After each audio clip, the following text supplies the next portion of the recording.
about ready to start. Sorry to be a little late. So wonderful to have the opportunity to see everybody here at this ninth Nelson Chair Roundtable, but the second one with BPI and DSNI. And I am A.J. Franklin, or if you want to be formal, it's Anderson J. Franklin. If you really want to be formal, you can call me Dr. Franklin. But if you really want to get to know me, just call me A.J. I'm so happy to see everybody here today. This is really an important time for both Sheena and myself. There's been a lot of work by a lot of people.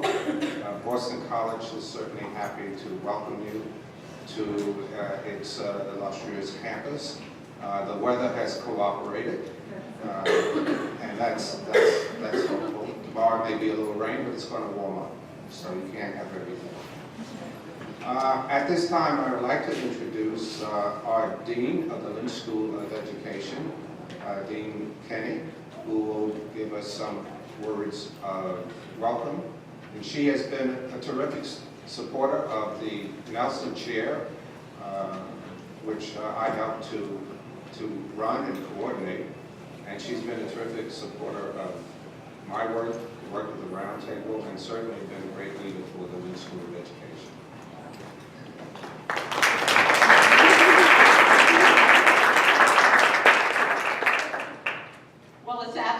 My pleasure to be supportive of this work and supportive of the Roundtable. The Roundtable, of course, has been running for a number of years, but I'm particularly excited about the collaboration with Promise Neighborhood and the work that you've been doing in bringing this networking event to our campus over the last couple of years. This work certainly speaks to what we see as the mission of our school.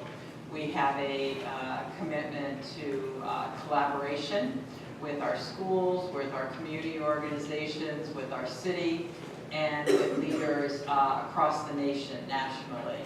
And all of that really is in the service of social justice, making better lives for children and families and adults, locally, regionally, nationally, and internationally. So this is an extremely important event in the process, and I couldn't be happier to have you here today and to acknowledge the work that you're all doing. So thank you very much for being here.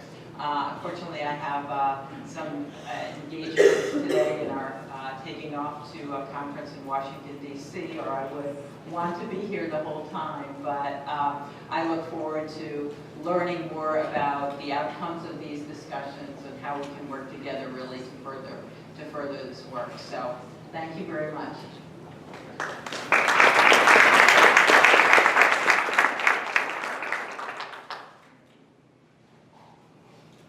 So at this time, I want to get my tag. I hate this thing. We know who you are. But Sheena and Caroline told me I had to put this on. And I follow orders from them, please. I wanted to just take a little time to give you some sense of how we got to collaborate with you, BPI and DSNI, with the Nelson Chair Roundtable. The Nelson Chair Roundtable has been, for 9 years, an effort on my part to bring together programs and begin to do it in a way that allows us to have a collective impact and not to work in silos. And so I started this after, say I've had a 40-year history, and I'm a little bit older than I look, of working in the community in a variety of different ways around the world. A lot of time spending it in Africa, because I've spent time living in Africa and I still work in Africa, but certainly in our neighborhoods throughout the country. And one of the things I took away with that we really need to spend time working together. And so the Roundtable was an effort to help bring community-based race programs from around the country to talk about how we can better work together. And so I thought of it as a mentoring program, how programs can work together, help share best practices with each other. And as you can see at the back of your program, our sort of theme or motto, or one of our ethos as such, is really taken from this proverb, African proverb, that the webs of many spiders tie down a line. And if you think of that conceptually in terms of the work that we can do together, we can really be successful against the inequities that exist, the poverty that exists, the troubles that our families have if we all work together. The vision of the Roundtable is to develop this kind of mentoring, program-to-program mentoring network, and to identify and sustain and grow existing effective community-based organizations, and create a forum to help think through the interventions and with other program coordinators as resource persons. So that was the original, and still is, focus of the Roundtable, to bring us together in a forum. This is about 3 to 4 times bigger than what we ordinarily have, because the Roundtable originally was to be in a roundtable, sit down, roll up our sleeves, be as informal as process, and dig our teeth into these issues that are so dear to our heart. But that's all right. This is in keeping with what we are about today and last year. So we wanted to reduce organizations working in isolation and to have organizations to revisit their program mission and our interventions and see how well they actually are working. One of the biggest things that we ran into with a lot of programs is, how we can creep, mission creep, you know what I'm talking about, how we can easily move away from our mission and end up doing more things than what we actually have the capacity to do, and in some instances, what we should be bothered with in the first place. So we try to work towards helping programs to look at the mission and look at our interventions, to increase capacity for interventions, and monitoring our effectiveness, which is really one of the major themes of this conference, is representing our impact, and to build upon our strengths, our similarities, and our unique differences, so we complement each other and operate in a genuine network. So we have programs to work more collaboratively. The Roundtable is to help share knowledge and skills, which is what we're doing here. The Roundtable is designed to promote, to use each other as resource and experts, to facilitate exchange of best practices, just essentially to reduce this isolation and to utilize each other in a fashion that will allow us to tackle this line out here that has been prowling around in our neighborhoods for generations. And certainly, I started my career, well, let's put it this way, I started my childhood watching my father and mother do this, because my father was senior pastor at a large church in Brooklyn, New York, Bed-Stuy, where I come from. And so I got an opportunity to watch not only him, but his partners, if I could put it this way. I knew they were his partners because I had assignments when they came over to the house to go get the pretzels and the other drinks for his buddies, and then they would go off into the room and plan how to change Bedford-Stuyvesant, and Harlem. So I grew up watching these great men. Many of them were men of African descent, which was unusual to see the impact that they had on the community. So that's how I cut my teeth early on with this community work. And then I grew up and went on into the civil rights, that's another history of mine, era, and worked in a lot of different communities, including in Africa. And so the programs that I've been involved with the Roundtable, of course, you are our latest venture, so to speak, with the BPI and DSNI. But we've had a history that started really with the Winthrop School. And that's where I first met this brilliant young woman here, Sheena, who was working with Deltas at the time. And we had a number of conversations about the very same thing of how we can best work in the community. But there have been other programs that have come through the Roundtable, and these are some of them. Greater Boston YWCA, we had a large initiative with their Boston BPS initiative, Gardner School, but we've also had programs, the Bakari program, which was a program that's run by the 100 Black Men in Orange County. We've had the college track and Rodat Youth Farm. I don't know about that, if you know much about that program in New Orleans. And we have a couple other programs in New Orleans that we have been involved with. Urgent Inc., and they helped to create the Overtown Children and Youth Coalition. And last year, after the roundtable in April, we had a roundtable sponsored by the OCYC in Miami. And my staff told me that we were never going to do 2 roundtables back to back ever again. So that was my instruction. So we're not having another one in May. But I'm thinking, and we're involved with the Harlem Educational Activities Fund, better known as Heath in Harlem. The All Stars Project, which is in New York City, San Francisco, and Chicago. And Self-Enhancement Inc. And I say that all your work, in reference to the All Stars program project as such. Dean Kenny mentioned that she's going off to a major conference, and I'll be there too, the American Educational Research Association. We have had an opportunity to present our work to that major conference several times. So your work that you're doing is something that is being shared in a lot of different areas. That's the major message to keep in mind. And it is important work. And it's also been shared in international initiatives. So we've had for a number of years Bermuda here at the Roundtable, the Ministry of Sports and their Office of After School and Community Programs. Phenomenal Women charity organization in Bermuda. The Nelson Mandela Metropolitan University was here in 2014 and was a major presenter at the Roundtable. And we still have relationships with them and their Center for Community Schools, Caribbean Men's Network, and we also have been, they've been talking to us with the Caribbean Alliance and National Associations of Psychology, and that's with, I think he told me 18 different Caribbean Psychological Associations. I didn't know there were 18 different countries involved in the Caribbean network.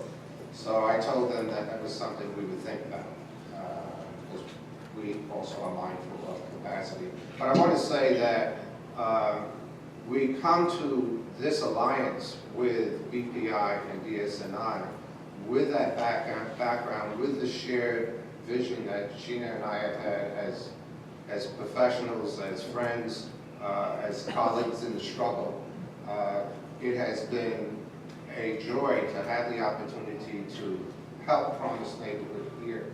We are just one element, one facet of a larger movement for Promise.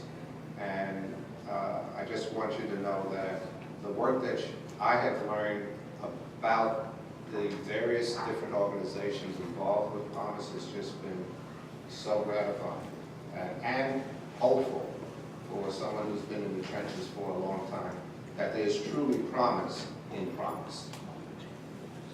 So at that time, I want to, like that. Oh, God. Just give me a footnote. She does this all the time. I like that, I like that. Next thing I know, I see it somewhere. She'll do that. But at this time, I want to invite my friend, colleague, buddy here, Sheena, to come up and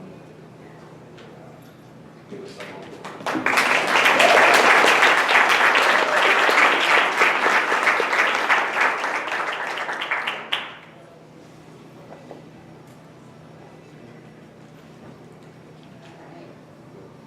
Good morning. Good morning. So every time Dr. Franklin talks about all those places, I'm like, can we have the next roundtable in the Caribbean or Bermuda? But there's costs associated with that. So, yeah. So I'm very excited to see you all. So in other parts of my life, I plan a lot of parties and events. And part of planning, you're always like, are people going to come? You want people to come to your party. So I'm happy to see that you all came. This isn't exactly a party, but I do hope that we have a little bit of fun while we're here, while we're learning. So what I'm going to do in the next couple of minutes is just kind of set us up for the day. And then you won't see Dr. Flake, well, you won't see me for a couple of hours. I'll be out here with you, because today is really about our partnerships and the impact that we're having throughout the Dudley Village campus. I do want to do a little refresher. We have a lot of returning people and a lot of our regular partners, but we also have a lot of new faces in the room. So I just want to make sure that we do, everyone kind of starting somewhat from the same place around what who DS&I is and what Promise is and what we've been doing. But it's going to be pretty brief. In your program books, there's a lot more information about our mission and vision, things that we're measuring.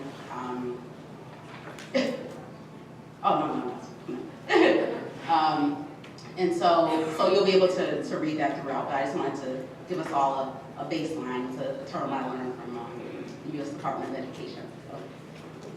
So I'm going to start a little just with, I wanted to just lift up DS&I's mission. As we were preparing, I was having a conversation with Juan, our executive director, around why we are a Promise neighborhood. And I think that particularly because it's an initiative that comes out of the Department of Education, sometimes people wonder why is DS&I a Promise neighborhood. And so I wanted to lift up something that's been in our mission for 30 plus years in our mission statement. So our mission is to empower Dudley residents to organize, plan for, create, and control a vibrant, diverse, and high-quality neighborhood in collaboration with community partners. And so I just wanted to lift that up to show that this really is just a further extension of DS&I's mission. Work we've been doing over the last couple of decades really around housing, land use, now food and arts, economic development. We all know, I think in a room, that education is a key piece of that, and it's something that is integrated with all those other parts. So Promise is DS&I work. It's part of the next phase of it, particularly looking at education and how it's impacting what's going on, or how the things that are going on in our neighborhood actually are impacting education. And these are just some of the tenets that are important to us. So if you know, DS&I does multiple things, but something that runs throughout all of our work is resident leadership. And this is kind of a progression of resident engagement to resident leadership to resident control. And we are taking those same principles and implementing that within Promise. And then there's just a couple of other things here around our role is really creating, along with residents and community partners, the community vision, but also holding it. So you'll hear it throughout the day, but I'm sure you all know that someone has to hold the thing together and make sure that everyone stays focused and on track. Dr. Franklin referenced really quickly mission creep. Like there's all kinds of opportunities that can come up, and so our charge is really around holding the vision. Development without displacement. So it's a term that's used a lot, especially now. Boston is talking a lot about gentrification, and you hear it a lot. Essentially means building up a neighborhood without displacing the residents, and it's typically referenced in that vein. I do think it also applies in the education realm. So thinking about as we create quality schools, not physically, and then also what's going on in teaching and learning, as we're creating supports within the schools, that's all development. But making sure we're doing that for the young people that are in our neighborhoods and in our schools right now, and that they're not being displaced. This term of just like place-based, and it's funny, while I was doing this, I was like, there's so many terms: collective impact, place-based. So I'm going to talk about the collective impact term in a second, but I know there's a lot of terms that people use in this work, so that I think we all have an understanding of what these terms mean, but DS&I has been doing place-based before it was a fancy term. That's always been our work. We've always focused on the same geographic area, and really, I'll talk in a minute about how that area, the name at least changed for Promise. And then our role is really as planning and organizing. And so it's just something to keep in mind as we're going throughout the day. Like, this is DS&I's role. We're planners and organizers. We dip in and out of other things, but this is really kind of the backbone of what we do. So this just really quickly, just to really quickly talk about how we got to be a Promise neighborhood. Many things happening in the neighborhood, turnaround schools, and the schools in our neighborhood looking to partner with us offering and then looking to partner with us around how do they integrate community engagement into the schools. One thing in particular that happened around 2009, 2010, there was community dialogues that happened around the neighborhood with residents, youth, teachers, et cetera. And these were some of the, I just pulled out some of the quotes kind of that came out of the notes.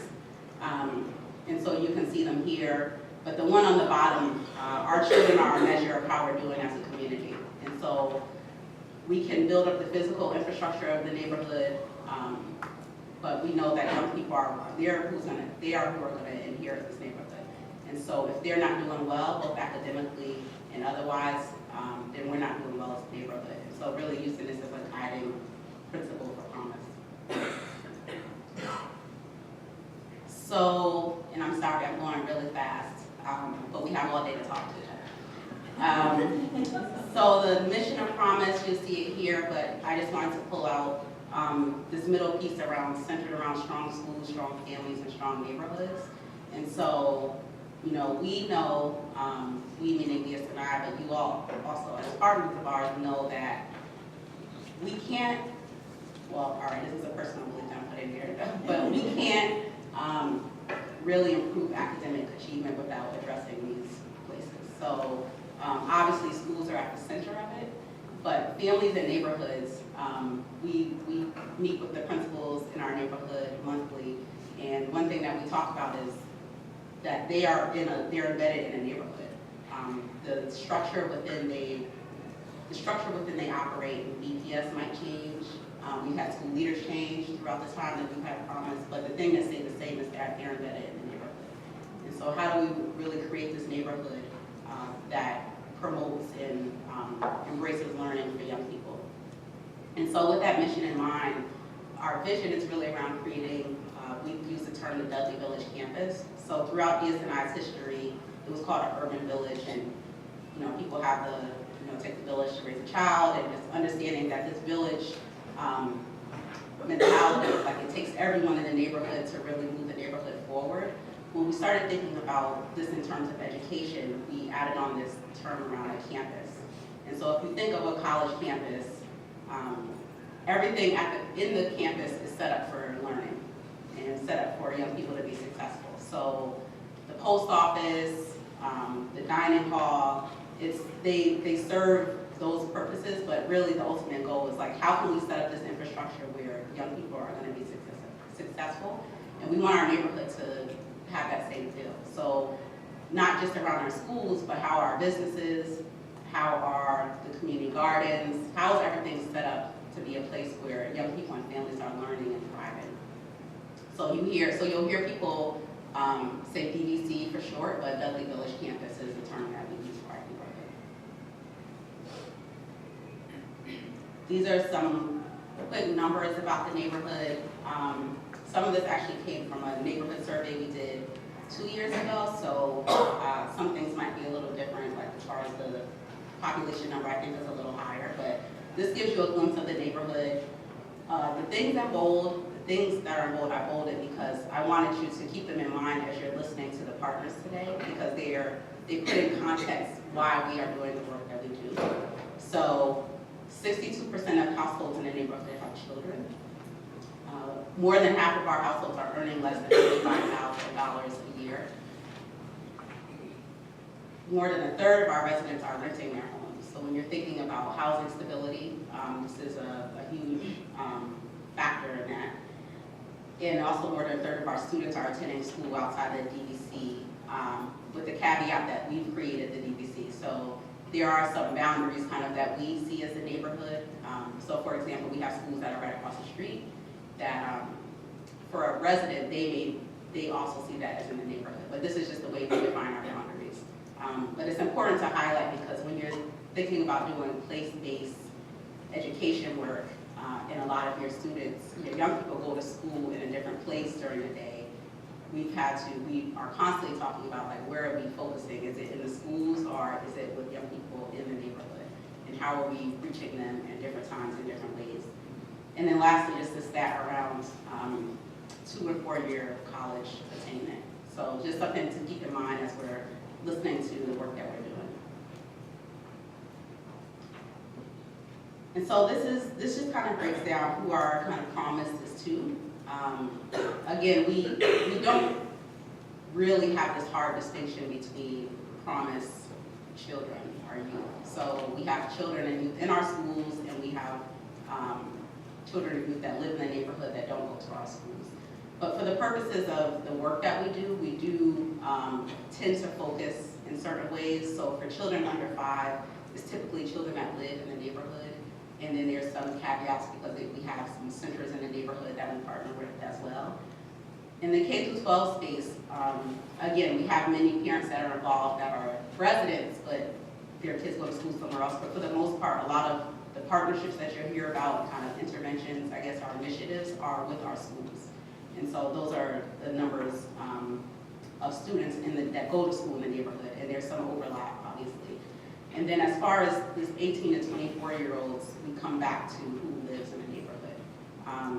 And really, you know, we might discuss this challenge probably a little bit more tomorrow, but with this middle group, the K-12, we have BPS, which is where most of our students, at least are going, or most of our young people. So it gives us somewhat of an infrastructure to work with. With the other two populations, there's no one place where those children and young people are. So we've had to find different ways to work with them. So that's the DBC and Promise. I wanted to just talk a little bit about, pull out some things from last year in the roundtable, and then give you your charge for the next 2 days, and then we'll have a quick break and then get started. So I just pulled out from last year some of, we have awesome, Boston College Streets is amazing. And we have students that were here taking notes, and they'll be here again this year. So both videotaping and taking notes the whole time. So we were able to produce a report at the end of last year. So I went back through it and pulled out some things that I thought were interesting. These are either things that people said or just notes that the students had taken that I think will inform some of what we talk about with the next 2 days. So you'll see at the top around policy, we talked a lot about policy last year. We don't have it as explicitly as a topic this year. Our partners will talk embedded it throughout what they talk about, but I just wanted to highlight that piece around, essentially what the note was is there's a challenge around creating policy that really supports from cradle to career. So we have policies that are kind of made in a silo, and people aren't necessarily thinking about how to support young people from birth to 24 at a policy level. It goes a little with the quote 2 lines under that. Someone said, if we streamline the services, then could we also streamline the policies? Like, if we're doing this work on the service side, how do we work with policymakers to make sure the same thing is happening? In between that, this investment mentality, so, you know, I know that everyone here understands this around investing in youth. It's kind of the quote back to our children are a measure of how we're doing. So if we're investing now, they're going to be the people in the neighborhood in the future that have jobs, that are in the housing, so it just makes sense to invest in them now as young people.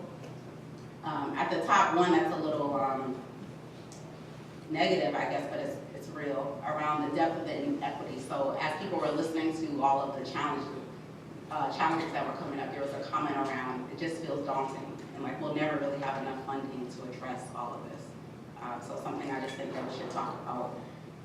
How to meaningfully use existing data and make this data accessible.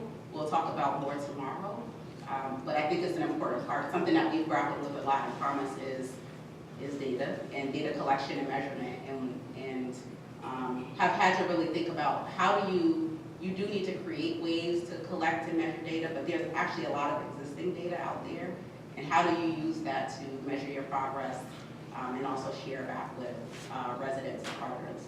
And then lastly, this was Michael McAfee that said this, so for anybody that was here last year, you know that he was really inspirational and talked a lot about not just running programs. So you can't just run programs, you have to develop the political will to get past just doing good work. And so he reiterated throughout of like, it's nice to feel good about what you're doing and pat yourself on the back and say like, that was good work that we did, but that's not enough. And that Promise Neighborhoods is not a program. Nationally, it's called a movement, but it's really about how do you're setting up programs and services that work with each other, but this is not a program, this is a generational thing that's going to take time to really show huge impact. And so what are we looking at in the meantime? But how do we not get comfortable and say, okay, we did a good job, you know, we can move on. So if I tried to channel Michael, couldn't really do it. So this year, we're in year 4 or 5 of our federal grant. We have about 48 partners that we're working with. We either at BSNI or our partners have spent about $4 million, and we'll talk more about this tomorrow. Around 2,800 children, youth, and families have been served just through our sub-grantees. So we have a structure where we sub-grant out some of our money back to partners or schools, and so this is who they are serving in the neighborhood. In the birth to 5 and K-12 space, we're in implementation. We're always in planning 1, I should say, but we're further in implementation. With 16 and 24-year-olds, we're in the planning phase. And so on the right, this is what we're doing over the next 2 days. So we're lifting up proven strategies that we've been able to create some measurable change around. We're examining the extent to which we're applying collective impact principles. So the promise is based around the collective impact framework, and I'll talk in a minute about what collective impact is really quickly. We're learning from the experience of Chula Vista Promise neighborhood. So we have some neighbors from San Diego that are here who came on the wrong week for weather. But they're going to share with us what they're doing in San Diego and how we can learn from them. And then lastly, creating this recommended action plan. This is what you're doing, creating a recommended action plan to go to our steering committee and really to inform DSMI strategic planning. So as we are we're almost in the middle of our 4th year. Again, it's a 5-year Department of Ed funding. So Promise isn't going anywhere, but Department of Ed funding will be ending in 2017. We're really looking to you to say, okay, what did you hear over the last 2 days? Does it matter? Is it making a difference? And what do we need to do next together? And so that will be really the end of tomorrow. We'll focus a lot on that. Almost done. I wanted to just say something quickly about collective impact, because I actually get a lot of eye rolls from people. So I talked about like terms, and in nonprofit there's like, you know, can I piggyback off of you? There's all kinds of terms that people use that it just, after a while, it's exhausting. Like, does it even really mean anything? And so I wanted to say what collective impact, at least the way we're talking about it, is. So a commitment of a group of actors from different sectors to a common agenda for solving a specific social problem using a structured form of collaboration. And that's kind of the FSG who really coined this term, the definition that they use. And the idea is really just to create long-lasting change, that we need to coordinate our efforts. We can't continue to we can do the things that we're experts on, but we need to be aligning what we're doing. I also found this interesting that, so the nonprofit, maybe the nonprofit philanthropy network, does this list of the top buzzwords every year. And so in 2011, collective impact was the number 2.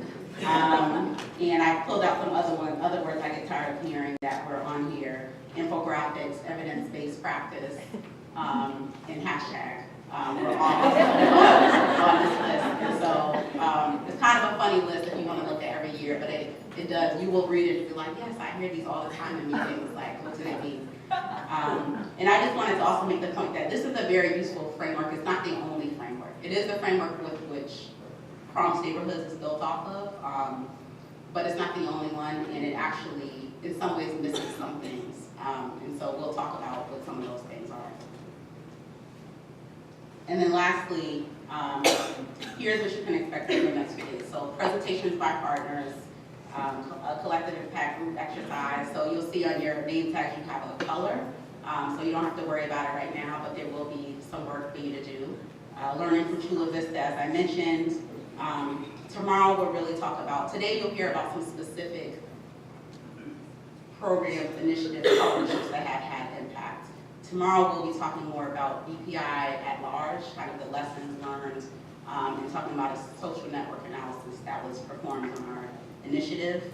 And then, like I said, recommendations and organizational commitments from you all that will go to our steering committee that will inform DSNI strategic planning.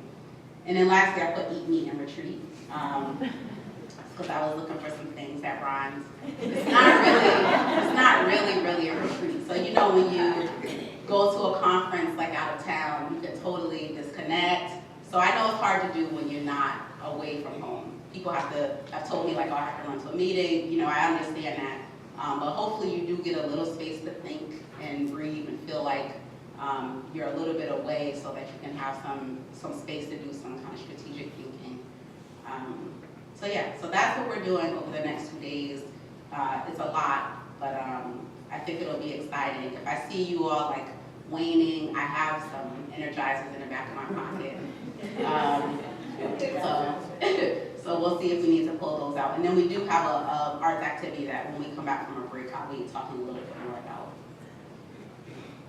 So I'm gonna, wow, I'm right on time. I'm gonna send you all to a break.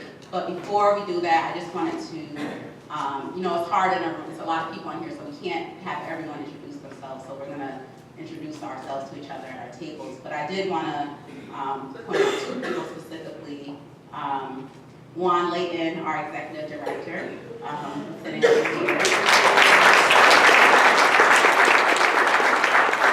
And then Elsa Nash, who's a team lead from U.S. Department of Education. Our program officer, we hung out yesterday, went grocery shopping. So he knows Boston well, meaning he knows BPI well, but he was here last year and here to continue to learn more, but Elson is also just a great resource around thinking about strategy, and really he believes in the work that we're doing, so it's really important.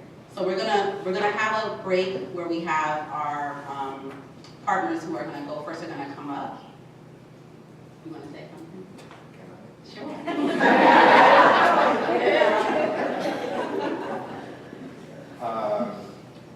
So the restrooms are to your left. With no housekeeping. Nothing profound. We still have some breakfast things here to the right. And what else do I need? Anything else, Carolyn? Yeah, at the end of each presentation, there will be time for Q&A. We would love to try to get people on a microphone, or if you can speak really loudly, we would like to catch it all on our video camera. So there are 2 floating mics. I'll move one into the center area, and I'll try to help get them to you if you want to speak. And anyone who did not receive a parking pass, if you need one for the garage, just let me know. Okay. So that's Carolyn Wilker. If you've got emails with her name on it, that's the person. And my right arm, my left arm, my right leg, my left leg. No? So we're going to take a break so we can transition, but I just want you to introduce yourself to the people at your table. I do see that a lot of people sit with people they know, so we will dismantle that later. But right now you can introduce yourself. So your name, the organization you're representing, and if you have time, we have a 10-minute break. Maybe you want to share the last time you were on.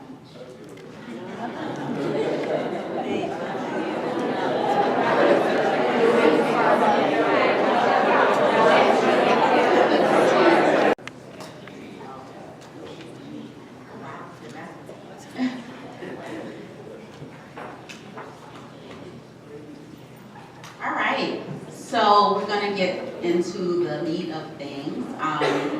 And so just you'll see in your program kind of who's speaking today, and what next to each of them it says who the partner or who the initiative is, but also has some type of phrase. So this one is really about place-based teaching and learning, and how focusing teaching and learning in a place can make an impact on students as well as teachers and residents, so people interested in being involved in education or being actual teachers. So I'm going to introduce who's going to be presenting this morning. We will have, just to mention, after each presentation, we'll have about 20 minutes of Q&A and discussion. So we will have an opportunity to ask questions and discuss, and then later in the day we'll have a full block of time for more discussion. So we have Erica Alvarez Warner, who's the Boston Promise Corps Director as a part of BPE, formerly known as Boston Plan for Excellence. So she's going to be talking about Dudley Promise Corps, and I'll let her tell you more about what that is. Marcy Olsinski, who's the Boston Teacher Residency Director, also from BPE. And then Jasmine Hill, who's actually a Dudley Promise Corps member and a future Boston teacher resident. So she's going to be talking about her perspective as a corps member now and going into residency. So I'll turn it over to them, and then if you see me giving weird signals, it's because I'm trying to give them time signals to make sure we stay on track and make sure we also have time for discussion. Thank you. No. Okay, can you hear me? No. There you go. It's on. Okay. Is that better? Hello? There we go. Good morning, everyone. We're really excited to be here, to be a part of this group, and to be at one of Kita's parties. So, one of Gina's parties. Sorry, I'm like really anxious. Okay, so anyway, we're very happy to be here at one of Sheena's parties. And I'm the director of the Boston Teacher Residency, and so I'm going to talk a little bit about the program nested in BPE, but also obviously the relationship between BPE and DSNI in the context of Boston Policy. BPE, this is our mission and our theory of change. And our mission, the main thing to really pay attention to in the mission is that our goal is to develop great teachers and great schools. And so we merge those two things, understanding that individual teachers alone can't have the great impact that's needed, and schools really need great teachers. So that relationship of really thinking about it holistically in the context of neighborhoods also, but thinking about the school as a whole, and the teachers and leaders involved in that is where our mission leads. And our theory of change is really about ensuring that all kids have ambitious teaching, and by ambitious, which is also one of those buzzwords, ambitious we mean engaging, high cognitive demand, interesting, something that kids really want to put their hearts and minds into, and that they lead great outcomes. Oh. Are you stand up here?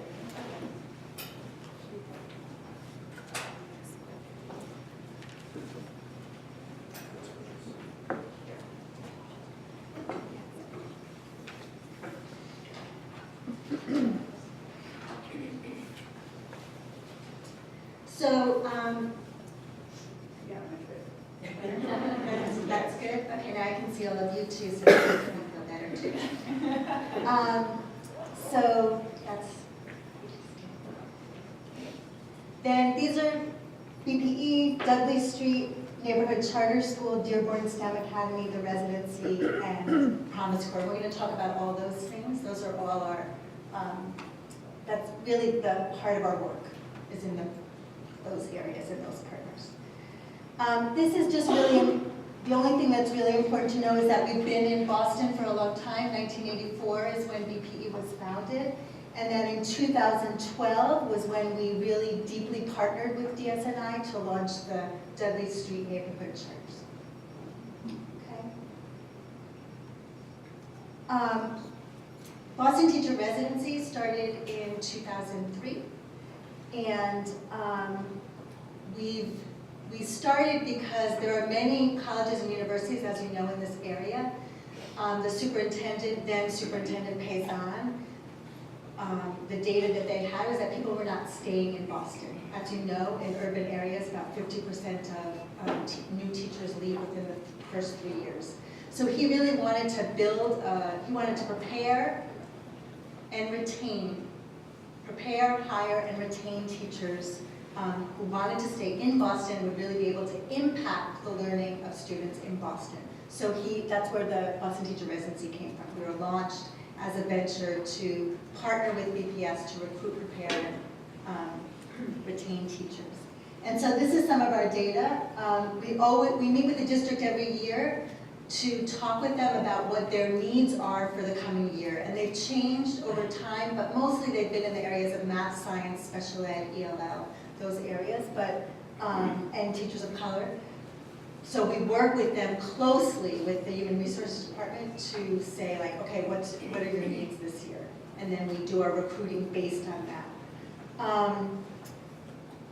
We've been, yeah, I guess we move on to the next.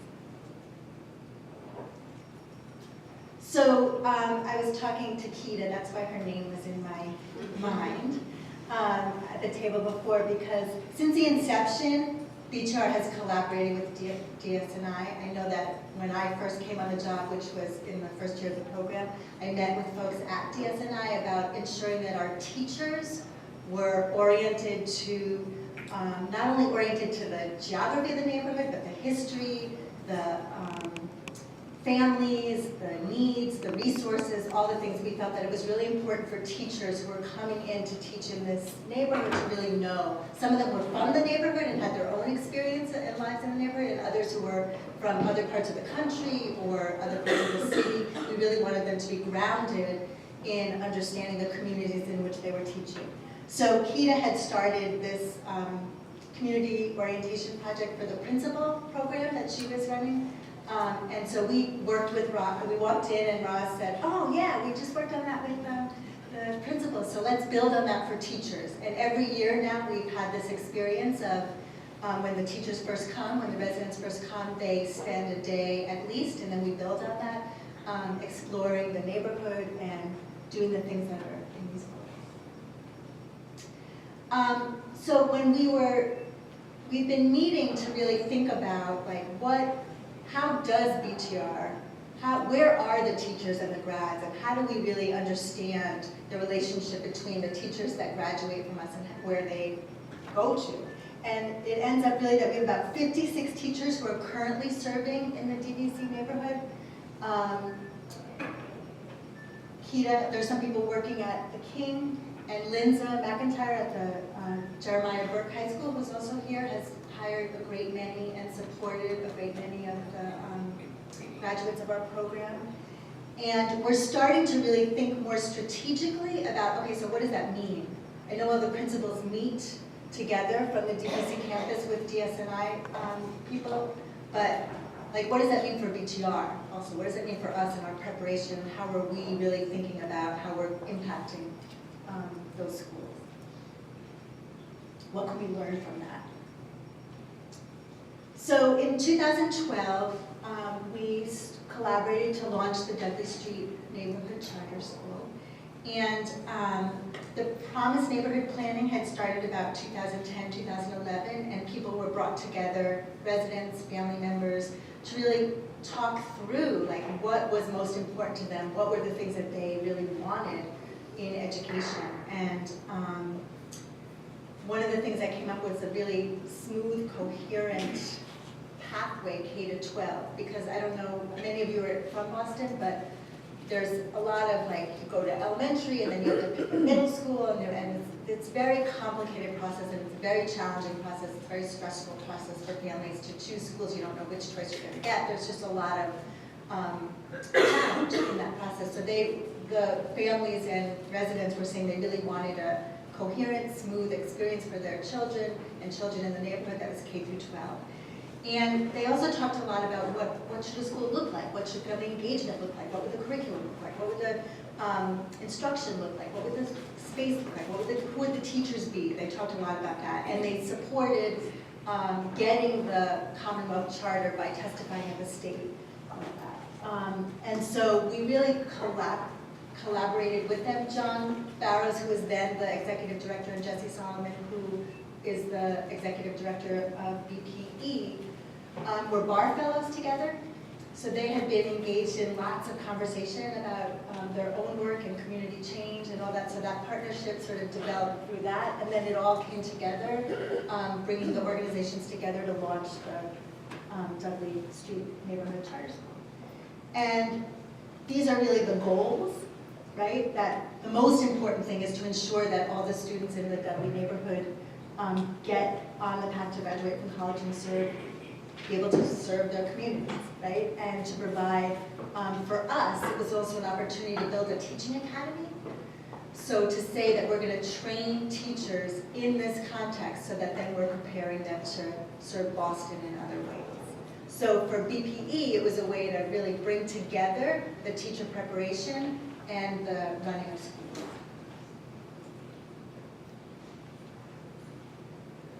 So there's a lot of words in here.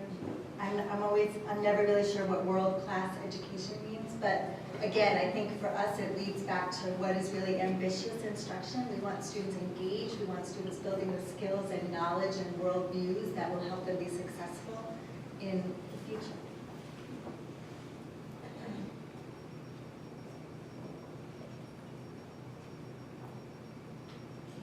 So these are some of the things that we are talking about as components of the school, and really ensuring that DSN, CS is a place where adults are consistently learning and growing and teaching, and students are consistently learning, growing, and developing their skills and knowledge.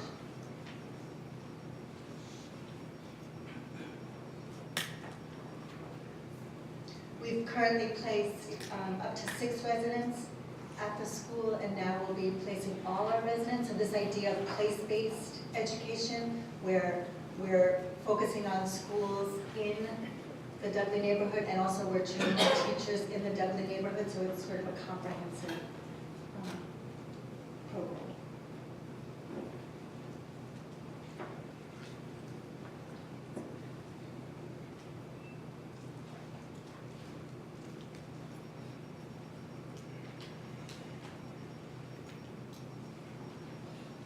Hi, again, my name is Erica. I'm going to talk a little bit about a further collaboration partnership with DSNI, the Dudley Promise Corps, which I came on in 2003 to when, after this had been launched, BPE and DSNI, in 2013, a year into the school, thinking was, to build a great school, we really also need,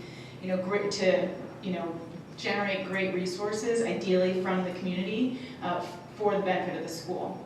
And so it was in that spirit that BPE and DSNI collaborated to start the Dudley Promise Corps, which is a one-year AmeriCorps program that basically engages our members in a year of service to the schools. And it was launched with the vision of really supporting DSNCS to be the school that we want it to be, but we also, from the very beginning, saw it as a neighborhood-based program. And so when we launched not just in DSNCS, but also at Orchard Gardens, and wanted to serve 2 schools in the DVC as part of our pilot 3 years. And so it's one of the things from the very beginning that has been embedded in this work is a real commitment to prioritizing the recruitment of local community members. About half of our core is from the community or identifies as being from the community. So that's a huge value add to our core. It is really about making sure that we're providing opportunities for people in the community who may want to give back or are interested in teaching, want to get involved in their schools. So that's a key part of what we're doing. And our core members, one thing that I think is unique about our program is because it's a neighborhood-based, Dudley-based program, there is a real commitment to the community experience. And so our core members spend most of their time in schools. I'll talk a little bit more about what we do. But we're also, in collaboration with DSNI from the very beginning, we've been thinking about what are the community-based experiences outside of the school that they should have in order to really be that bridge between school and community. And so Marcy spoke to the orientation that the residents get. Our core members also do that with the residents. And then because of the way that we're set up, we are also able to have our core members engage in regular opportunities to partner with the community. So they'll be out doing, we work with ABCD to support some of the work that they might do. We'll canvas for DSNI, we'll help with the food project. So we try to plug into what are the things that are already happening in the community that we can support throughout the year to give that broader perspective to our core members. So again, our mission is really about leveraging a national service program to support the students in the Dudley neighborhood. It's also about our members, which I'll talk a little bit more about in a minute.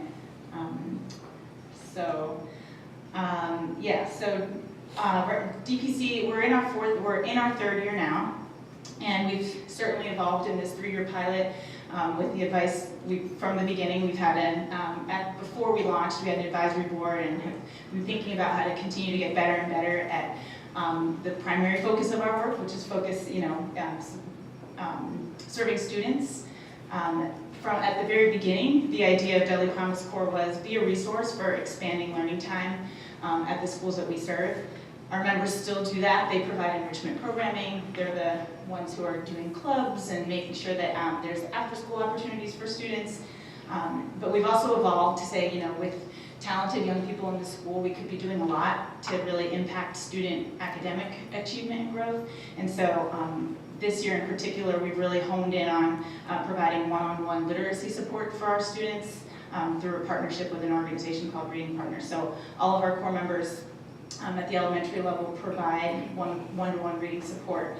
We're seeing some promising evidence that our members really can have impact on student achievement.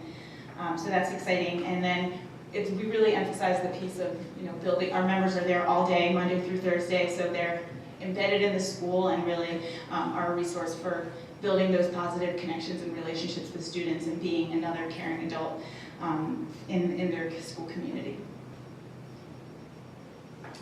So right now, like I said, we're serving at the Dudley Street School where we originally launched in Orchard Gardens. This year we're piloting a small core at the Dearborn STEM Academy. Right now we have 28 members. You'll hear from Jasmine, a current member. And over the last 3 years, we've had about 100 core members who've provided over 350,000 hours of service. Just wanted to note that another part of our mission, especially as an AmeriCorps service program, is really about the member experience as well. So our impact on students and community comes first. But we also are really committed to developing members and supporting them in their goals after Dudley Promise Corps. They're committing a year. Sometimes they often have stayed for 2 years. But we want to support them on their path and are finding that a lot of them, mostly because half of them come from the community, are really committed to this community and want to stay either in education or in the neighborhood. And right now, about 40% of our grads have stayed in education after a year of Dudley Promise Corps, which is great in Boston. So in Boston specifically, we have more that have gone on to teach in other places or to get further their education. But right now, about almost half of our grads are staying in Boston in education. And we also see ourselves as a potential pipeline for the residency. So often we'll have core members who aren't so sure, like, do I want to teach? I've heard about the residency because it's been around for so long. And so it's a year for them to explore more, whether teaching and maybe even specifically the Boston Teacher Residency is for them. And so right now, 10 of our grads have gone on to do BTR. So that's really exciting for us to see. Sorry, this clicks too quickly. I'm going to talk a little bit about the Dearborn STEM Academy, which is really a natural extension of all the work that we've been talking about. So in terms of BPE realizing its vision of a pre-K to 12 neighborhood-based teaching academy, the Dearborn STEM Academy is sort of the secondary school portion of that. For those of you who may not know, the Dearborn, about 5 years ago was named a level 4 school and has remained in that status. And so in terms of figuring out how to really turn the school around, and in 2015 BPS named BPE to operate the school. So this fall we opened our doors as the operators of Dearborn STEM Academy, and right now it's about 250 kids in grades 6 to 11. As you can see on the slide, by next year we'll have a full pre-K to 12 pathway in the neighborhood, which is certainly exciting, and we'll serve 650 kids across 2 schools. The vision for DSA, again, all of the lofty things that we say for the Dudley Street Neighborhood Charter School as well. But I think what's important about DSA is also this emphasis on, we really are, as we build the school, really want to emphasize graduating students who are committed to the development of their community and who really have the skills to succeed in college and beyond, but also to give back in meaningful ways to their community. This is just a brief, a really quick overview of who we're serving at DSA. As you can see, it's about half of our students are English language learners, about half of them were born outside the United States. This is mostly Cape Verde and Creole in terms of the language. The map might be hard to see, but over 50% of the students are really clustered in sort of the heart of one community, and certainly most of our students are really from the surrounding community. Just to touch on a little bit about, what we're entering in this work, and this is last spring's state standardized test data to give a little bit of a sense of, it speaks to the need that, BPE and DSNI are trying to address in terms of really making sure kids have access to the kind of education that's going to put them on path. And just getting started, but that's a little bit about where our students were at when we started this work. Back to Marcy. The DSA CPA teaching area. So I think that, so as we're doing a pathway K-12, we're also thinking about this teaching academy K-12, so that some of the same elements that we've been working on in the Boston Teacher Residency about ensuring that teachers are good with data, that teachers are using data efficiently, that teachers are learning strong instructional practices. All those things are things that we're going to continue to work on in the Teaching Academy, but we also have this opportunity to create this context of a real learning site for adults in service of kids. So thinking about what are the roles that residents can play that can directly impact students as they're learning to teach, so that maybe there's more small group work, maybe there's flexible staffing and student grouping, so that as residents build their skills, they can take on more responsibility in very concrete and specific ways based on the data that is being seen in the classrooms. We're looking at, building in more significant professional time so that teams of residents and teachers can work collaboratively. We're looking at ways that mentor teachers can take on multiple residents and work as teams, so that we're really thinking about how are we building the teams of adults at the school. That's the main thing that we're really working on, is how are we building the teams of adults to best serve the students in the school at any given time.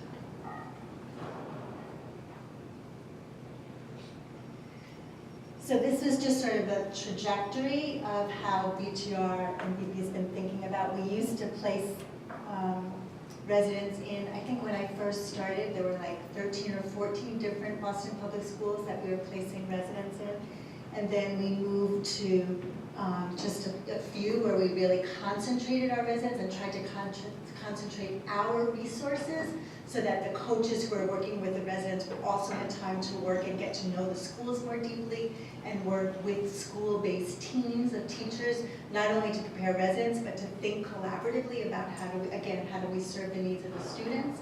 So in that interim place, we were we have clinical teacher educators who are full-time coaches and teach our content methods classes, so they're able to really tailor the content methods classes with the needs of the students and what the residents are needing to do and learn. And so we had these clinical teacher educators placed at a range of about 6 schools, and we could really, again, concentrate our resources, but now we really want to see how much we can support DSNI and the BPI in impacting one particular neighborhood and set of schools, so that's why we moved into the Teaching Academy. So that's just been the progression over the past years since 2002.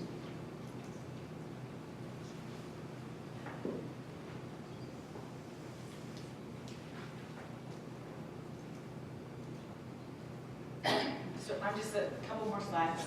I'm just going to speak really quickly to, again, on this collaboration with DSNI through the Boston Promise Initiative.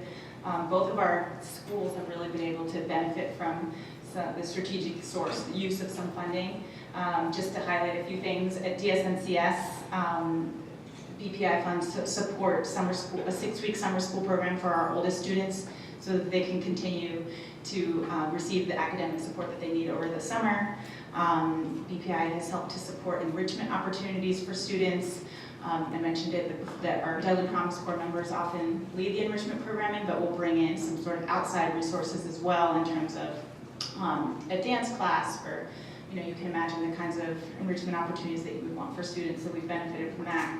And also supporting technology in the form of one-on-one laptops for our oldest elementary school students.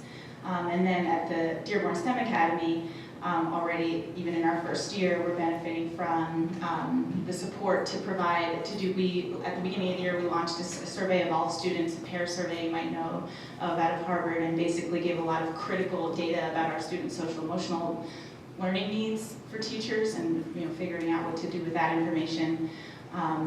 Also, again, clubs and enrichment, things like coding and coding club, and making the enrichment opportunities in the context of STEM come to life. And also academic support for students who need to stay after school and receive really targeted tutoring. So really benefited from that. Early signs of evidence of impact on students. I think there's plenty of work to be done. At Dudley Street, we currently have 254 students, and we're really pleased to see that 65% of our students are reading at or above grade level. Our goal is for that number to be 100%, obviously, but that's certainly about double what the district average is. And we have really high attendance rate at 97% and on-time rate. At DSA, again, 263 students. We're also pleased to see the 93.4 attendance rate. That's one of the highest for secondary schools in the district. And this year, at least, that's a 0.7, if you can see. The student mobility rate, so creating some stability in a context where that wasn't necessarily always there. So that's some early signs of impact. And then finally, before I turn it over to Jasmine, this slide just is there to depict. We have all these different things happening with the Deadly Promise Corps and the residency, and collaboration with DSNI, and the behind-the-scenes work at BPE, and it's all sort of, we're trying to figure out how that it can be in service of our schools and the community, and in service of creating, amazing neighborhood-based schools at DSNCS and DSA. So, without any further ado, I'm going to turn it over to Jasmine, who can introduce herself and share a little bit about her story. Hello, my name is Jasmine Hill. I'm a current Deadly Promise Corps member. Just a little background on how I came to DPC. I attended Boston Public Schools through my K-12 education, and after graduating high school, I came to BC. I recently graduated last year and majored in sociology. I was not, however, a part of Lynch School, even though it was great. And then I wasn't really sure what I wanted to do with my sociology major until I volunteered for Boston at the Weston House Boys and Girls Club, which I also attended when I was younger. And I was like, I really could see myself working with kids, so I picked up a minor in education. And after that, I was like, after learning about education, I was like, I don't really think I'm completely prepared to go into teaching right away. So that's how I came to Deadly Promise Corps and the Boston Teacher Residency. Just learning more about education and the school-to-prison pipeline with students not reading by their third grade level benchmark was mind-blowing to me. I wasn't even aware that it happened in my community, so that was really important for me to be able to give back with that literacy focus, which is why I chose to do DPC, because I really appreciated the focus on literacy that we do with the one-on-one reading through reading partners, and to see the growth that the students have that we've worked with is just amazing.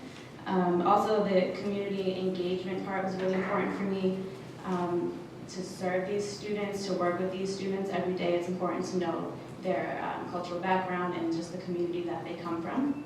And relationship building, we do a lot of that with our students. We're very invested in our schools. We work a lot. We do long days, long 10-hour days of just working in the schools and doing all sorts of different things. So as my DPC year comes to a close, and I'm going to start the Boston Teacher Residency in July, and I hope to teach in Boston Public Schools for years to come. So that's it.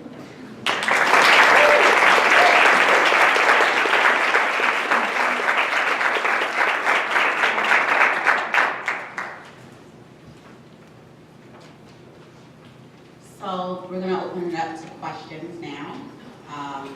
So as Carolyn mentioned, there are some mics throughout. There's one here kind of in the center and one right here where Dr. Franklin's standing. So please, if there's more that you want to hear about what they said around impact or data, or if there's things that you feel like you didn't hear that you want some more information on.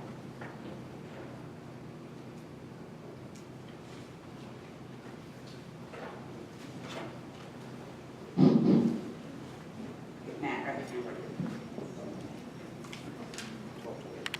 Hi. I was really interested in your efforts to introduce the teachers and the students to the community. Can you say some more about, some more specifics about what you guys did and who you talked to and what the impact was on your teachers?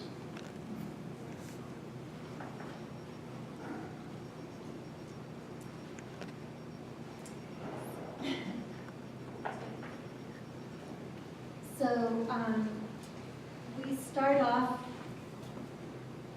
in the earlier years, what we did was we had in each school that we were in, that residents were going to be placed in, they'd go and visit that neighborhood and really both informally just kind of walk around. That was just the first part, right? And then also really get to know all the resources there. So they would have to investigate what all the resources were. And we had DSNI as one of those partnerships. And we have a year-long strand that's on family community engagement. It's kind of one of the courses.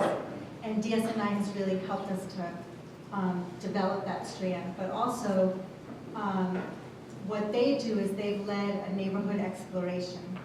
So they first talk about the history of DSNI and that neighborhood, and they learn all about the transformation of that neighborhood. If you all don't know that, then it's a really important history to know too. But first they learn about that, about the history of the neighborhood, and then they go out and they meet with different business owners, different community organizations, and they explore like what are those resources and how do they support people, how do the people see schools, right? So some of it is also getting to talk to residents of the neighborhood to understand their understanding of schools and their relationship to schools, and seeing like, okay, so what do you think of that school in your neighborhood? Because Boston is very unique in that students come from all over the city to different schools, so people have, you may not know the students that go to that school, or you may, right? So, for example, in East Boston, people would, the residents would walk around and talk to different neighbors in that area, and they had very different feelings about the students at the school. So it sort of uncovers the history of racism and the history of like tension between neighborhoods and among neighbors, and it also helps them like sort of understand the context that they're walking into around the history of Boston and schooling in Boston, as well as really the idea is to have them have an assets approach, right, to their role as teachers and to the neighborhoods that they're in. So they also learn about all the resources and the work that's been done over the years in the neighborhoods. And I don't know if you want to talk a little bit to it. Yeah, the only thing I would add is also, as we further developed it and partnered with the residency and Dudley Commons Core this past summer, we also just sort of expanded it to include, a specific workshop with Project Open Homes for families to really go deep on like what are the housing and homelessness issues in our neighborhood that we should be aware of, and the resources as adults in the school that we should know about, or what to do, just some basic training around that particular issue in the neighborhood, and trying to do more of that where it's an exploration but followed by sort of some specifics and partnering with resources in the neighborhood. Do you want to speak to what you've learned from that? Because I'm guessing that's also what you want to hear. It's like, do you want to speak to that, or you're good? Sorry, I want to put her on the spot.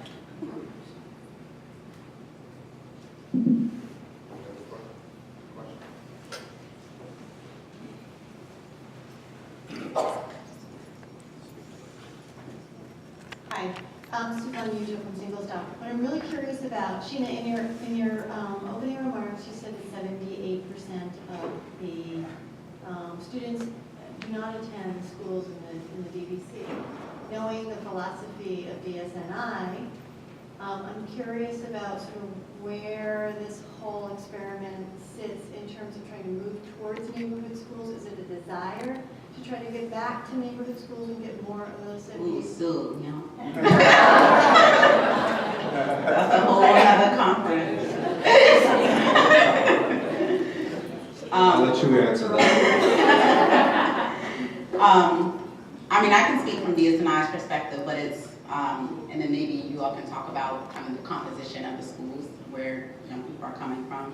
So as I mentioned, yeah, it is a challenge, because when you're thinking about particularly interventions happening in schools, then you have young people, they get all this great caring adults, really this focus on enrichment, et cetera, and then they go back to the neighborhoods that they live in. And so it's hard for us to then track and see like what is the impact that it's having on neighborhoods, because they're all over the city.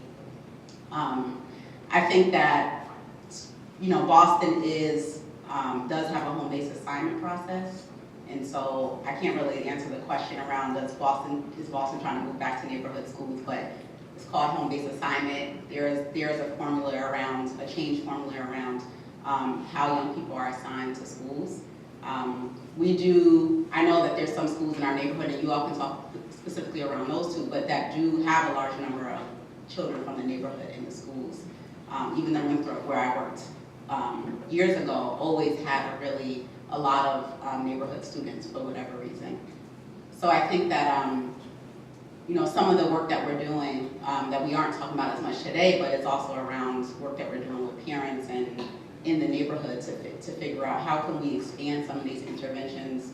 One thing I will mention that we did with BPE recently, as well as BPS, our parents in the neighborhood brought up staff diversity, lack of staff diversity in BPS as a huge issue for them.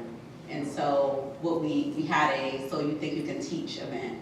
So we have something called Love, which is learning our value in education. So we had a Love event where we opened it up to residents and young people in the neighborhood to say, if you're interested in this issue around staff diversity, and particularly if you're interested in being a teacher or figure out what it takes to be a teacher, come to this event.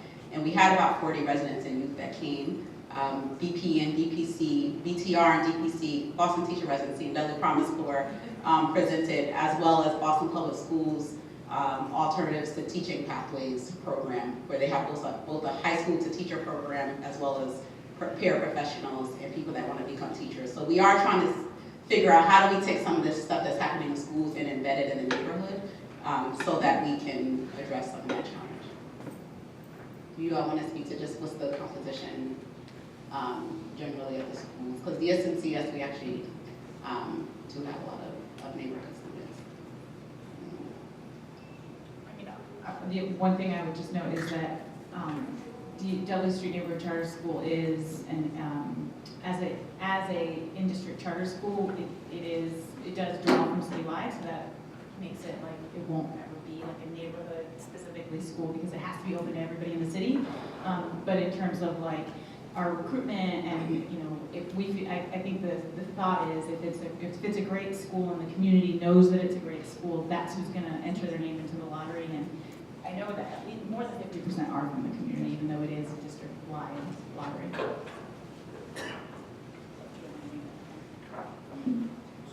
our schools were equal in its excellence, it really wouldn't be an issue, I think. If you want to know a solution. Question? AJ? I got a bunch of questions, but I'll just give you two. Could you talk about the use of data and how there's an interaction between use of data and perhaps informing community? Informing community. So if you could talk to that.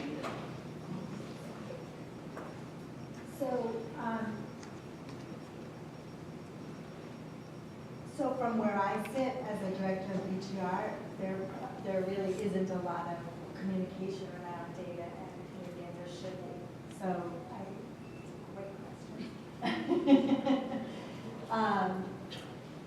We've begun to collect a lot of data about our grads.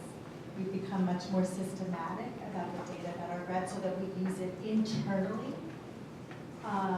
to really improve program and make sure that that all the teachers that we graduate are what we want for our own children, right? That every teacher, and we're not there yet either. I mean, I think we're pretty, most of our grads are pretty strong, and but we're working on that. But we definitely use a lot of data, and I can talk more about that to inform our own programming. And I think that in the schools, there is a lot, like there is data published every, I don't know if it's every month or every, I'm sorry because I'm not based in the school yet, it will be more next year. But there's the attendance data, the reading data, math data, like there is all that achievement data that's readily accessible to families and to obviously teachers and to students as appropriate for their grade level, right? So how do they make sense of data to set goals for themselves?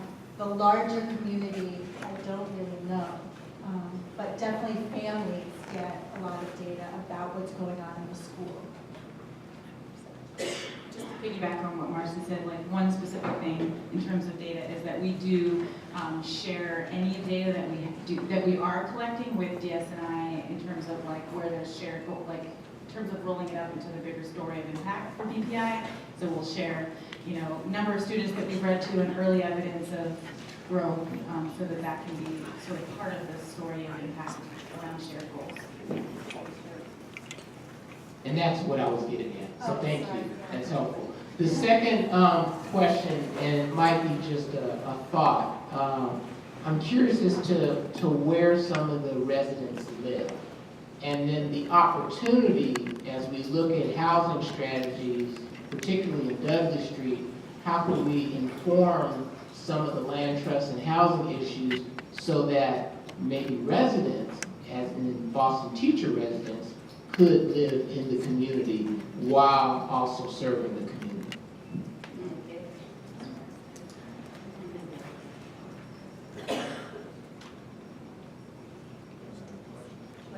Question and comment. Elson is trying to tell us what to do. He framed it as a question. It's called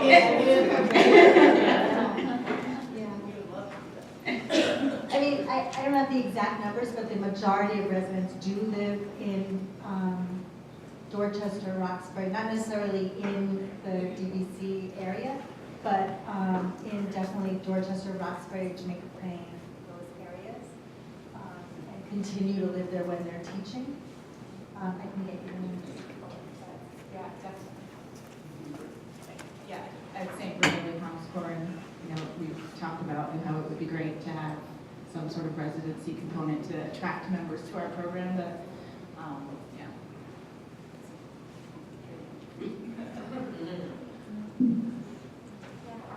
So it looked like you had one slide that said that you had 18 adults who were coming in for learning opportunities. Did I see that right? Were those residents? I think it's 18 residents in Dudley Street School. When you say residents, I keep getting a little mixed up. I don't know if you're talking about, sometimes I'm thinking it's either, oh, okay, so. Teacher residents, yeah. So we've had cohorts of, as the school has grown, we've increased the cohort. So the school started kindergarten through second grade, and then added a year each, added a grade each year, and we've added residents each year as we add classes. Okay, so maybe Teaching residents, yeah. So I guess my other question is, is the school available to residents in any way in terms of continuing ed learning opportunities? Or have you thought about that?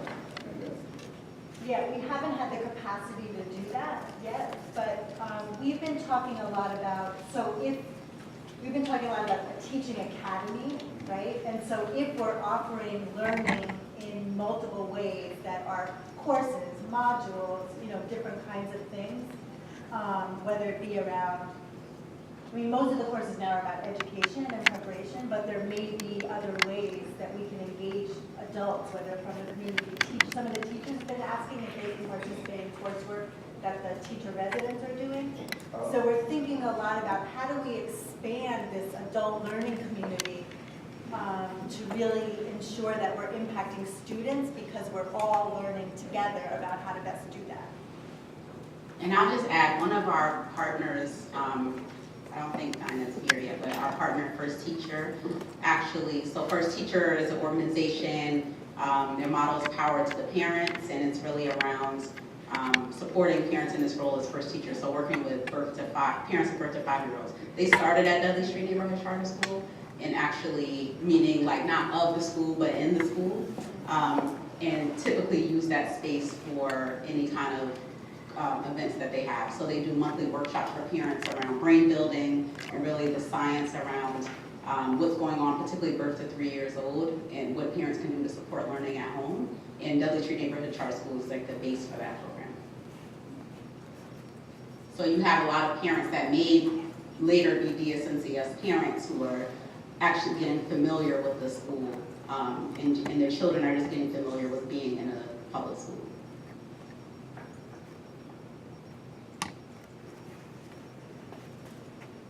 Hi, I just have one question about, you currently have 56 teachers in all of these different schools in the neighborhood. Do those 56 teachers, who I guess are like your alumni, do they ever hold collective meetings where they share information about how they're doing in the various schools? So, we've been talking about that. So I think part of it is that BPE and BPE is kind of going through this shift of over the past 2 years, really focusing in on the DBC, right? We've been citywide, and so different aspects of our organization have been more engaged in really working in DSNCS and working in Dearborn, and now we're all trying to come together. And next year's the first year where everybody in the organization is going to be either at DSNCS or at Dearborn. So yes, should we have been thinking about that? Yeah. Now I think about, how do we, absolutely. I know that at DSNI, all the principals of that group come together, right? You have meetings with all the principals. And so bringing the grads together would be, we bring grads together all the time, but we haven't brought them together just in the DBC. We've brought them together citywide.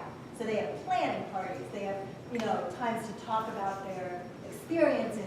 There's a rich induction program for BTR, but we haven't yet sharpened our lens in the way that now feels possible, right? Because all our resources and ideas are going to be going in that area. So that's exciting.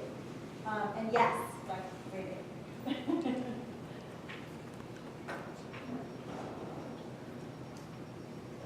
I think I have two questions. Number one, what are the demographics like in BPE? That's my first question. The staff or the... Both. You can just answer it holistically or however you would want to answer it. Yeah.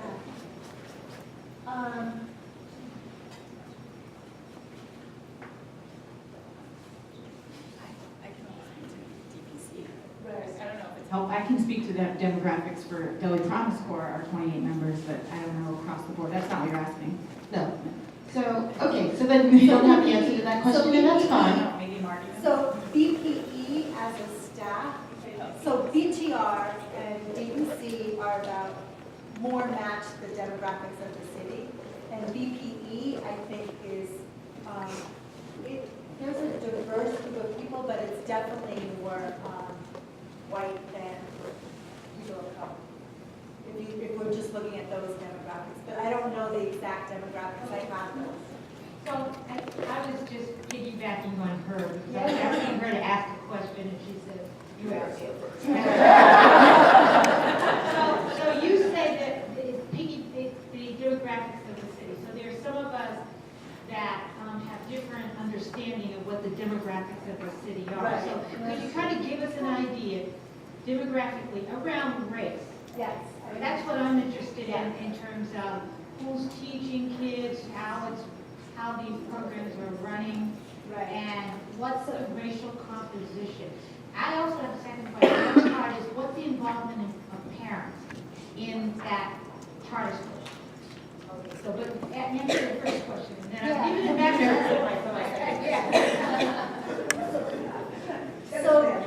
So the people, the residents are always about 50 to 55, 60% African American and Latino. So that's the residents. The teaching staff for the residents is probably about 50-50, the full-time teaching staff of the residents. The teachers at the school, about 50-50 African American and white, I would say. I'm sorry, I should have these numbers that roll off my tongue, but the leadership of BPE is predominantly white. Jesse Solomon and Simon Hess are the key leaders, and they're white men. Thank you. I She wants to know about the parents now. And for DPC, can I just add for DPC, because it's an important part of our program, is 75% of our members are either Black or Latino, and over half are from Boston. So they're directly working with students, and it doesn't get at your big question, but that's an important part of our. And in terms of the family engagement at DSNCS, there's a lot of family engagement in the parent council and in different ways in the classroom. There's a lot of involvement of families in like family breakfast, so there's like a range of different ways for family. There's an expectation of 100% family conference, right? So people are communicating about student achievement and student learning. And like I said, there's a parent leadership team as well. Okay, Linda, you have the last question. My last question. Yeah. Okay, so my last question is, having supported BTR residents for the past 5 years, my question to you is, what is the role of culturally responsive instructional leadership in your organization as you prepare to continue to develop teachers for Boston Public Schools? So, so in BTR, there's a strong component around culturally responsive teaching, and we have a year-long course that's also embedded in all our other courses called Language, Power, and Democracy, which really gets right at issues of race, equity, and both through history and like understanding the history of schooling, understanding the history in our country of the experience of different groups of people, as well as really investigating your own social location in the work, right? So there's a big strand of that. We've been pushing to have all that work across the organization and across the schools to really ensure that we're all really digging into that work all the time. I think that, again, like we're in this place of, BP is in this place of reorganizing and restructuring and reevaluating our own ways of working, so we're really prioritizing the things that we think are going to support us to be the best leaders, educators in every way, and that has to be a component of the work, as it is in the residency.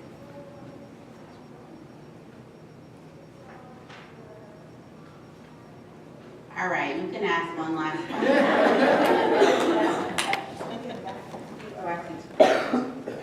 Go ahead. Hi, think this question probably for Jasmine. How do you encounter and then encourage your friends and other students like you to encourage them to go towards that path in education? I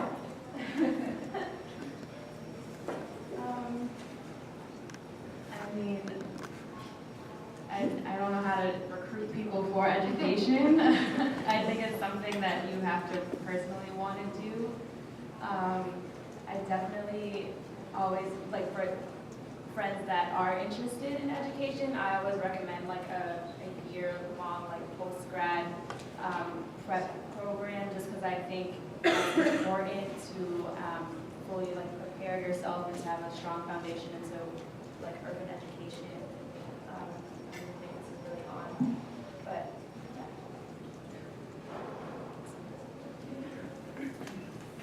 All right, thank you all.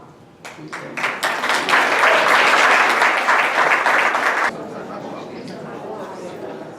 So I'm going to introduce who's up here.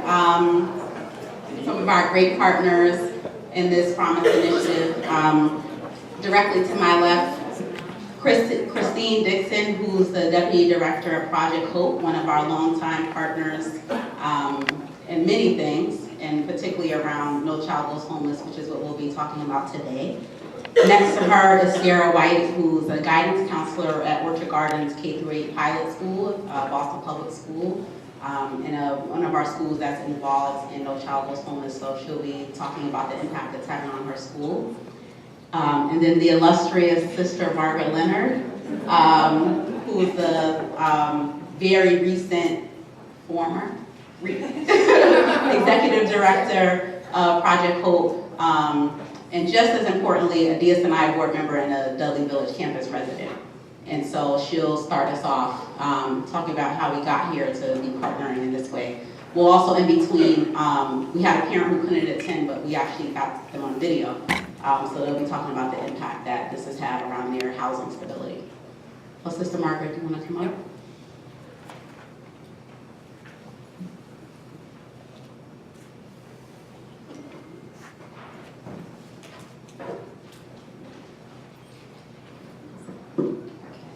I have to say, wasn't it a wonderful presentation about BTR?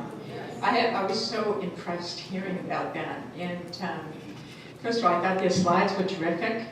And I want you to know that I had one slide, but I didn't finish it until late last night, and I didn't have a flash drive. So I'm going to give a copy of it to Sheena. So I want to simply say that my task here today was to address the issue of the partnership between Project Hope, which is a family service, human service agency in the Dudley neighborhood, and the DSNI, which is the community organizing force in the Dudley neighborhood. Now, Project Hope sees its mission through the lens of family. And DSNI identifies its mission through the lens of community. And the point I want to make with this brief presentation is the promise of greater collective impact is evident when these two lenses merge in a community-based, place-based neighborhood. So what has been critical to the really very positive partnership we have had? And there's a simple phrase, which is looking together in the same direction, where there's a shared commitment to a vision, to mission, and to strategies that will lead to dramatic change and transformation. There are also two other fundamental issues or understandings that are critical to this commitment. And one of them is when you look at the issue of poverty, you ask the question why, and identify the underlying causes. And when you work on targeting solutions to these causes, you never do it for people, but always with them. persons and families need to be active agents of their own and community transformation. And this commitment is central to our partnership. We hold a shared belief in a culture of mutuality, which is power with rather than power over. Now that's radical and revolutionary in its own right. Particularly, if we look at the whole political scene today, in a world where power over really directs the formation of our institutions and systems. And we hold these values, which I have just named, alone and together. Project Hope is a founding member of the W Street Neighborhood Initiative, and we have been elected to the board from the very beginning. Now, at the time of the origin and the development of DS&I, family homelessness began. When I think about that, it didn't exist before, or really is a small, element in the social fabric. And we know that its causes are rooted in the escalating cost of affordable housing and changes in the low-wage job market. And these causes fueled its growth and sent formerly homeless, low-income families to the streets, to hospital waiting rooms, to cars, and eventually to shelters and motels. Now at that time, Project Hope on Magnolia Street opened the doors, and the sisters whom I lived with opened the doors of our home, and we embraced families and we invited them to share over the years what they knew to be the underlying causes and the solutions. Now, as my friend here, Melinda Marvel, who helped us get the title No Child Goes Homeless, they're not rocket science. It's safe shelter in crisis, it's access to affordable housing, it's benefits, it's quality and accessible child care. It's education and training and jobs that pay a living wage, but all within the context of a supportive community. What a multitude of families that flock to our doors, we continually probed this question.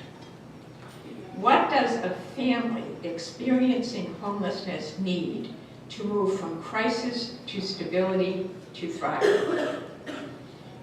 We together, at those early years, provided some solutions in collaboration with the city and state and the foundation world, other nonprofits, government supporters, etc. And I used to feel schizophrenic because here we were in the neighborhood, and then we would go, we created the first advocacy organization around family homelessness, and we were looking at how to deal with family homelessness in the city and the state.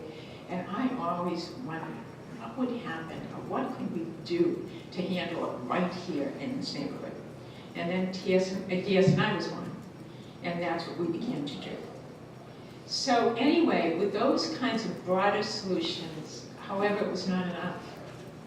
And because the numbers of homeless families rapidly increased. So family homelessness had taken on epidemic proportions, and our community was significantly impacted. In 2015, there were over 4,000 families living in shelter, in hotels and motels in the state. 32% of these families entered the system from Boston. And the largest number were from Dorchester, Roxbury, and Mattapan, and our own Dudley Village campus, excuse me. So the question raised among DS&I and ourselves is, what could a place-based community initiative bring to the decrease of family homelessness? When Project Hope answered this question, critical question, it is through the lens of the community.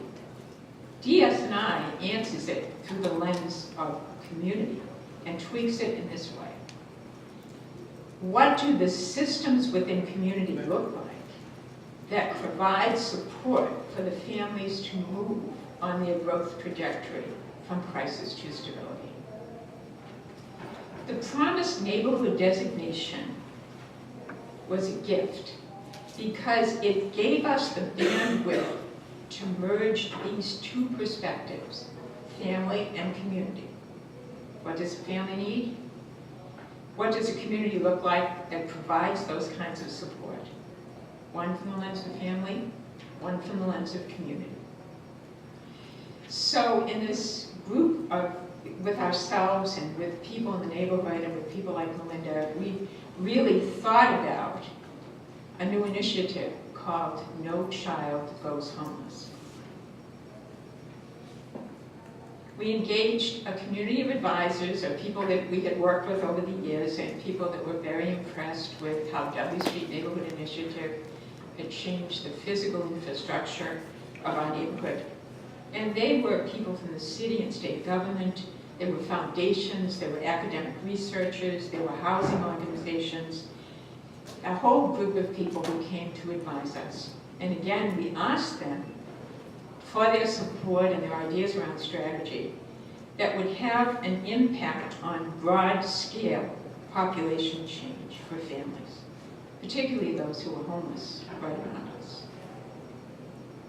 So our project continued to access critical resources so that individual homeless families could move from homelessness and poverty. DS and I, with us, looked at the broader question of what the community could support. And so these are some of the community solutions that emerged. We already heard about some of this through the presentation from BTR. So it's the educational system, particularly the Boston Public School system. It's the Boston Housing Corp.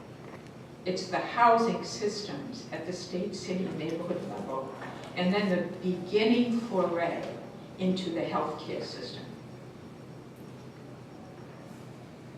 One of the things in terms of housing and health, it's important to really, really focus on. I don't know if anybody has ever read the book Evicted. I had the opportunity of meeting the author of Evicted this week. And one of the solutions, now he's done this whole amazing study on eviction, which is so crippling for families. And he's done it around the world, and particularly in many places in this country. And his solution was, we need a universal subsidy, whatever we call it, for low-income families in this country. And that housing is a determinant for poverty in this country, and we need to really think about that and make a change. And here at DS&I, we decided to look at that in a significant way. So we came up with 3 core strategies. You're going to tell me I have to move quickly? So the one strategy is keeping homeless children in school, attending and achieving. And Christine Dixon, who's the Deputy Director of Project Hope, is going to talk to you about how she did that. The second is, and if Sam Margolis was here, we'd talk about how their initiative, Youth Harbors, has done it in high school. And then the second is keeping families housed. I'm just going to make a statement about each of these, and I promise you I'll be finished in a minute and a half. But thousands of families have been evicted from permanent housing. I mean, actually, and we went to the Boston court system and we tracked the data and looked at where those families coming from. Hundreds, thousands of those families are coming from Dorchester and Roxbury and Manapee. So we need a strategy in terms of how to deal with those evictions and stem the tide of families moving into housing, moving into homelessness. Then, I'm getting nervous here because I'm going to get moved through this. So anyway, and there's a range of ways in which we've done that. And then I simply want to say, and then we talked about the whole issue of housing. How do you get housing that's affordable? Well, DS&I has the land trust, and they have done a whole range of things around getting housing that's available to all new housing, for example, in our neighborhood and area have to go through DS&I so that we look at how do we increase that supply. But the other thing I think we need to think about housing is we're facing gentrification we're facing a very complicated process. However, we are a community-based neighborhood, and there are families in our neighborhood that are overhoused. There could be some support around management and some support in around maintenance and the other thing, so seniors in the neighborhood. So, and then there's policy issues, and the policy issues are the issues that Marty Walsh has come up with, is how do we actually give tax benefits to individuals who are homeowners in our neighborhood in order to access more affordable units. We have to think in an innovative way together to bring more housing to the table.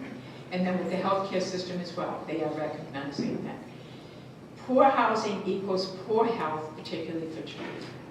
So how do we capitalize on that? So in conclusion, I just simply want to say, merging a family lens with a community lens holds the promise of a much greater impact. So I'm sorry for opening my time for that.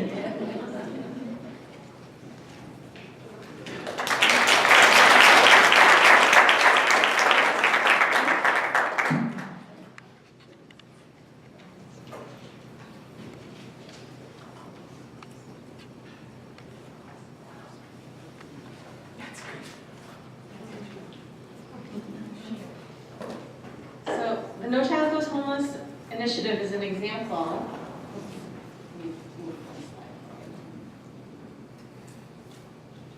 Is that not working?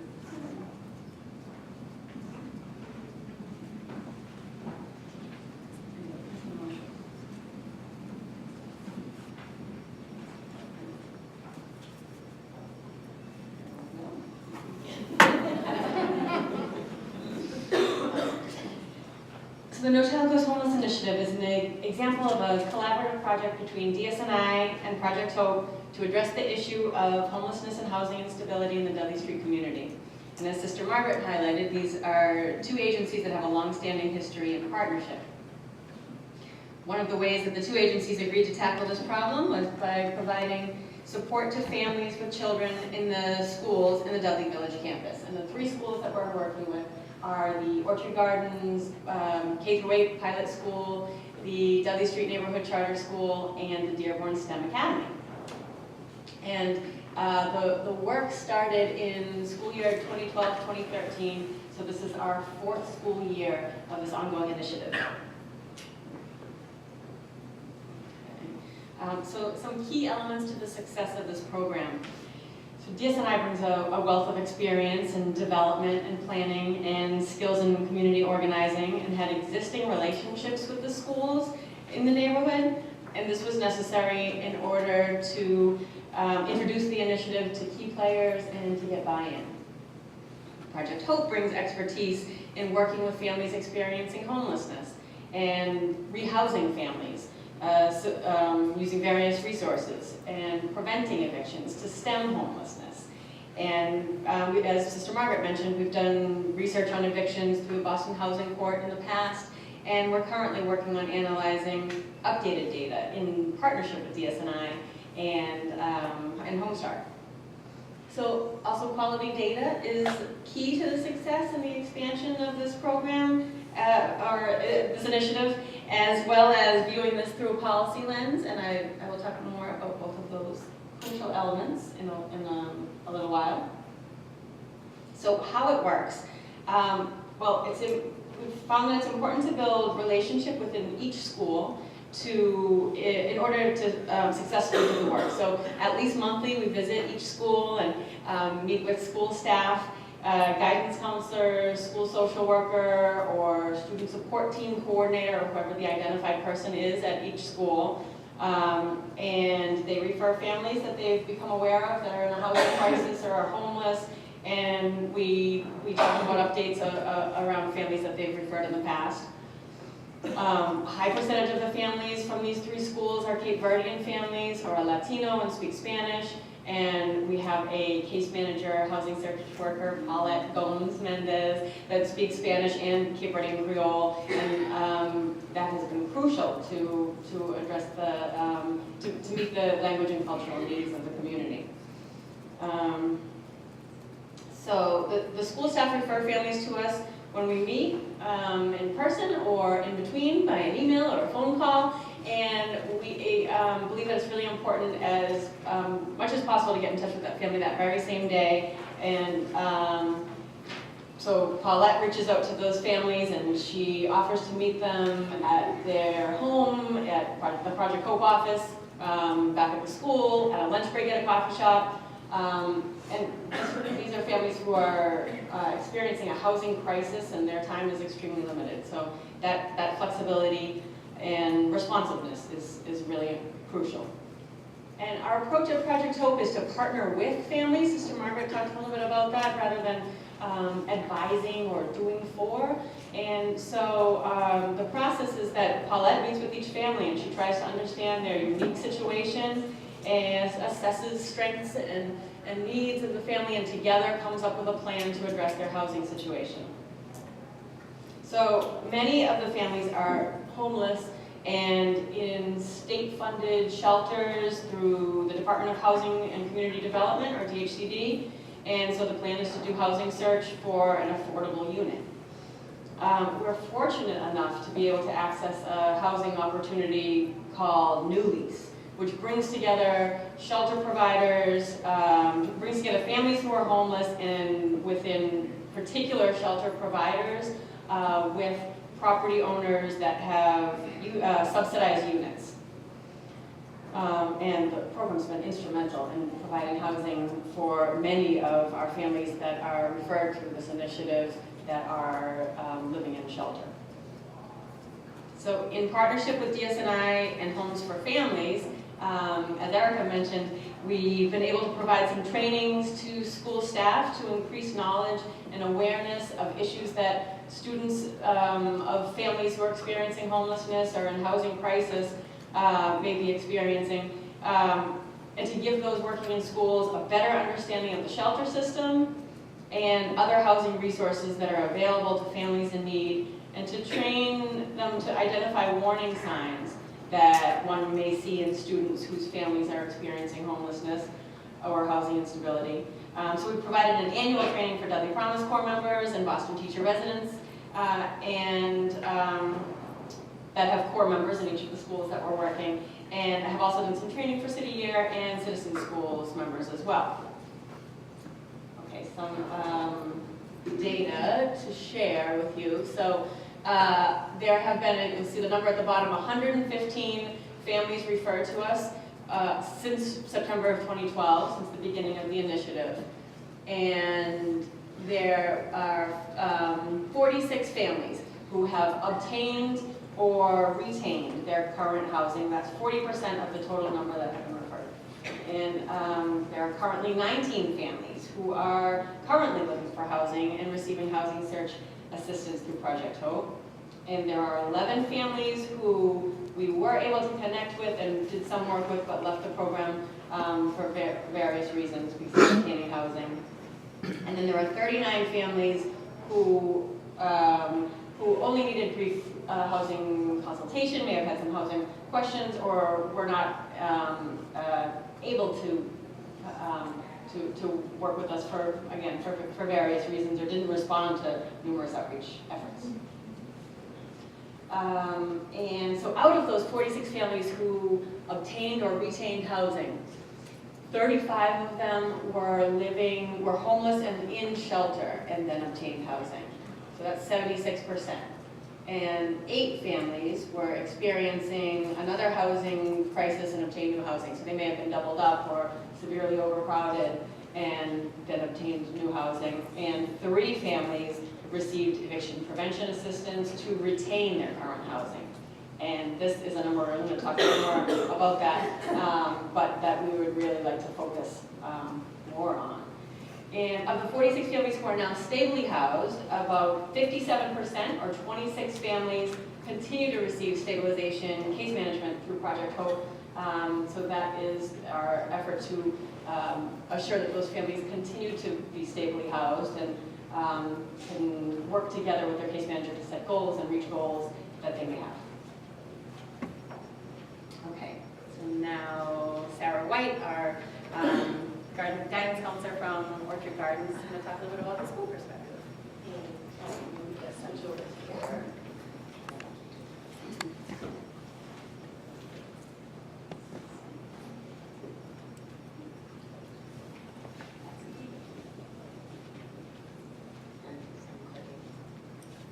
Beautiful. Okay. Good morning. My name is Sarah White. I'm the school counselor at the Orchard Gardens School and have been for 12 years. For those of you who know the Orchard Gardens story, I was voted back on the island. So I've been there before and after turnaround. And so I'm here to talk a little bit today about the impact of Project Hope on our students at Orchard Gardens. And so Christine has presented some very exciting quantitative data, but I'm going to give you some qualitative data in the form of some stories. So I'd like to introduce you to Leandro and Leandra. They arrived from Cape Verde in 2009 and had excellent school attendance, greater than 98%, until the fall of 2013, where they literally disappeared overnight. They were in school, the next day they were gone. We had no idea where they were. They have a larger family, but these were the two students who were Orchard Gardens students. Through tireless efforts of one of our paraprofessionals at school, we were able to track Leandro and Leandra to a hotel room in Western Massachusetts. And that happened in less than 24 hours. The hotel was off I-90 near Springfield, and not a single person in walking distance of the hotel or in the region spoke Cape Verdean Creole, the family's native language. Leandro and Leandra were English language learners. They were fluent English speakers, but they were 9 and 7. So I'm not sure mom was willing to send them out down some busy road off the Mass Pike to find someone who could help. And I was fighting back and forth with the school system, who were reluctant to register the students because of their English language learner needs. They basically told me they couldn't service them, so we really needed to figure out a way through the McKinley-Vento Act to bus them 90 minutes back to Orchard Gardens. This is against the law. They have to register them from school, but they absolutely put up every roadblock possible, including turning mom away because they couldn't understand her. Enter Project Hope. So I was able to contact Christine, who immediately we talked through the problem, and the first step was we contacted the Department of Elementary and Secondary Education to inform them that the students were not in school due to the district's lack of available ELL services. Again, this is against the law, and that necessitated an immediate transfer back to the shelter system in Boston. We advocated for the families to be relocated to a temporary placement in the Boston area within the mileage that's reasonable for BPS to provide transportation. I mean, I have a student coming in on a van from Framingham. I have 2 coming in from Brockton. That's a reasonable distance. So we were just hoping for that, you know, the 495 belt is a reasonable distance to get them to school. And we have continued to work with the family in their transition to permanent housing. So I would say probably, 18 months ago, maybe a year, the family was transitioned into public housing in the Heath Street community. It's not the awesomest, but it's stable, and the kids are thriving. Their attendance is back up to greater than 98%. Both students are making tremendous progress linguistically, academically, and socially. And even though they've been stably housed for a really, really long time at this point, I know that I can call Paulette or Christine anytime I have a concern about this family, and have in fact. Mom suffers from major depressive disorder and goes into long periods where the kids describe that she's in bed for days on end with the shades pulled. So when my friend Leandro comes to school and says, Miss White, she's asleep again, I know I need to get someone in the home that speaks Creole to make sure everybody's doing well. So that is just one of the many successful cases we've worked through with the support of Project Hope. And I just wanted to mention a few other qualitative points. So we had Carlos. Carlos was a very lovely young man who had been living in a hotel in Brighton for over 2 years. He was presented to the school student support team because of lack of academic progress. Christine and Francisco at the time came to the meeting and helped us talk through solutions to create a study area and a standard hotel room where a family of 3 and random pets like a bird maybe and a dog. We're living, so we carved out a space in the home and school supplies and all of the things that we take for granted in schools that homeless children sometimes just don't have. So we were able to do that. And then there's my good friend Arvison, who's a current 8th grade student. He was living in a mold-infested basement apartment with his mom and siblings. His asthma, he's a very giant 8th grader.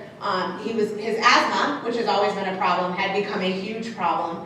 And when we dug in a little more, he told us about the mold. So again, contacted Project Hope, and they've already been relocated.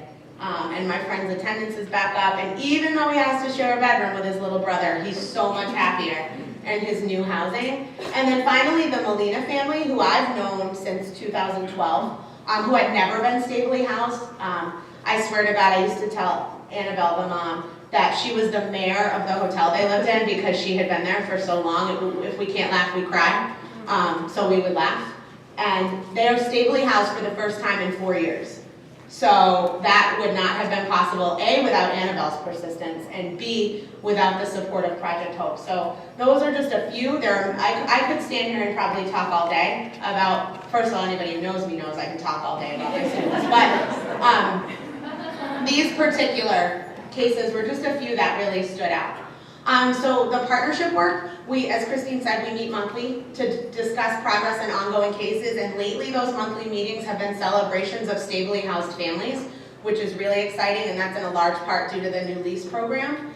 We on an ongoing basis monitor the attendance of identified students, so periodically I send Christine these horrible printouts in PDF form that every absence must be counted manually to get the student, make sure we have accurate attendance data. And one of the major things we've had to do this year due to some cuts in BPS is we have to work really hard to make sure that BPS is providing adequate transportation resources for families in need in a timely fashion. Orchard Gardens, for example, was buying commuter rail passes for the student from Framingham for over a month. Teachers were taking turns going to Back Bay Station and buying the passes so Tyrone could come to school. Tyrone is new to the country, Tyrone has a seat at Fenway High School, and Tyrone needs to be in school every day to be a successful 9th grader and have the chance to matriculate to post-secondary education. We have a fluid immediate referral process, mostly via phone and email. I know that I can call literally with an emergency and that family will be contacted most likely that day. And that we have ongoing interim communication between Project Hope and Orchard Gardens. That monthly meeting is not it. We are in communication always. How I identify families.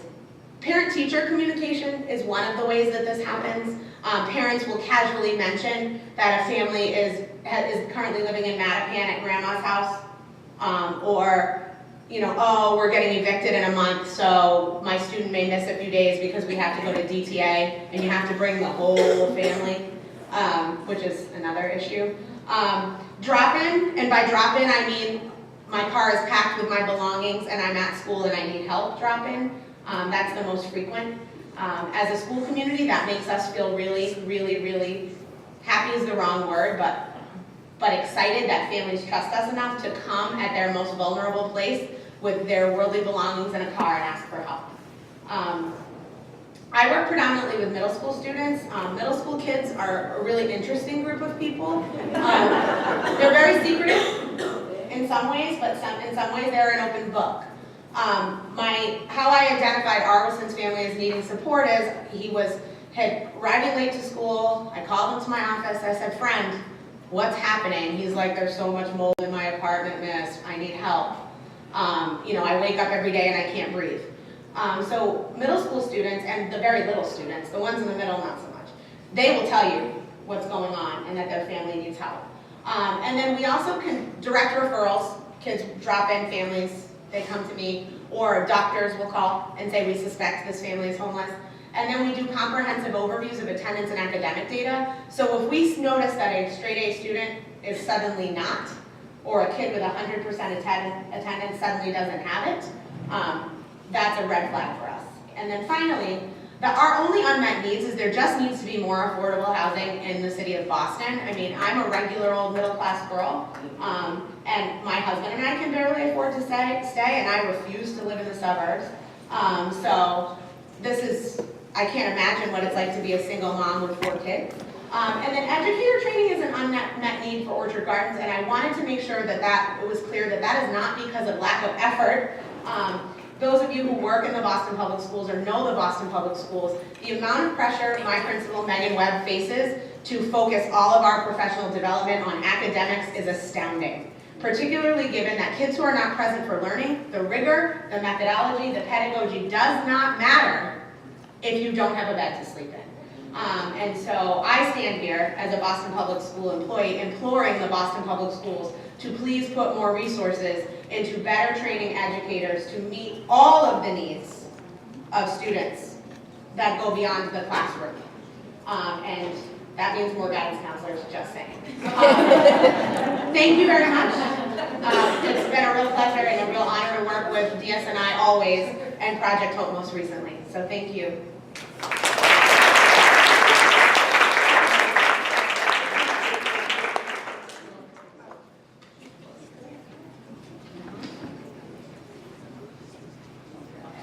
All right. Yep. So just a quick revision so that we can get ready to move into lunch. Christine's going to wrap up and kind of talk about some bigger picture collective impact and kind of moving forward things. But I'm just going to integrate it with the Q&A so she can be presenting but also answering questions at the same time. So please, if people have questions, start to come up to the mics or pass the mic around, and Christine will manage that process. Okay.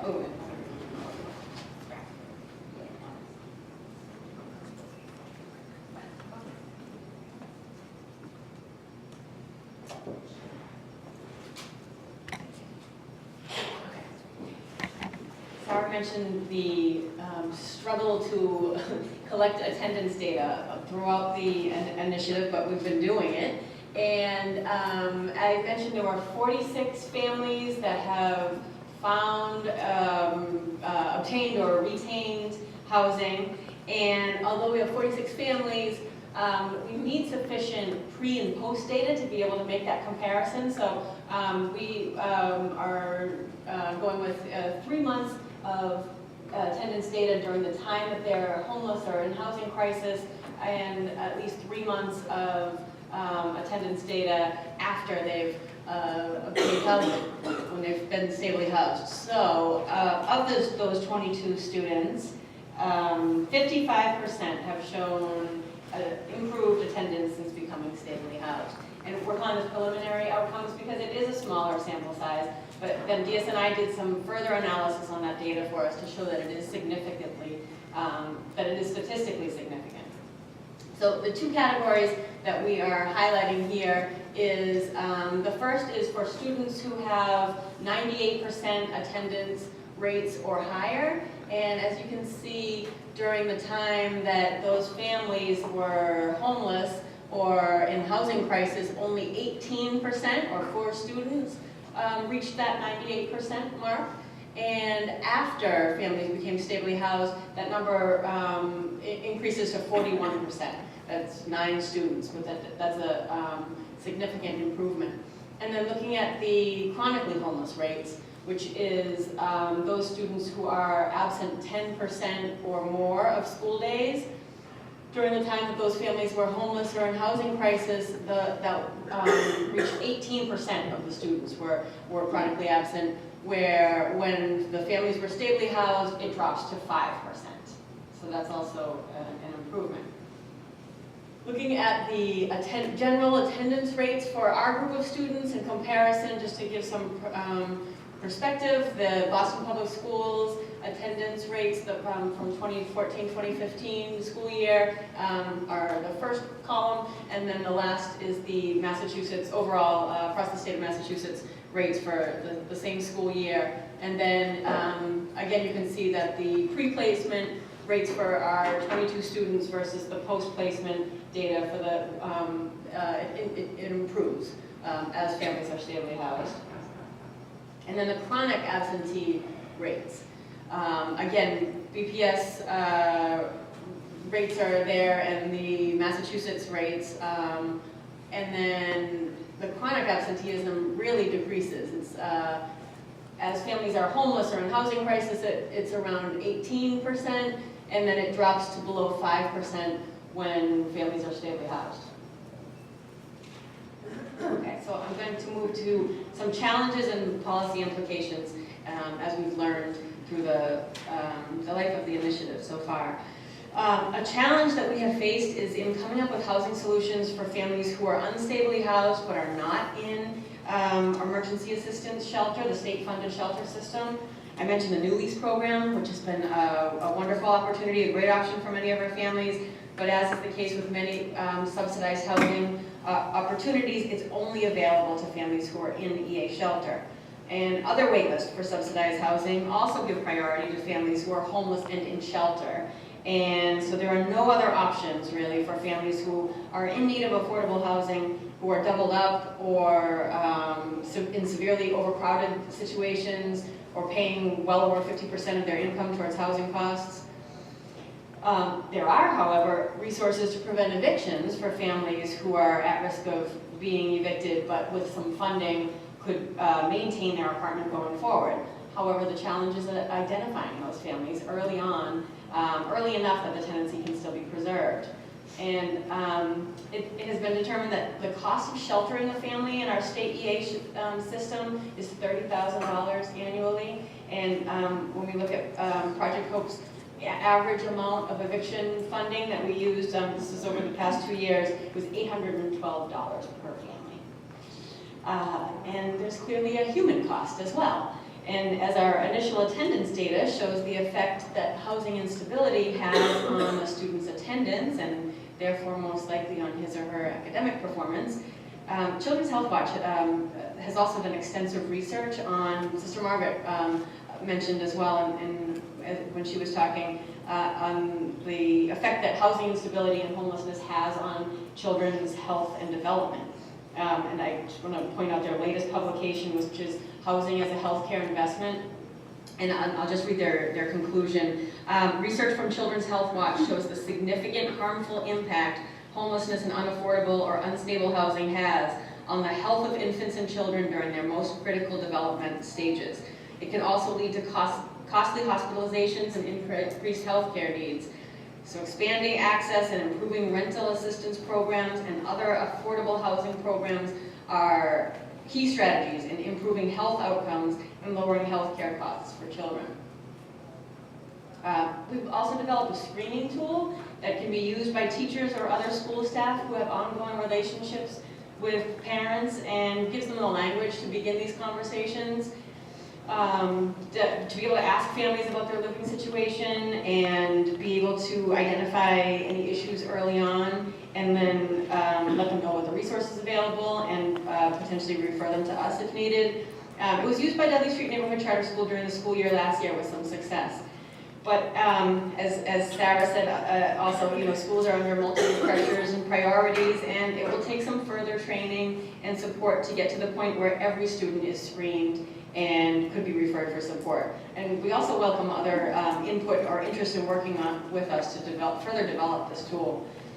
So as Project Hope and DSNI continue to learn from this initiative and from the data, from the stories and the challenges, and strategize about needed policy change to support the families that we are seeing from the 3 schools we're working with, as well as for all Boston Public School students and families. We've worked collaboratively with others who are also pushing for more affordable housing, such as Homes for Families and Boston's Change Circle. So in terms of scaling up, DSNI and Project Hope have partnered with Youth Harbors, who addresses youth homelessness and is working in 2 of the schools, 2 high schools in Boston, and one is the Burke School, which is within the Dudley Village campus. Our goal is to expand to all of the schools in the Dudley Village campus, and DSNI has built these relationships. We just need additional funding for the staffing.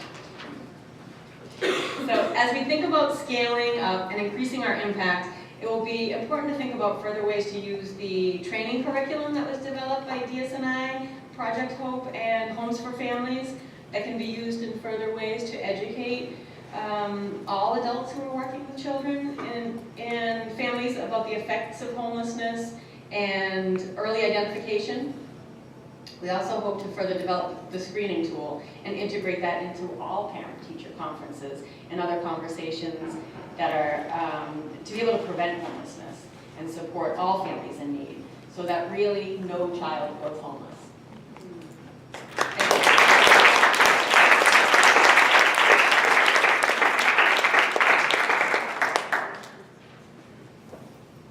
Does anyone have any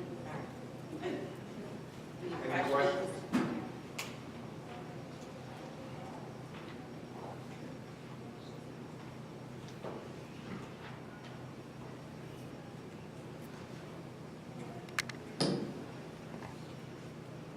This is sort of a general question. I'm wondering how all of this data that's been collected gets shared across the agencies that are working. Not just the schools, but schools sharing with DSNI and Project Hope, not just about housing, but about health, about training, about BTR residents. How does all of that information get shared? Yeah, good question. So we're going to talk about that a lot this afternoon, but in general, I would say it doesn't get shared well. We do, so a big part of doing these kind of collective impact efforts, and probably one of the most important parts, is creating these shared measurement systems and having like a data infrastructure. And it's something that specific data, will actually be able to get it from the district level. But that's, hopefully you're in that group, Val, because we want you to talk about kind of shared measurement. And can you actually, I forgot to mention from last time, when you asked a question, just say really quickly your name and who you are. You want to say who you are? Mallory Goes, retired principal from the village.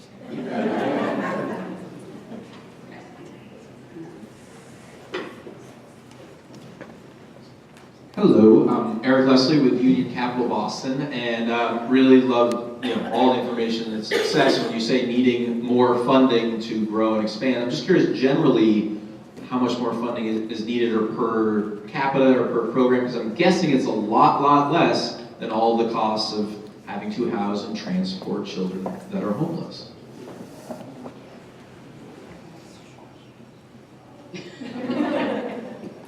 I'll start.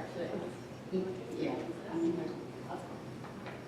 Well, I know, yes, I think it is a lot less, Eric, just because we have the structure in place. And so Project Hope and DSNI have done some work to look at what that budget would look like. But right now we have the one case manager housing worker for 3 schools. So to expand to another 3 schools would be probably another person, and with the additional support of the 2 agencies. Yeah, I don't have a number for you, but.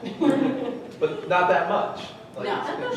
Yeah, right. Comparable to the other costs. I would say, and I may be missing some pieces, but the real cost to this is the case manager that works. So one case manager for every couple of schools, and then the support from Christine, and then on the DSNI side is the managing and maintaining and facilitating the relationships with the schools, which is a lot of what Katrina does. So it's 2-3 staff positions. I think then the other thing that adds to the cost and the creativity necessary is the housing solutions that we have some now, but they're not enough, and so I think that's the other piece when we think about cost and what else is needed to really strengthen the work.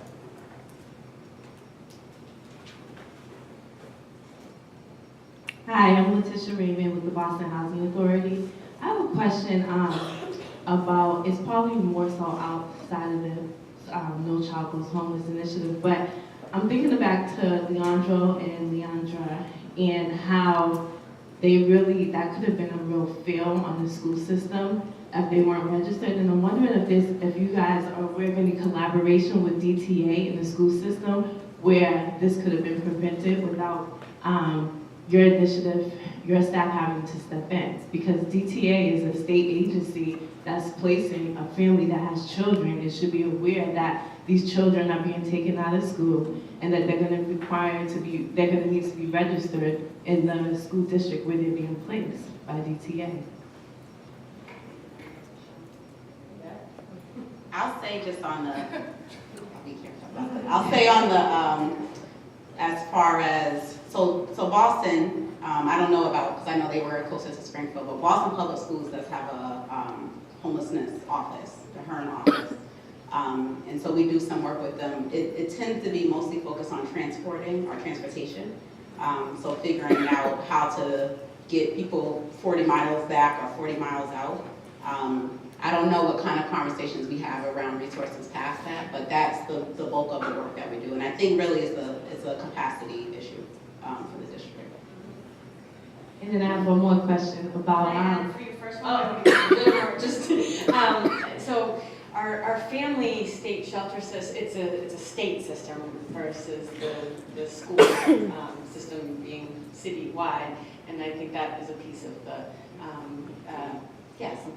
but our state family shelter system is also Massachusetts is a right to shelter state, and so I know that Department of Housing and Community Development, their goal is to place families in shelter within 30 miles of their home community, but if there is no space available, then the family may be in any shelter space across the state that's available. So it just, although I know there's conversations and lots of advocacy around ways of the systems working together, but it is a challenge. And this DHCD though has really reduced the number recently of families that are in the hotels and motels. And so we hope that will mean more families that while they're homeless and in shelter will be in their home communities, because there's more shelter space now as well. Yeah. And I just wanted to find out if there's any direct outreach done to the families other than the screening process or the referral process, if there's any posting of notices or any other direct outreach to families, whereas maybe Leandra's mother, you guys were quick to intervene, so it wouldn't have been a long process where they were out of school or any other issues, but maybe if their mother received any direct outreach beforehand, once she was being relocated to Springfield, she would have reached out to the school herself. So, yeah, I'm really loud, so I'm going to try to do it without a microphone. So we do a number of parent communications throughout the year. Christine and her staff, we have this, if you've ever driven by Orchard Gardens in August, you must be wondering what the 800 crazy people are doing in the 90-degree heat behind the school. That's our back-to-school barbecue. And all the families come, and we always invite our best partners to come and do some outreach to families. Back to school night, we send letters in 3 languages. We do all of those things. But we find that very often, because these situations happen so quickly, families forget they've been given the information, and they end up seeking advice from friends and family members who have been through the same process. They end up at the DTA office, assuming they're going to be placed in a shelter in the greater Boston area, and next thing they know, often because of the language barrier, they're on a bus to Springfield or Chicopee or Marlboro. Bedford for a while was a hot spot. So it often becomes one of those things that as much outreach as we do on the front end in the moment because it's an emergency, they just forget. Now, a few families will call and say, don't you have someone who can help me? Yes, we do. But because we do so much communication, it's been very easy to track down families when they disappear, like Leandra and Leandra. I can imagine if that's not embedded in your school culture, that could be really difficult to track them down once they're gone.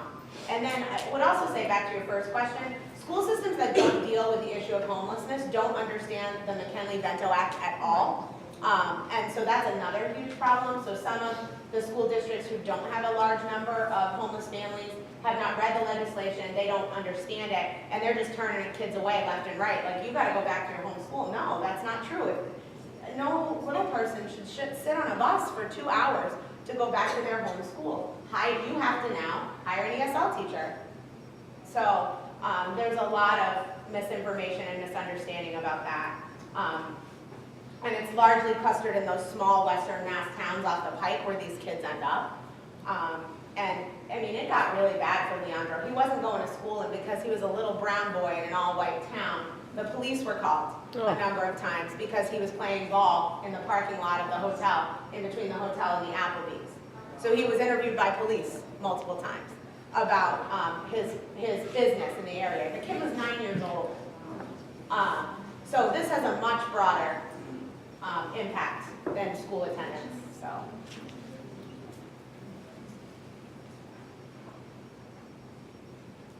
All right, so I want to get you all to lunch. Thank you all again.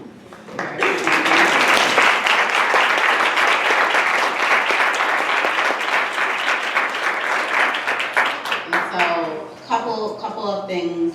Are we ready to send them in here? I have a couple more things to say, so that's fine. So please, I know that discussion time always is hard, so please come up and, I'm volunteering you all, but come up and ask them more questions, and also, like I said, write down questions that you have that you might want to bring up later. One of the things, another focus at DSNI, something we've been doing the last couple of years is around integrating the arts into the work that we do. Doing arts interventions, thinking about how you use arts as a community organizing tool. So I don't know if people noticed the tree back here on the wall, but we wanted to have you participate while you get your food, come back, and then you go back there and see in an art intervention around Boston Promise and partners. And so I'm going to try to explain this. Cal, maybe you can help me explain it, but I'll try. So the tree is representing our partnership with DSNI as the trunk and your organizations as the roots. So first, we want you to go up and write your organization name somewhere up there. If you're representing yourself, write your name up there as one of the roots of this tree.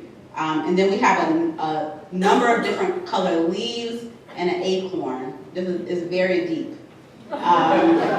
That we want you to write a thought on. And each one represents something different. We'll explain it, but the instructions are also up there in case you forget after you get your chicken. But I'll let Cal. So Cal is working with us at DSNI. He's one of our artists in residence. He doesn't want to talk, but I can explain it. So he's going to quickly explain it, and then we'll go on to lunch. Hi, everybody. Hi, Cal. So the whole idea is that this is like the whole roots of the movement was bringing all these organizations together to kind of branch out to the community. So the roots represent everyone here. The trunk is DSNI, and the branches represent how the initiative is branching out into the community and affecting the community, or helping the community in different ways. So the acorns are for things that have blossomed out of this initiative that were expected, or things that you would hope to see blossom out of this initiative. The green are for things that, I'm going to use the word blossom again, but things that grew out of this initiative that were just very positive. Orange are for things that you feel like you would like to see, or things you think could have worked out better. And then, as you said, the trunk represents DSNI connecting all these organizations together and helping you guys better connect to the community. And I forgot, there's actually rectangles over there. I forgot to bring one of those up. But those are for ways you feel like DSNI has been instrumental in the process. So that can be things you would like to see in the future with a partnership through DSNI, with this whole initiative. That's the gist. I can talk. So like I said, so there are instructions over there, and you don't have to worry about putting them up. So if you could write on at least one of a different color, leaf of a different color, and just leave it over there. And Cal will, as we're moving throughout the rest of the day, he'll put them up there, and we'll see how it turns out. We have lunch waiting in the alcove, and so it's similar to breakfast, buffet style. I'll ring a ding ding you, and probably around 12:50 or so, 12:55, to have you start to come back. And we actually have another part of this presentation was, I mentioned there was a parent that couldn't come who did a video, and so we'll run that right before we come back for lunch, just so you all can hear directly from a parent just kind of how No Child Goes Homeless has had an impact on their family. All right, so lunchtime. Parent who wasn't able to be here, and so they ended up creating a really short 1 minute, minute and a half video just that a parent wants to share his experience. So I'm going to start with that, and then I'll come back and announce who's coming up next.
Just wanted to share that as we move into our next presentation, kind of to close out the next one, but also close out the last one and move into the next one, which is related.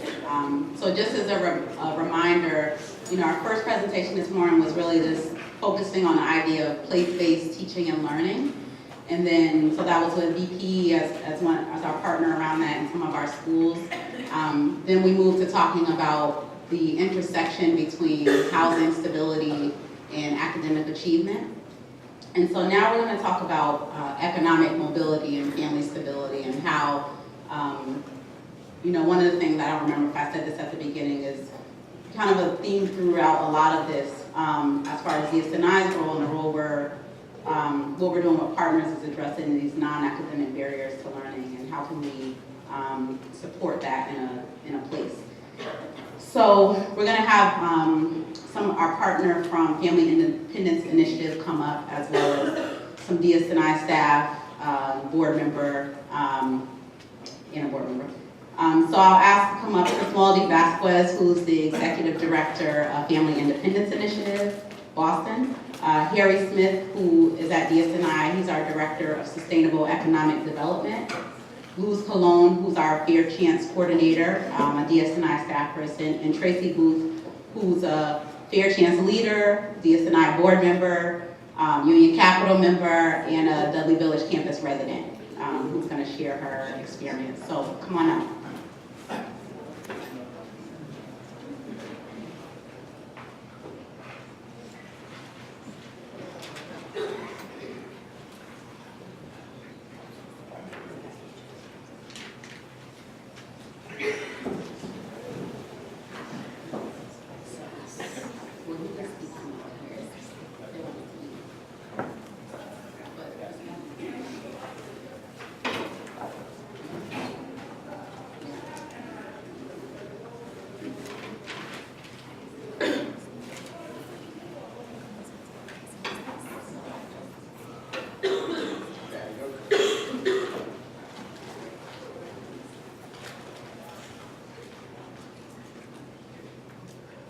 Hi, everybody.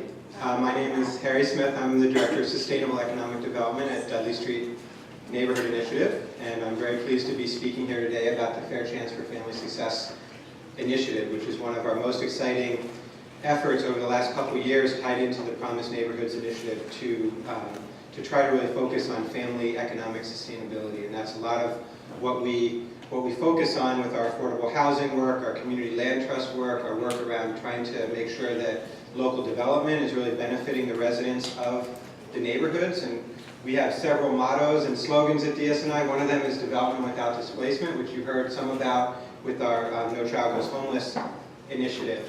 Today, what we really want to focus on, and I know we have a limited amount of time, so I'm going to talk as little as possible and get to the real folks who are implementing the initiative.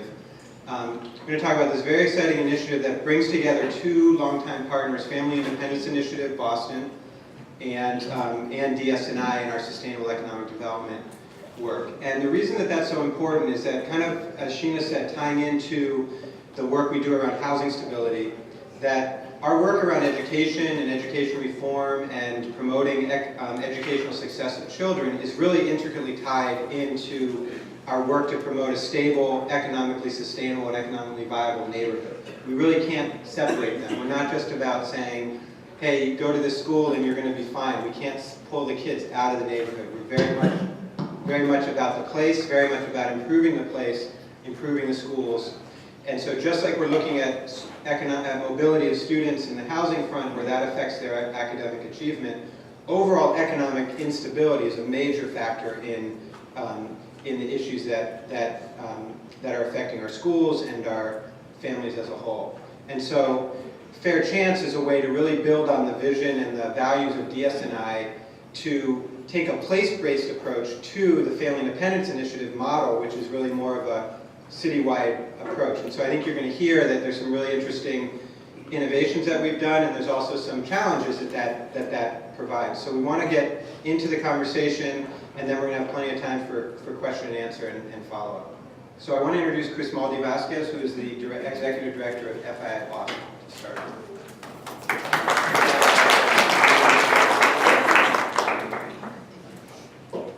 Hello, everybody.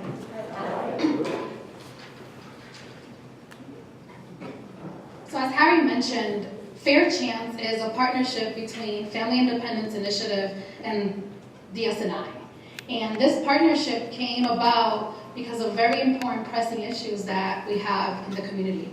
Recently, I saw in the Boston Globe an article that was titled "A Tale of Two Cities," that really talked about our city and how it's becoming a place where you're either in affordable housing or you're really rich, and there's not really a place where you go in between.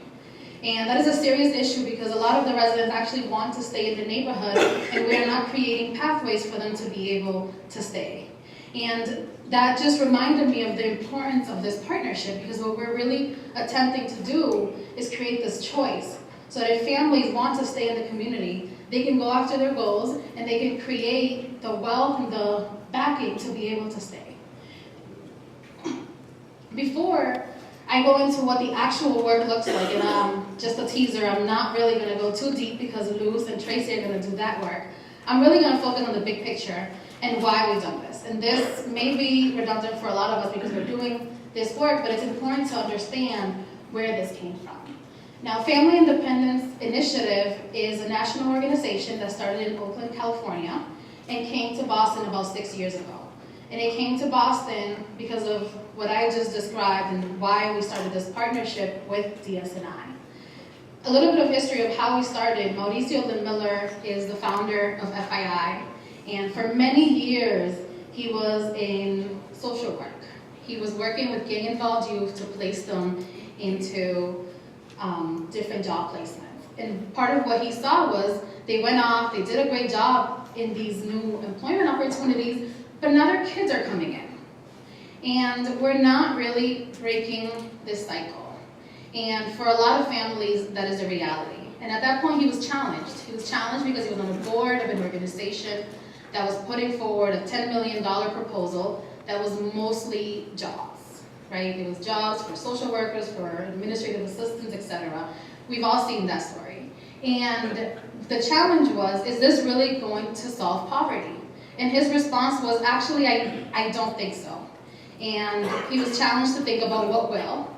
And he went back to his mother. His mother got his family out of poverty, and she would not have put her kids through his system and through his programs, and he knew that. He knew his mom would find his programs patronizing. And he said, what I would do different is actually go to families and ask them what they're already doing, because we know they are working really hard, and invest in that. And that's how it started. It started really as a research project to learn what's happening on the ground and how do we invest in it. So to give some further context, this is a chart really outlining the population of the United States. And what we're seeing is, in terms of income, it's broken down into quintiles, and for families below $50,000, that's where most of the population is. We also have the poverty line, the federal poverty line, which is about $23,000 for a family of 4. And there's a safety net that catches families, which is really important. And it's part of the work that we have done to really stabilize families. And part of what we have done is make poverty tolerable. What we have not been able to do is make it escapable, so that families can move forward past the safety net. What we also know is people don't often see that families are working really hard to move forward, and there's the stigma that families are stuck. They're not stuck. 96% of families actually move beyond the poverty line at some point. And what happens is they're one emergency away from actually going right back to the poverty line. So this is a cycle that's happening, and families are actually working really hard to move forward. And we're seeing that here. And 50% of families actually go back within 5 years. So what we know is poverty is real, families are working hard, and they're trying to move forward. We also know that we have policies in place that if you are making money, you can make more money, right? When families are beyond a certain income, let's call it $80,000 for this sake, they start having access, they have great credit, so they have access to loans, they can buy in bulk, you buy a house, now you have credit deductions. We are investing, and we are investing in a way that's really flexible, and families are able to make choices for themselves. Where we are not making those investments is for families as they're moving beyond the safety net. There's a drop-off that happens. I know that there was a report recently around the cliff effect, so we have an idea of what's actually happening with families. They're moving forward, they're penalized for their progress, and they're going back. And there are not enough of us thinking about how do we invest and how do we create a platform so that they can move forward, because they do want to, and we see that through the data. So our work at Family Independence Initiative is really bridging that gap, and bridging it through, one, getting information. So we learn directly from families. Families log into a database on a monthly basis, and they give us data about what are their goals, what's the initiative that they're taking towards those goals, and how is it working out. So we're learning, and we're learning every single month with a lot of data. And for us, the partnership families come in with is to support each other. They join in cohorts, and instead of having a staff member really guide them through their goal process and creating a plan, families are doing that with each other.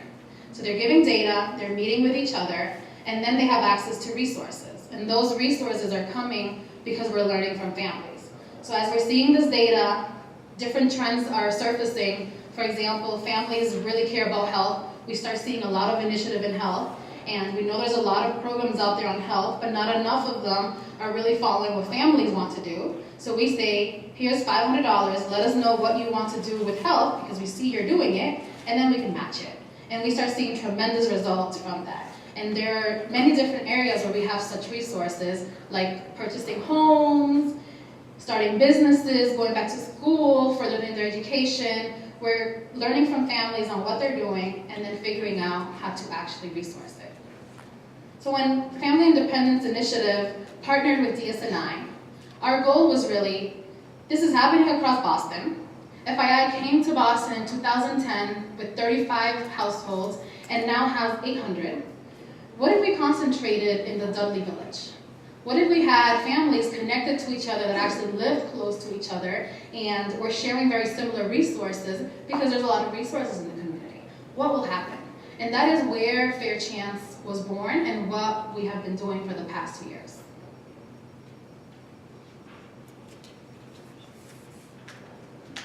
Now to highlight a little bit of what this actually looks like, I have 3 families here, but given our time restrictions, I will share about one, and that is Wilson, the guy that's behind the truck. So Wilson is a truck driver, and he has been working for a company for many years. He had a goal to purchase a house, he started his savings account, and at one point he realized, somebody came up to him and shared, if you purchase your truck, which this is an opportunity to purchase a truck, you can triple your earnings. Now he didn't have access to traditional loans because he didn't have credit. He's an immigrant family. And what he did have access to is, him and his family have been involved with FII. They approached us and said, can we use some of the resources to grow, to actually start this business instead of working for somebody else. And through the resource bank, he was able to get a 0-interest loan, and there was a match savings attached. So he had $2,000 saved, we matched it with $4,000, access to a loan. This capital actually got him an opportunity to get more capital, because you need capital to get more capital. And now he has his business running, and he has tripled his income, and now he is on board to go purchase his home. And that is exactly what is happening across the board, is families are using these resources as tools for the goals that they have at the moment that they actually need them. So there's not a timeline for when they are actually using it. They just have to have given data for about 6 months to access it. When we came to Fair Chance, one of the first things that we ask families in general is, what are your goals? So this is actually a word cloud of the goals for Fair Chance families when they came on. And what you will see is, they're very similar across the board, but families are really interested in saving and buying, in school and education and helping each other. There's a lot that families are actually working towards. And an important aspect of the model that I wanted to highlight is, we're not necessarily tracking very specific outcomes. When the family comes in, there's not necessarily a plan that says you came in at this income and you're going to grow to this income. It's really, what are your goals and what are you doing towards them? We still see some results, and I'll share some of the Boston results. On average, for families that have been with us for 2 years, what we have seen is increases in savings. Now that one is easy. If you know that somebody is going to match what you are saving, you're going to start saving, right?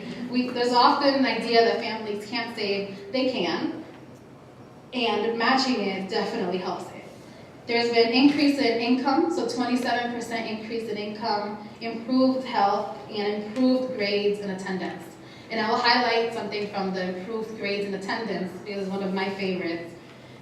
In my work, prior to coming to Family Independence Initiative, I worked with a group of principals that were really looking to turn around their schools. And attendance was one of the most important issues that surfaced, and it was across the board, whether it was a private school, a charter school, or a public school, attendance was always something that schools wanted to improve.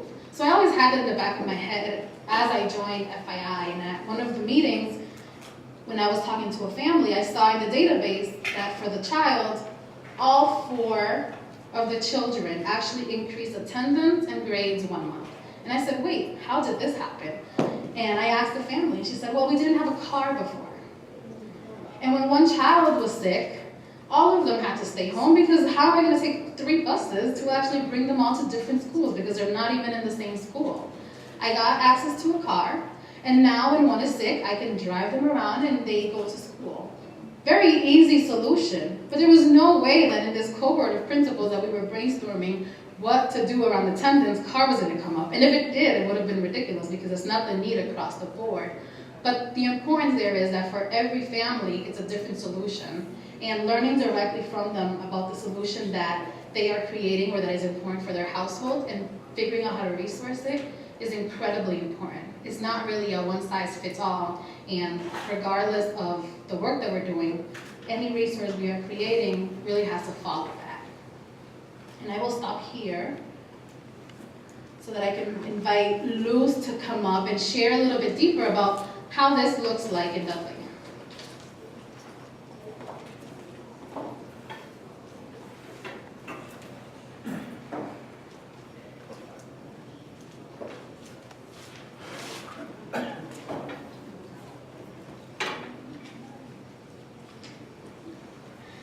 afternoon, everybody. My name is Luz Colon, and I'm the Fair Chance Coordinator at the Lead Street Neighborhood Initiative. As they mentioned already, it's a partnership, and how it relates to BPI's, BPI focuses a lot on education and schools. We concentrate a lot in families and community.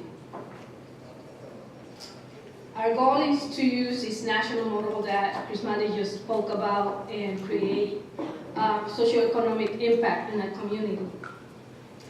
Our mission is to support our residents to strive for the family goals. Our purpose is to encourage and connect families so they can work together and create networks and support groups for themselves.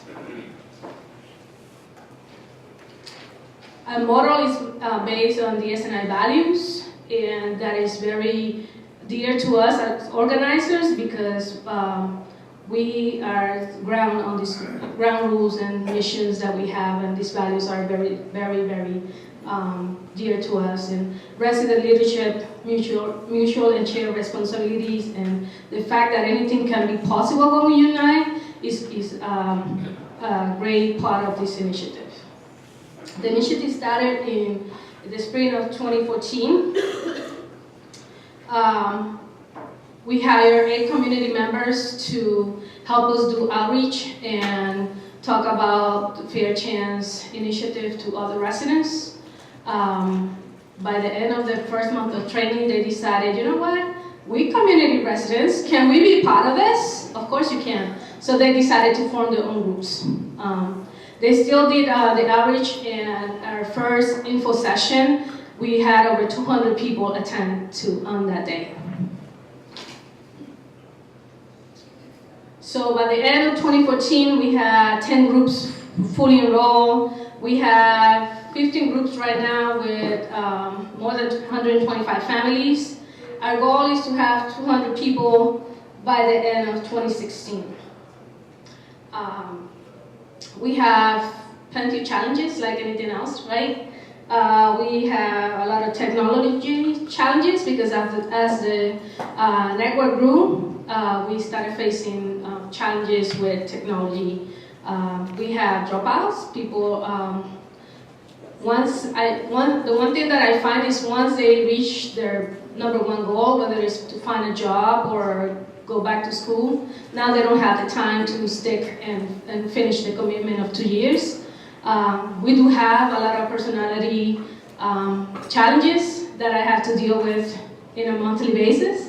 And space issue, right? Because now we have 15 groups that they all want to be housed at DSNI, and DSNI is growing, so the space issues become part of our problems. But most important, let's concentrate on the positive, which is we have gained great community leaders. We have beautiful personal stories. And the fact that we have helped many residents of the DVC reach the goals, or some of the goals. How does this initiative work? So we do an info section, and the reason for the info session is, number one, so the family fully understand what the commitment is. And number two, when we started, people thought it was a scam. They thought, what, you're giving me money and a computer and all I have to do is meet? So we had to really, start doing the info sessions and, tell them, yeah, that's exactly what we're asking you to do. So the second thing is we ask them to form the groups and then meet with us twice before we put the applications through. The reason for that is if you can meet twice, what kind of commitment will be in 2 years, right? So we want to make sure that the people that are coming to us are people that are really striving for the goals, and that we kind of have to pick and choose because we want to make sure that we're helping the people that are ready to go, right? The next thing is they get approved, they get the paperwork in. We talked about the resource hub and what's coming down the line. We sort of give them a view of, 6 months from now you're going to be having all these assets that you could access. Then we have the enrollment process, and this is like The way they describe it is, it's holiday for us, because they get a brand new computer, so you know how you get something brand new and then you get all excited, yay! So, yeah, they sound like little kids. And then we go through the journal process, right? We explain page by page and what kind of data we're asking them from them. And then it is an ongoing process for 2 years, right? It's about, I narrowed down to 5 hours per month that I'm requiring from families. 2 hours for meetings, 1 hour for doing the journal, and 2 hours to meet with me while I'm doing the audits. It could be more depending on issues and, you know, they want to access some resource and stuff like that, but that's mainly 5 hours per month. And then the happy time comes when 3 months later they see their first check in the bank account, right? And they call me like, yay, I got paid today! And then this is when we see that we are actually helping families, we increasing their income. And thanks to Andrew, we have some results that we could show you. So Andrew was showing me yesterday that according to the data that we have already, there's a great impact in savings in our families. And most families started with a savings account of $15. And after a year, most families had $1,100 in their savings account. And this is not me making it up, it's a 70 to 100% increase in their savings. So if you remember earlier, we talked about families being low income, right? So this is great impact that we are already doing in our community. Sorry about that, that's the chart. And then, as I mentioned earlier, our purpose is to connect families to the community and create networks. And this chart over here that Andrew gave me yesterday also shows that when our family started in the process of helping each other, there was only a 60% family that said, oh yeah, I could help my neighbor. We are now on 95%, so we had a 35% increase in family actually supporting each other and helping all the members in the family. And we had a 40% increase on families receiving support from other families in the community. So our goal of connecting families to networks and supporting each other and me being able to go to Sister Margaret's house and ask for sugar still exists.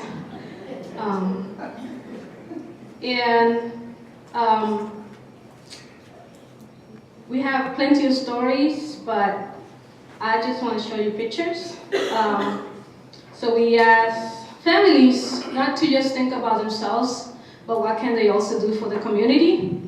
And in these pictures, I could show you taking pride in the community, Boston Chime, people coming out and actually taking pride in the community, cleaning up yards that are full of trash or vacant lots or streets. And it's not just, we're not talking just about the parents, we're talking about the young people and the children coming in to be part of it as well. We also had, at the beginning, we thought about family goals and what was the number one thing. Financial fitness was one of the things that people really thought it was necessary for them to have. So we had Matt from My Safe to come and give a financial literacy training one day. And in 1 year later, we see the increase on the savings account. We also had young people work on education, so they plan their own college fair, because this is, remember, this is goals for the families, not just the parent that's coming. We have a group that's specifically working on public safety, so they're taking pride on making sure that their community is safe for everybody to live. We have events, community events, where we unite the community in a peaceful and fun event. So holiday season at the Dudley Triangle, Dudley Common, you will see us there. It doesn't matter whether it's 0 degrees outside, we'll still have chocolate and we'll have fun. We see individual people grow, right? Like Evelyn Correa is one of our DNI homeowners, and she's now the president of the DNI. We see Ivelisse, who's a member, and she's actually in various committees, but one of them is education. That's very important for her, so she comes out every month to the education committee. And then we have people that they go and network, like in Union Capital or Children Thrive, and then they're like, oh man, you're part of Favorite Chance, I've seen you in the meetings! And then they start their own friendship and they start networking. We recently hired 3 fellows, and I have Tracy Booth with me here, and she will come up and talk to you about her experience. But they recently had a meeting about family links and Union Capital at DSNI, and we had almost 80 people show just to find out how Fair Chance is doing and what else can they do. And recently we had our open house at DSNI, and we have our crew, right? Chilling with Muddy Watch and making sure he understood that, you know, we not just live here, but we volunteer and we take pride in our community as well. And with that said, I'm going to pass it to Tracy so she could tell you her story.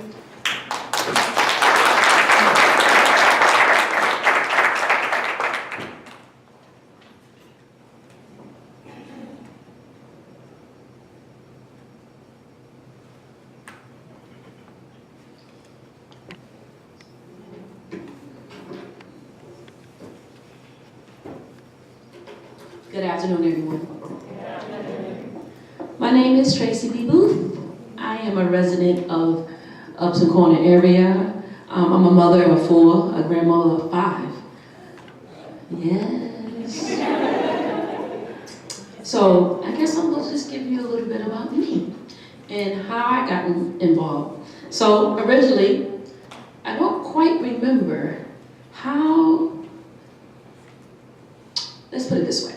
So what had happened was I decided that, you know, I met with Luce and wanted to just get this family initiative going, getting parents involved. And so I took it upon with 7 other fellows to sign up 100 members, correct?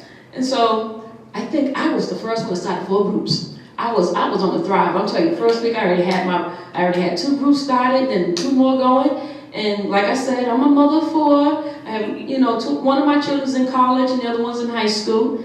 And so I was, you know, taking care of my grandchildren at the same time. So I just feel like being from an urban community, I just feel like when I have an opportunity to take everything in and what's out there to offer, I want to be that initiative person to be involved. I want to be that voice for those who cannot be a voice for themselves. Because living in an urban community, we have a lot of struggles. We have resources, but it's very minimum for those who doesn't have that voice. I want to be their voice. So in light of, thank you. So I will tell you, as I got started, and I formed my group, which was called Life Pioneers. And it was a group of 10. So a lot of mothers, we was over the age of pretty much about 7 of us over the age of, you know, 40 and late 30s. And we all had children as well, and we had some children going to college. And so it was at the point where we felt like our group kind of combined to bring in resources and how do we network, how do we get the message out, how do we network. Like I have a son who got a scholarship to go to University of Hartford, but he got a partial scholarship. So he went to school on the Hot Square Dance. And so there was still a little twitch where I still had to come up with some payment there. So being part of Fair Chance, it allowed me to, every time I got my incentive, that check went right from my account to University of Hartford to pay for my son's tuition for school. So there's never any time I said, oh, I'm going shopping, oh, I'm gonna go spend it on, I'm gonna go on a cruise, whatever. My son is my cruise. So then also, it also gave me the opportunity, my daughter had the opportunity to travel to India in February. And so it was a year process. So at that time, I had to, you know, get a visa, a passport, and being a single parent, and because of my status, I had to get permission from the father and go through a whole network of documents to get her there. even though it caused me to go in the hospital because I have sickle cell anemia. But my daughter traveled to India. She had a marvelous time. And I thank Fair Chance for helping me along the way. So many of the things that my group did, part of Fair Chance, we did a lot of outreach as far as going to different events. We did a Christmas party with Common Square Health Center. Michael Blakely and Family and Friends, we volunteered for his event, the annual African American Ball, the Mother's Day dinner. We also did the Boston Shine, and we also did, we wanted to bring the 8 fellows, after we finished our program in August 15 of 2015 it was, we wanted to bring them back together. We wanted to, see how we grew. So what we did was we had a cookout. It was phenomenal. And we got people more engaged, involved, and it was a really good cookout. It was some really good food, and it was a huge participation. I just want to give a clap to all of them. So the things that, what passioned me about being part of Fair Chance, it allowed me to be phenomenal, thank you. And also allowed me to network with other organizations, because I am now one of the board members of DSNI.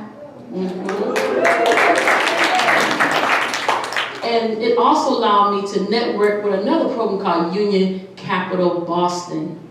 And the first 3 months when I joined this program, by December I had 14,400 points. I got rewarded, holla. And then I was so engaged that I said, I heard him talking, I asked this young lady, I said, well, how do you become a leader? And I was like, she told me, she said, oh, you see Eric over there, go speak to him. I said, okay. So that's what I don't know if I called him, I sent him a text message, email. Next thing you know, I think in 2 months I was just a leader, and the next thing I became a diamond leader, and that just opened up more doors.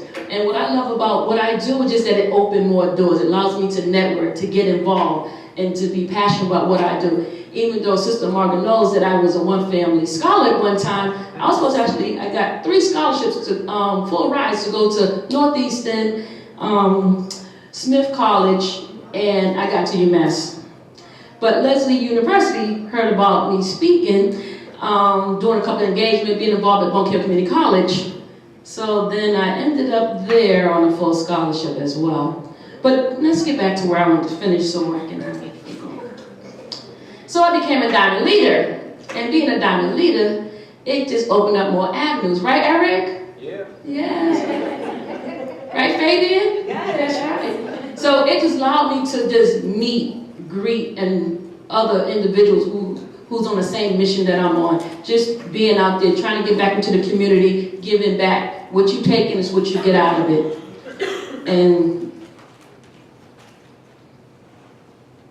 And so this is a change that it made in my life that allowed me to just have that avenue and just meeting wonderful peoples like Harry, Luce, the DSNI board, Juan. I can't name all of y'all because it's just so many of y'all, but every single last one of you, Union Capital, FFI, all your members, thank you, thank you, thank you.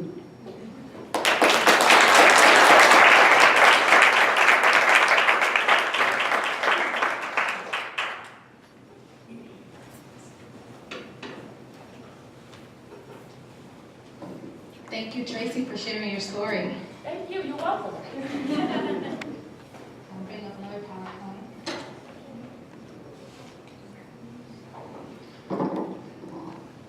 So what's going on now is hundreds of families, just like Tracy, are taking control of their lives, connecting with each other, and getting access to the resources that they want access to. And that is really, really important at this time in Boston. One of the things that I mentioned earlier that we did not dive deeper into is really what's going on with this data, right? We have this powerful database that is really allowing us to learn on a regular basis. And what we are hoping this does is this powerful data is actually benefiting families. There's a big trend in how do we get more data? How do we learn more? There's so many studies being put out. We're talking about big data, but how often is it really to surface what families are already doing? If we think about the big mission and where we're really going as an organization, what we're hoping for is to change the narrative, which is a big call, which is to change how we view moderate and low income families through this different lens. A lens of strength, a lens of surfacing what they are already doing, and having it actually benefit them. I think that's the most important piece. How do we use this data to get resources to communities? So I'll share here, and it's really hard to show what data looks like on a PowerPoint, but what we have up here is our journaling system is called InvestCloud, and that is where families actually input data on a regular basis. We also created a social networking site called Up Together. As we continue to grow, families want ways to connect with each other, so we created a platform where families go on, share resources, and connect with each other. From those two data systems, we have something called Analytics 4, which actually analyzes all of that data and allows us to learn. And some of the charts that Lou shared earlier in terms of how savings are going, how families are helping each other versus how they're getting helped, that's all the capabilities that Analytics 4 has to be able to share with us. So I'll give you an example of, this is the dashboard that families get on a regular basis, and we're continuing to improve it so that this is actually useful to families. Right? I wear a Fitbit because I want to know how much I'm walking, and I want to continue to beat my score and beat my friends, and it's just a way that we use data. And families have the opportunity to do that with their own economic data, health data, academic data. This is what Up Together looks like. So you get to do messaging, you get to connect with each other, connect with groups, sharing resources. And ultimately, what we're hoping to do is to use all of these stories, all of this data, to change the narrative, right? So here we have Isabel, who's one of the original families that joined FII. And part of what we knew coming into Boston is the way people viewed as Isabel was, she's a single mother who received Section 8, who's underemployed, and is a GED graduate.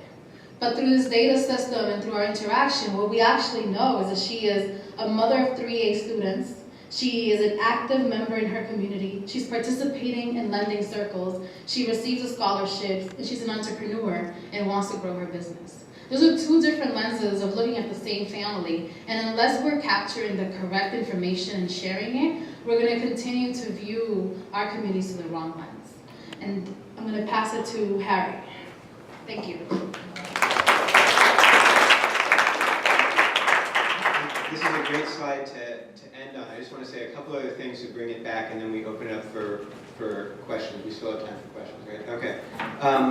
One is just to understand, DS&I is very deeply rooted in a community. We're a very place-based approach. The FI model is not necessarily rooted in a community. It's rooted more in your informal networks and your networks that you have that most of you think about where your friends live, where your family members are. If you wanted to form a group, you wouldn't say, I want to just form it on my street, right? You'd look all over. So there's definitely been some tensions there saying, how would we really make this work in a local community? So that's been a bit of a challenge. We had an initial goal of a much smaller geographic area. Now we're saying, you know what? It's broader, but it's also forcing families to get to know each other a little bit on their streets and in their communities. If we look at the Dudley Triangle, which is kind of right in the heart of the Dudley Village campus, 900 households in the Dudley Village campus, we look at it and say, what would it look like if 500 of those 900 families were part of Fair Chance in some way or another? What would the impact be on the local community? What would the impact be on the local economy, on businesses, on their jobs, on housing stability, on gentrification? How would people have the tools and resources to withstand some of the high rents and housing costs that are sweeping through Roxbury and Dorchester now? That's what we're looking at this. We're trying to measure it in that way as well. So both in terms of family success, the community success and engagement that Luce and Tracy talked about, but also the larger impact on the local economy and on the kind of fabric of the Dudley Village campus. So that's really important to keep in mind.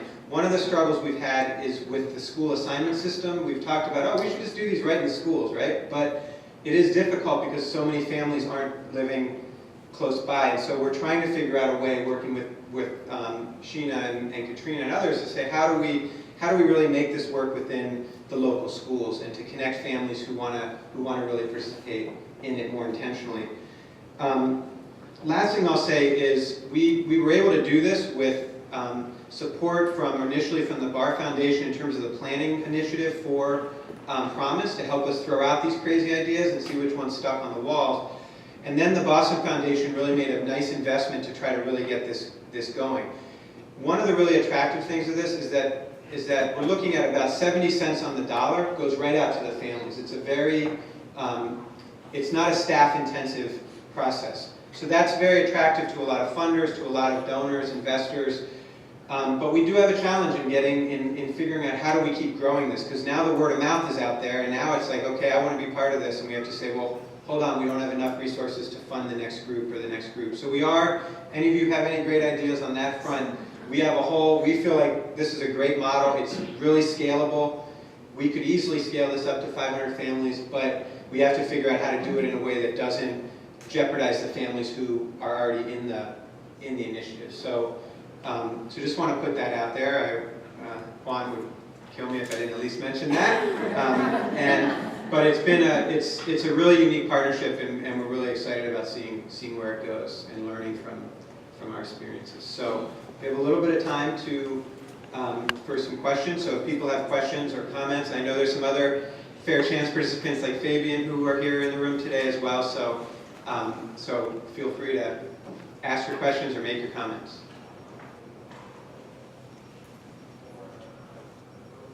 Or we covered everything because this is amazing. Anybody?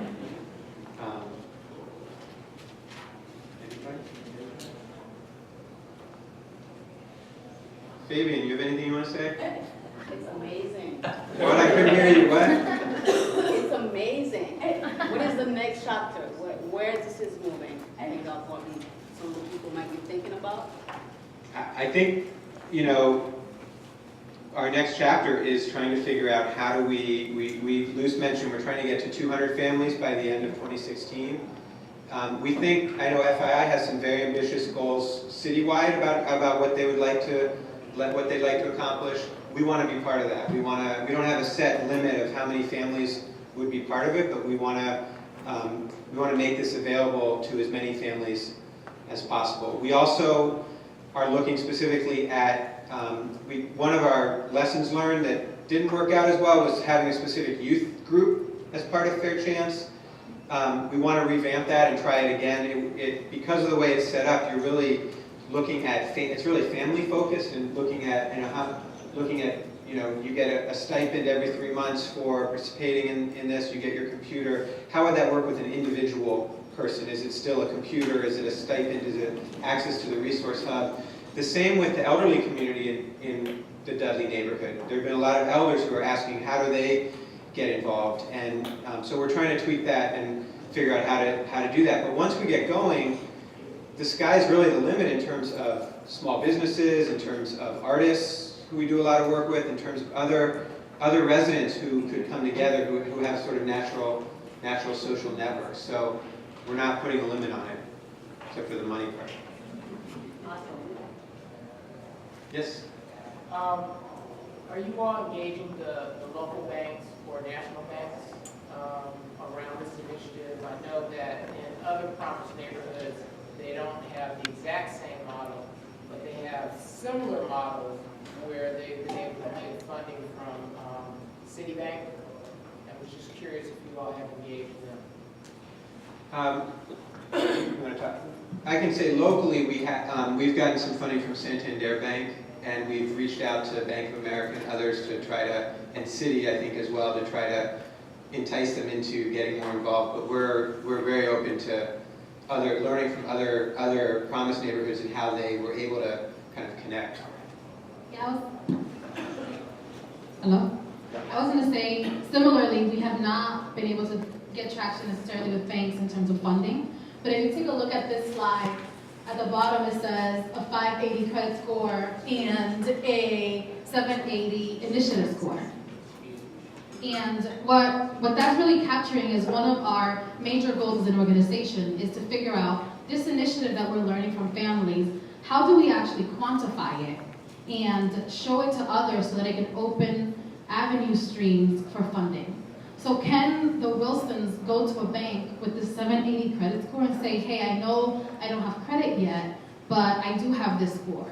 And how do we make that attractive enough? And that's part of the model and scaling it, being able to get more families to get information into the database is really, with this large number of families, can we turn it into something that is actually beneficial to the community?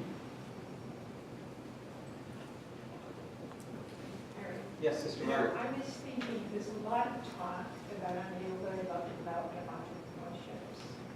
And, you know, we need to kind of go again in the direction of developing small-scale businesses. And so I just wonder, because this is outreach to families, but what about families who are already beginning to think and get engaged in this direction as a potential population? Absolutely. I think, I know there's some numbers in terms of how many of the current families have either bought homes or started up new businesses as part of this. That kind of started from scratch. But you're right, there's a lot of very entrepreneurial families and residents out there. I think the trick is how to identify them and how to really connect them within this initiative. There might be ways that it's more flexible where you don't have to be part of a whole group per se. You might be able to access some resources by virtue of the fact that you're engaged in different ways in the community and you're more connected to the resource hub or figuring out a way to create networks of the entrepreneurs so that they can, you know, access it. I think we're open to that. I don't know in FI Boston how that's worked. But. Yeah, what I was going to add to that is the way the model is designed right now, it's most attractive to people that have the informal businesses that they want to grow because the microloan actually has a huge impact. But as we're thinking about growing the resource hub and getting larger state resources available, I can see that being very important for those businesses that are already established and want to grow.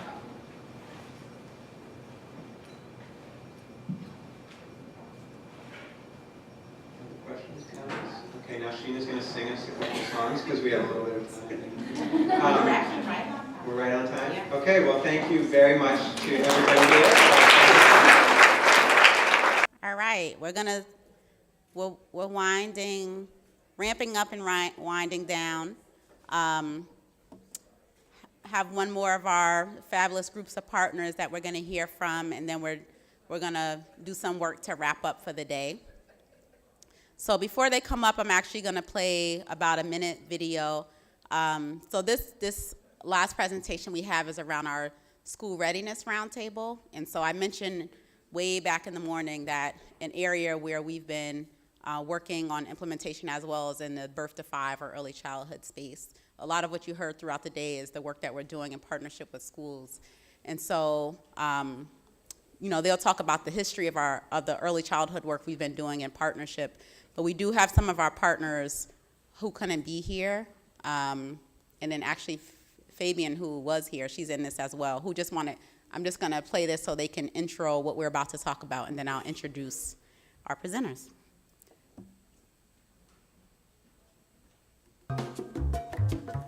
One of the most important pieces of work that DS&I has done since it became a Promised Neighborhood was to really work hard to bring together a very diverse group of neighborhood constituents, both people who lived in the neighborhood, who came together and had ideas that were able to be incubated through the work at the SRR.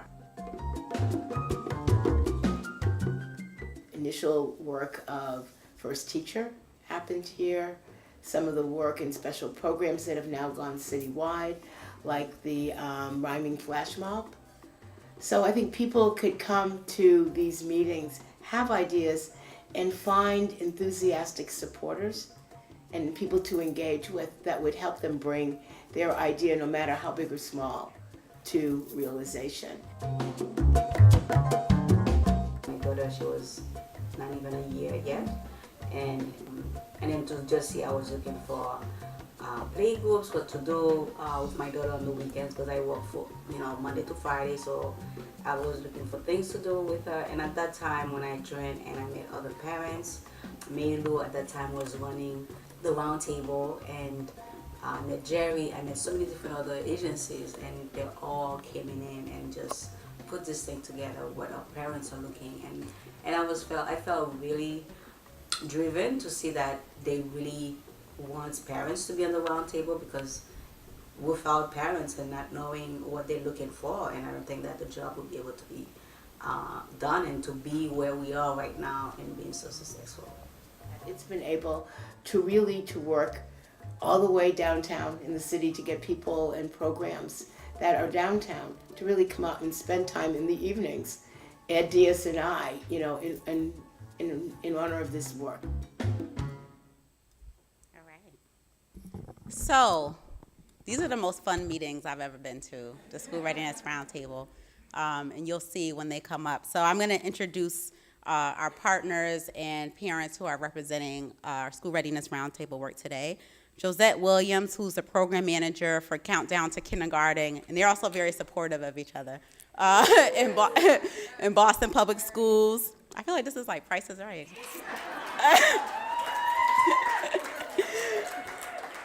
Renee Boynton Jarrett, who is the founding director of Vital Village at Boston Medical Center. Dominique Graham, who's a Dudley Village campus parent and a former DSNI board member.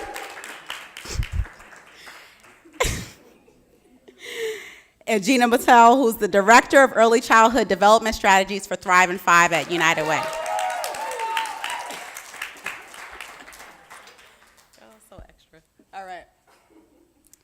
So, and you're started off, right? Okay.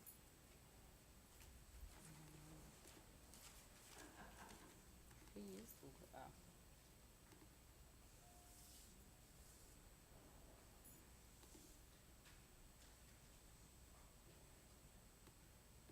Sorry. I can't see what I'm doing here.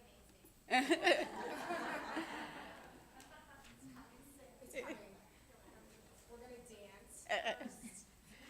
I can't see.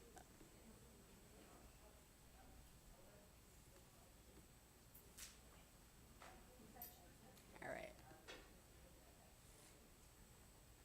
No, it's not working. Amanda, you want to come on? Here's our tech support, Amanda Weber. Come on up.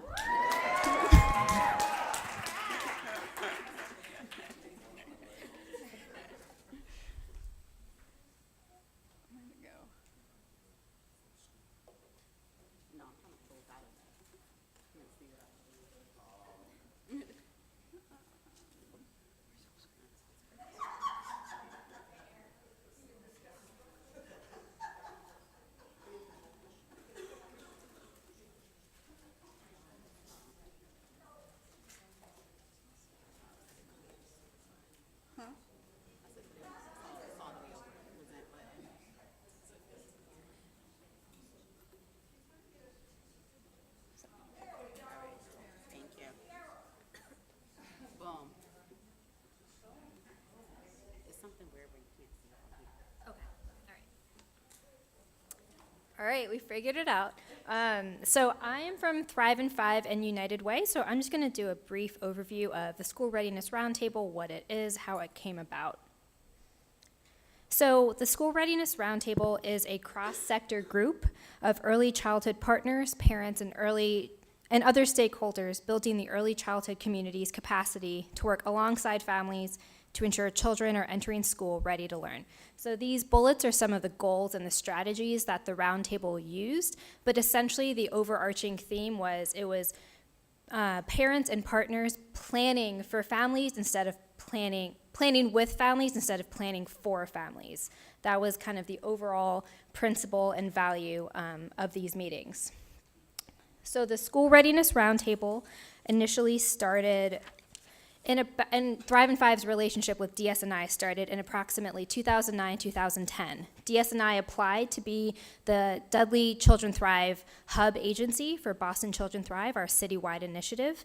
And DSNI was a little bit different than most of the agencies who did this work because they were not a direct service organization. They didn't do family service support necessarily with the families directly, but what was really interesting and unique was their organizing and campaign approach to the work. So all of the neighborhoods initially had a planning grant, and DS&I really took that time and went above and beyond and came back with some really great work. So the School Readiness Roundtable as a meeting was always part of the Boston Children Thrive platform. So you see here the triangle is the parent leadership pathway. It's in there, kind of the second tier up, but DS&I and Boston Promise Initiative really took kind of the foundation and ran with it.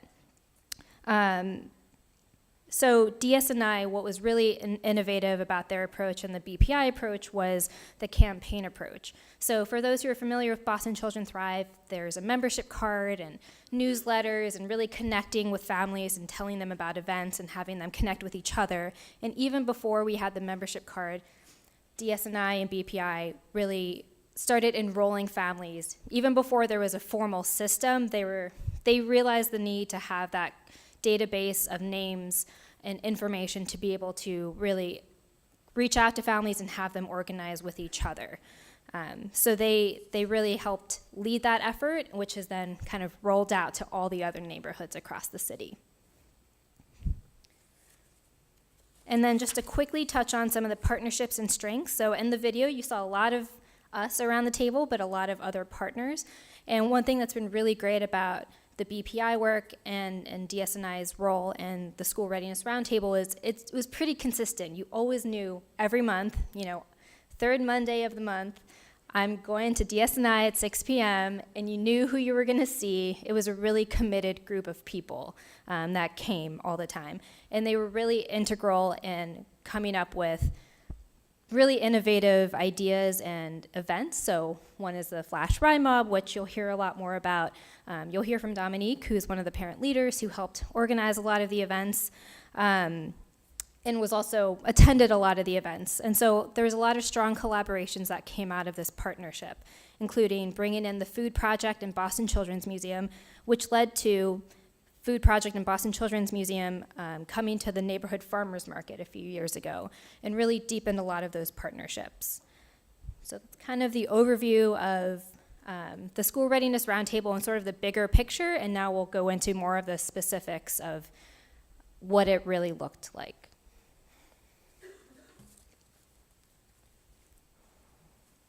So hi everyone. Hi. My name is Dominique Graham, and I'm a mom of two. I have a 4-year-old and a 1-year-old, and I'm really proud about living in Roxbury. So before I got involved with SRR, I was just a professional who just basically slept in Roxbury. Like, I didn't shop there. I didn't do anything in Roxbury. And I always had hopes of volunteering. I don't know if you guys feel the same way, but I was always like, I'm going to volunteer one of these days. But then when you have a child, like, it just changes your whole world. So not to get too graphic, but after I had my first, she was purple and slimy, and the umbilical cord was still attached, so she pretty much looked like a rat. And they put her on my chest because Brigham and Women's believes in skin to skin. And in my head, I was like, this is disgusting. Get her off of me. But my words were, she is so beautiful. So anyways, and then it's pretty, yeah, that's what happened. And then you get to stay in the hospital for 2 days, which is pretty awesome, but they just give you a whole bunch of videos about how to change a diaper. And I'm like, why is it so important for you just to know how to change a diaper? But we did that. Then after my 2-day stay, they plop you in a wheelchair because basically you can't, well, anyways, they put you in a wheelchair and wheel you out to the curbside, and you wait for your ride to come and pick you up. So that traumatic experience, I really didn't know how to feel, but they did tell me, because my daughter was technically premature, that I was going to get a visiting nurse, so I was super excited. And this was my visiting nurse. So this isn't the exact picture of my visiting nurse, but she basically looked like this. She didn't have any eye contact with us. When she did look at us, she was pretty scared. It looked like she didn't want to come in my house. She didn't want to sit down. And I just felt like there was some miscommunication between the hospital and the Visiting Nurse Association, because I was like, I thought she was going to help us with, I don't know. I just had this child. I just thought she was going to help us with something. But what she ended up doing was giving us a book that was about this thick that told us, how to manage sleeping, eating, and she left us with a pretty hefty bill, and she was gone. So it just made me really, really hesitant to have outsiders be involved in our family. And all my content is missing from this slide. So from what I was going to say is it takes, everyone knows the African proverb that it takes a village to raise a child. And when that, I don't know exactly what it meant, but my midwife had told me that it used to be when a woman was pregnant, she was surrounded by a whole bunch of women. And they would care for her until she had a baby. And then when she had the baby, they would still bring food and really nurse her to health, made sure she got adequate sleep. So that's what's supposed to happen with the village. And when my mom was growing up, it was 4 siblings and her mom and her grandmother all living in a 2-bedroom apartment. So I know the space was tight, but she still had a village and she still had a lot of support. Now to how I'm raising our daughters, it's me and my husband, but thank God my mom lives like right up the street. But it's still like you kind of really, really need support. And when my daughter was about 10 months old, at about 10 months, well, when they're first born, they have no like head control. They can't really see you. They're just, I don't know what they are. But at 10 months, she could finally like look in my eye. And I just said like, I feel so isolated. Like I want to do something. And she didn't say anything, but it looked like she was like, I want to do something too. So that's when I started building my network. Oh, there it goes. So basically life is just so much easier with a network, with family, and with the community. So one day I went to our community center and I learned about Countdown to Kindergarten. And that happens 1 time a week. And so when I went to this program, it was at a local school that was close to us. I walked in, and Miss Josette is my daughter's teacher. But when I walked in, she didn't even look at me. She just looked at my child, and my child fell in love. And I fell in love because my child was in love. So it was really nice because it was children and their parents. So the children were able to play, and they were playing to learn. But what I really, really loved was the parents were just there talking. So one of the things I learned from the parents is about one of their snacks was just blueberries. And I was like, you give your child blueberries? It's just a simple snack. And just learning these little things from other parents from these simple conversations, it was just phenomenal. So that was like my open door into the SRR was Countdown to Kindergarten. And basically neither my daughter or I wanted to leave. But Miss Josette, since it was only once a week, Miss Josette started to teach us about other programs that were going on in the community on things that we could do other days. And she did it so naturally that I didn't really realize that she was part of this greater network. But I'll talk about, so basically we were building our network slowly. And one of the things was I discovered, because again, I was a professional before, so I only slept in Roxbury. But then I discovered these libraries, and libraries are popping. They're really like fun. And they have the aquarium came there. It was just really, really fun. So I began to go to there. And then I ended up becoming a parent ambassador for the Children's Museum, which, I don't know, being a mom with a kid can be boring sometimes, so you need somebody else. So I was able, through that partnership, I was able to bring other families to the Children's Museum, which was awesome. And another great program was Welcome Baby, Welcome Child, which Cindy Sachs is a part of. And when I had my second child, they actually had someone come to my house. And the lady, she interviewed me to see how I was going. She looked at me and she said, "You look terrible." And I said, "Really?" And she said, "What are you eating?" And so I just felt like this network really cared about me. And she went in my fridge and she prepared breakfast for me. And it was just it was just a nice network of people who really cared. So this is all before I got involved in SRR. And DS&I, Dudley Children Thrive, would send out these weekly emails, so it helped me stay informed, so I was confident and knew what was going on in my community. It also made me very, very excited to be involved and like volunteer, and then I was just connected with the overall community. Then, I don't know how, but somebody invited me to this SRR meeting, and this is a newsletter that they would send, which gave great tips to parents. And when I walked in, it just felt so magical seeing all these different agencies and organizations that were really, really passionate about their kids, about our kids. And yeah, I didn't realize how much time, energy, and effort it went to planning just one event. So in the end, I realized that our community is really vibrant and there's a lot of things going on, and I'm just happy that all these organizations are happy to be involved with each other and actually care about families. So sometimes I feel like Boston, there's like this trend about early childhood, and I feel like it's just about numbers, and it's just about the new hashtag trend. But I feel like it really changed my family. My husband looks at, even though I'm married, so I know I'm privileged in some sense, but my husband just looks at me and he expects me to know what to do with these kids. But I'm just happy that I have a network of organizations, people who really care about our kids, and I'm excited for more work that's to come.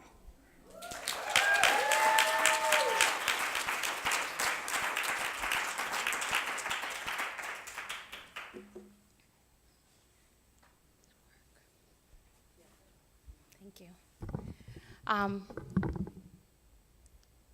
Okay. So I'm Renee. I'm from Vital Village Network, and I'm going to talk a little bit about what it has meant to be a part of the School Readiness Roundtable as a organizational partner. And I first, before launching in this, just want to thank Sheena and thank the Nelson Roundtable for creating this space to talk about this. And I'm going to try not to get emotional because I'm a physician. I'm not supposed to be emotional up here, but I'm going to try not to get emotional. But it really gave us the opportunity to reflect on the School Readiness Roundtable over the years and a lot of the individual work, invisible work that this roundtable had done that we really hadn't acknowledged or brought to the surface in the past. And when you think about how hard it is to try and achieve longstanding change in communities that have been systematically divested in and systematically underserved in many ways. A lot of the story of the assets and strengths that lead to change never get captured because we're constantly doing and fighting and struggling. So I'll just share a little bit. So with Vital Village, we started about 5 years ago, and our goal was really around building community capacity to promote optimal social and emotional development for children, protective factors and strengths for families, and we formulated ourselves to be a network. And a network is really nothing other than the partners and the people that are collaborating and working within it. And we were really blessed at that time to meet May Louie, who said, you need to get connected to this roundtable we have called Dudley Children Thrive at the time. That's been renamed, but the essence of it over time of the School Readiness Roundtable has remained the same. And when we really think about equity, we think about several steps. So a lot of there needs to be work around leading from within and development of leadership trajectories for every member of the community, a lot of which Dominique spoke so passionately and eloquently about. How do I develop myself as a member of this community that can be activated and connected in multiple ways? We think about how do we lead together? So what does it mean to work collaboratively? What time does it take for us to figure that out, to mess up at it, and to try again? What does co-design really look like? If we're creating things for families together, what does that really look like? How do we be transparent and accountable for it? And then how do we ultimately think about leading together for outcomes? How do we share in owning improvements and track that and really be honest about whether we're making the improvements that we need to for our children or not? And the School Readiness Roundtable, in many ways that have been invisible and not fully captured, has done each of these elements beautifully. So we as a network, we're trying to look at our participation in meetings. So this is a social network map, and just give me 1 second. So each node is a type of meeting we were having, and then all of these are different individuals.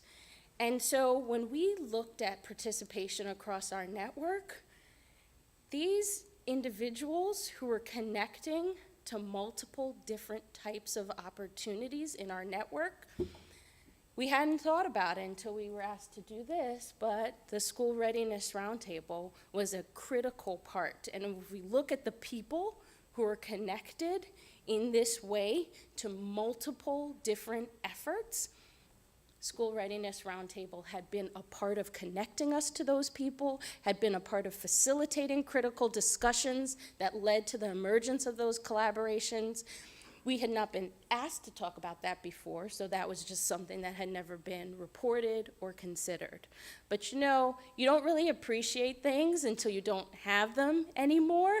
And so creating a moment to really capture and think about what is the value here really pushed us to begin looking at things we had looked at before in a different way.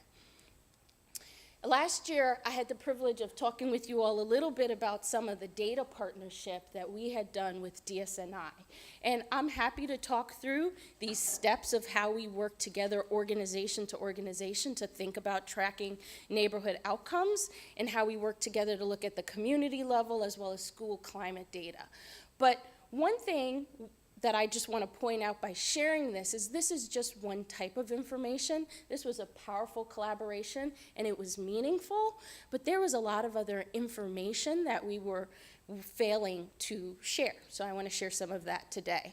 So one of the things that emerged from that partnership that I just want to highlight, because it's a shout out to Sheena, is this is a peer-reviewed publication in academic pediatrics. So I'm not expecting anybody knows what academic pediatrics is, but it's essentially your typical academic journal that would never really have a paper written for pediatricians about neighborhood level interventions to improve childhood opportunity and lift children out of poverty.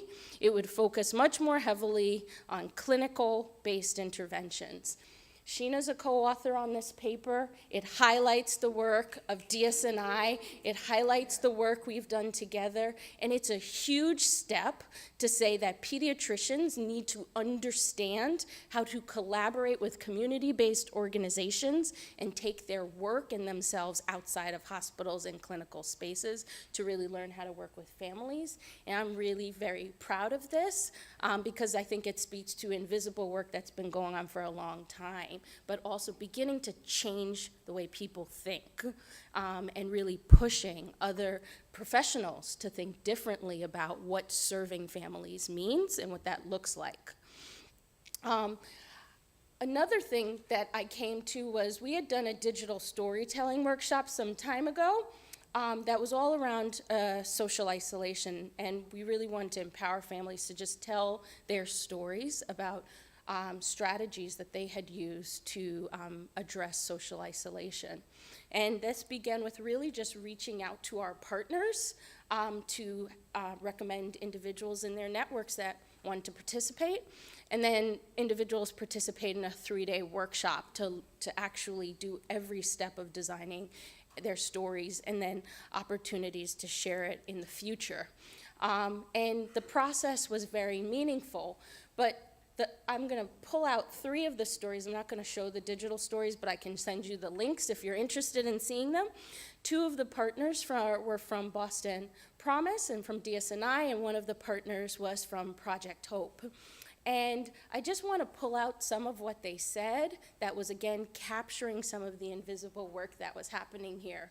So Randy spoke about her daughter and her daughter's identity development and how important it was to have opportunity that was provided through Boston Promise for enrichment activities that really helped her daughter celebrate her culture, her diverse cultural heritage.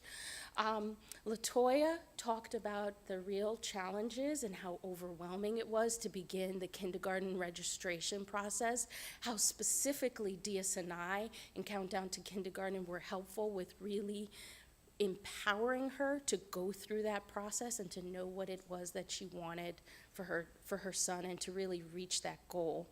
And then Giselle, who is a mother of 3 children who have special needs, really talked about how powerful her relationship with Project Hope and the collaborative events that DSNI and Project Hope were doing together through Promise were for helping to empower her to be an advocate for her children, and the really invisible barriers that things like language can play if you don't have access to really comprehensive supports.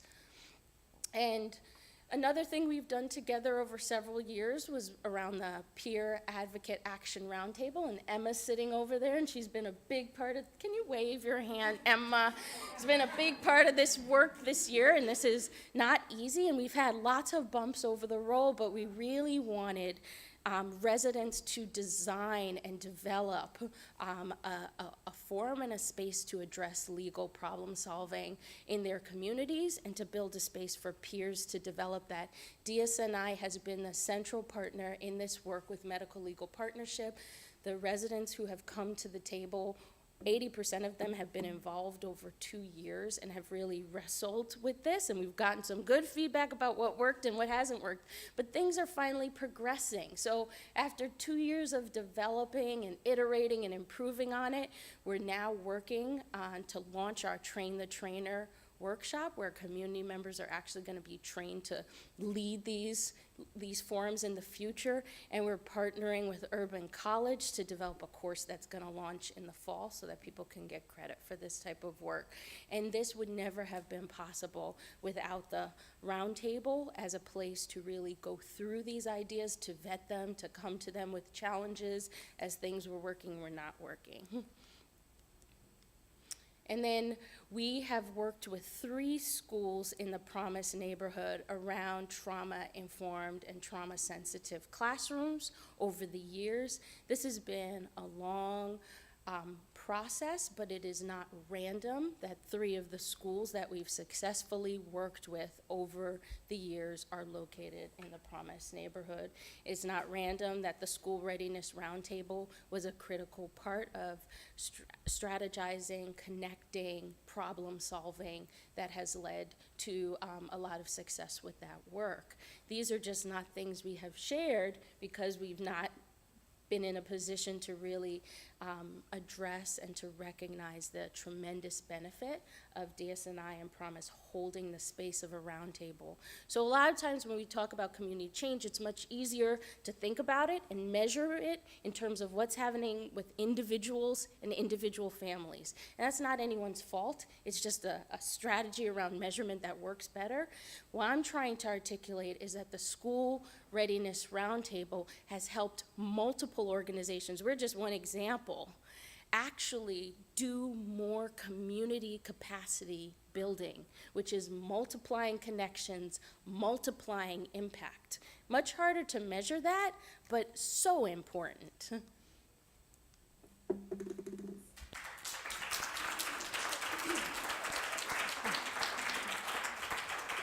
Fantastic. Thank you. Hello, everyone. I know it's that time after you have lunch and everyone's like, really? I gotta stay longer? But I want to thank you for those of you who are trooping it and hanging in there with us. I'm gonna attempt to pretend I know how to control this thing, maybe, maybe not. No, the wrong, okay. Figures? Yeah. Oh yeah, there it is. And that's how you train the trainer. Fantastic.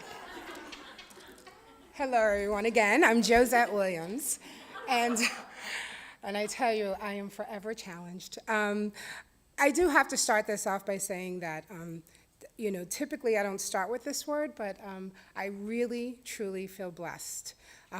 Someone in this group, maybe a day ago or 2, said, "We are the dream team." And, sometimes you have to come up with these things that kind of keep you going. But to really capture the SRR, we couldn't do it. It's absolutely impossible. I don't know how many of you, after a long weekend or a long week at work, looks forward to attending a Monday night meeting. It's like the worst thing you can do to a professional. A Friday night meeting at 4, horrible, don't do it, especially in Boston. But a Monday night meeting, really? I just barely came off of my weekend. But I will tell you, this group of people, the energy in the room when you walk in and of itself, the greetings, the welcoming, the children in the room, there is nothing like it. As I look around this room, some of the same programs and agencies that are stakeholders that have been sitting at the SRR, you have been an integral part of ensuring that the SRR has been extremely successful. Now, I do stand here as the program manager for Countdown to Kindergarten, and that's the hat I wear, but I am a Dorchester resident, a proud Dorchester resident, and a proud parent of a 14-year-old. So you can imagine that I'm standing here calm, but I'm like, she's out of school, and where is she going from here? So forgive my jitters because, you know, as a single mom with a child who has to get on public transportation and get around the city, it is a major concern. So I do wear that hat of the resident that sits at the table who's always thinking about how am I going to sustain myself in this community, but also as an employer of the Boston Public School System, how do I continue to do the work that I know that is important for our communities and for our families and for my family as well. So I will talk a little bit about some of the challenges, because although it's been wonderful at the SRR and we've had some amazing work that's come out of it, we've also had some challenges. I'll talk about Countdown to Kindergarten, who I've joined about 3 years ago, one starting out as a playgroup leader and now as the program manager.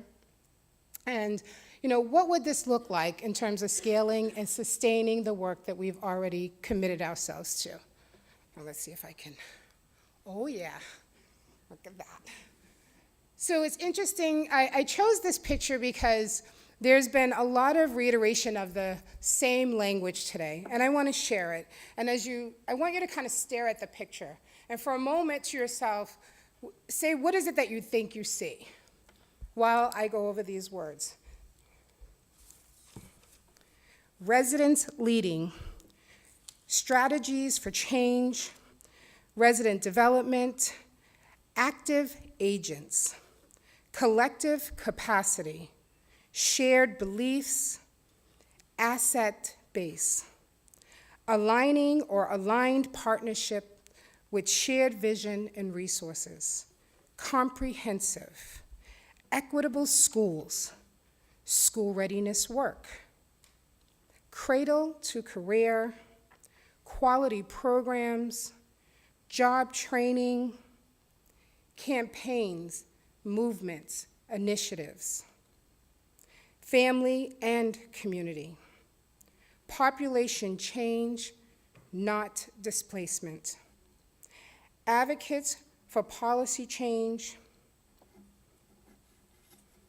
I sit with that and I start you out with a question.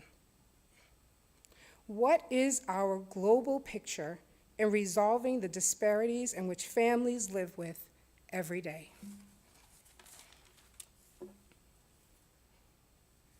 In this picture, I've chosen the tightrope because I feel like this is what families are constantly doing. They're walking a tightrope of systems, whether it be healthcare, whether it be school systems, whether it be family life, neighborhoods. It's constantly juggling to survive with very little in order to make it to the end. And you never know if you're going to fall off. You're just constantly trying to reach the end. And what is the end exactly? What does that picture exactly look like? So when we talk about the challenges of the SRR, a lot of the community-based agencies who sit at the table, we're getting paid to sit there, but residents aren't.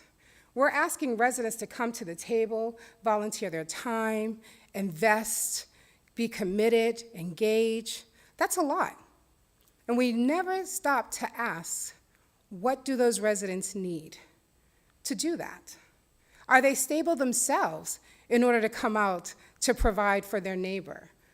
Are they able to, they're doing wonderful things in their homes and trying to have holistic family lifestyles and get their kids to school.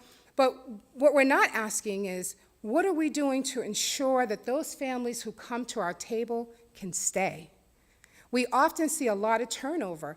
In the beginning, the SRR was this very rich and full. I mean, I think when we first started, we had to constantly pull in chairs. And there was a circle of people around the table, but then there was an outside circle of folks trying to just get in at the table. And I think that said a lot about what the SRR investment was. These were residents who were like, we are heard here at the table. But however, we were seeing families leave.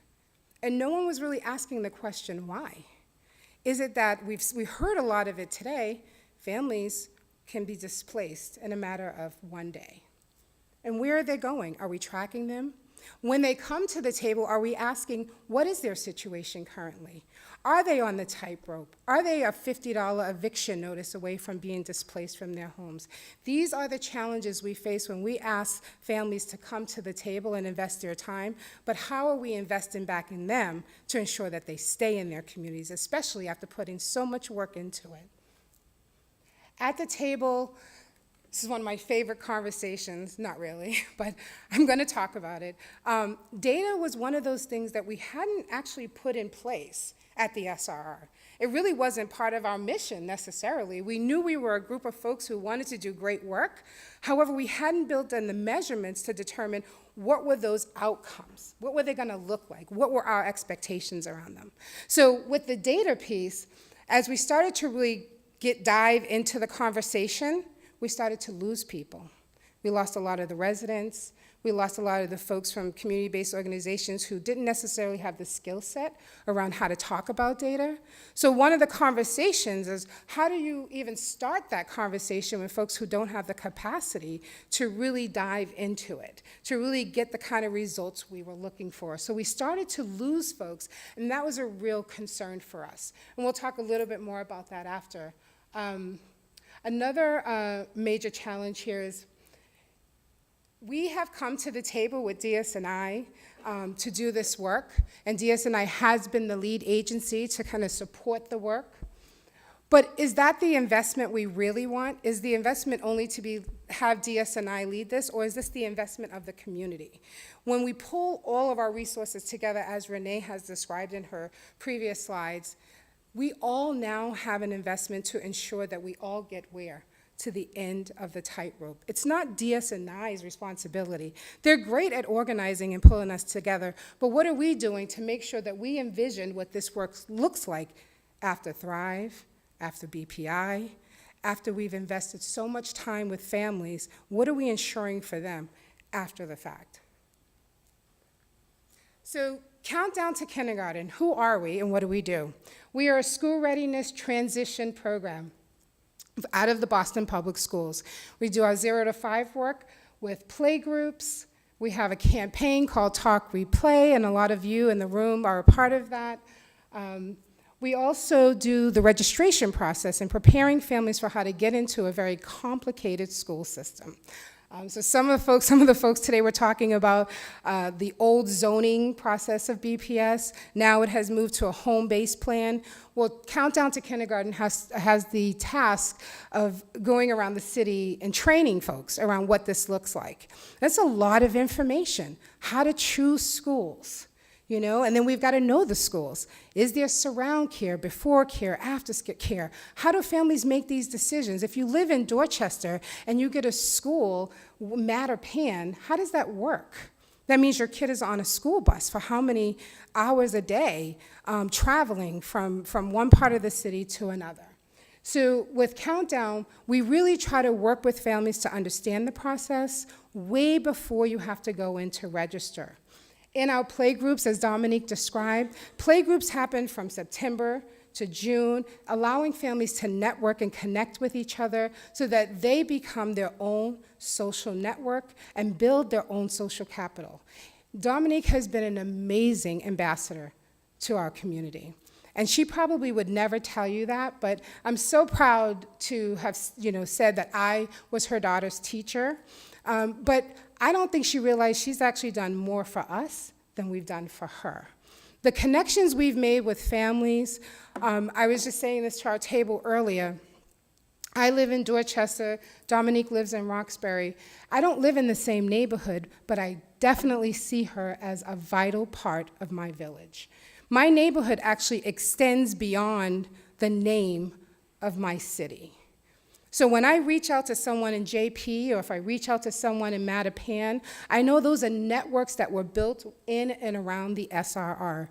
Some amazing stuff has been captured. I feel blessed that as a part of our Talk, Read, Play campaign, we have this Flash Rhyme Mob. I don't know how many of you folks may have heard of it, but the Flash Rhyme Mob is a citywide event now. It started in a play group with 10 kids and 10 parents coming outside to sing nursery rhymes. And we wanted to reinforce literacy. Take these nursery rhymes home, sing with your children, give them more language capacity. Well, after one city did it, 2 cities wanted to get involved. And the next thing you know, we're in our 3rd year, we have exposed over 1,500 children to nursery rhymes in a Flash Rhyme Mob. Absolutely. And what's great about this is it's very seamless activity, right? We have Head Start programs, Boston Medical Center, the pediatrics unit, doing Flash Rhyme Mobs in the clinic. Imagine that. I mean, that in and of itself I think is pretty amazing. But you have folks invested across the city. When we talk about scaling this work and looking at this work, we need to align ourselves with programs that are looking at how to really impact our cities, not just in our neighborhoods, but citywide, which is pretty amazing. I think what's prompted us out of the Flash Rhyme Mob is to think about when we lost our playgroup in Roxbury, it's an equity issue. We can't say that we provide playgroups in JP and South Boston and Dorchester and not look at why we're not effective in Roxbury. So what's come out of that, which is pretty exciting, is a pilot that's going to happen. So please don't leak it yet, but it's coming. A pilot between community residents, First Teacher Organization, Boston Children's Museum, Math Talks, and Northeastern Crossing. This is a new pilot that will now surface for the community of Roxbury to start looking at some of the ways that we can really get into the community from the lens of the families, right? So playgroups didn't work. What else can we do differently so that we don't leave Roxbury behind? I talked about the scaling, so you don't have to look at that, slide. But here, when we talk about sustainability, I think you've heard it. I mean, this is, to me, I don't want to make it redundant today. I started out with this list of what will it take? What will it take? It will take all of us investing together with families leading our process, ensuring that the lens of families doing this work, it's about their needs, not ours, not how families fit into our projects, not how families fit into our work, but how is our work designed to ensure that families are getting their needs met. At the end of that, I think the most important thing we can do for families in all of this work is to really provide leadership and job training. Because if we're going to move the needle on poverty in our communities and really support families, we need them to stay in their communities. We need to give them opportunities, a job employment, so that they can afford to live in such an expensive town like Boston. I mean, I don't know about you guys, but unless you're a 2-parent family with pretty good cash coming in, Boston is a really hard place to live financially. So families who are already suffering, we've got to really wrap our arms around them to ensure that they're here and they're here to stay, especially after they've invested so much time and energy to ensure that they connect and create programs and initiatives for everyone. Here I leave you with this is one of the pictures from last year out in front of the Dudley Library. At the end, we had the kids kind of come in for a picture. We didn't even have enough room.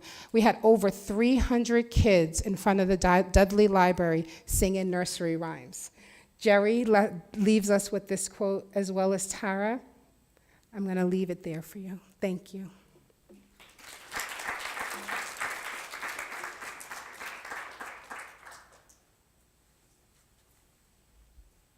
Thank you, Lay, the dream team. So we want to do some questions, if people have questions or comments about anything you heard or things that you didn't hear.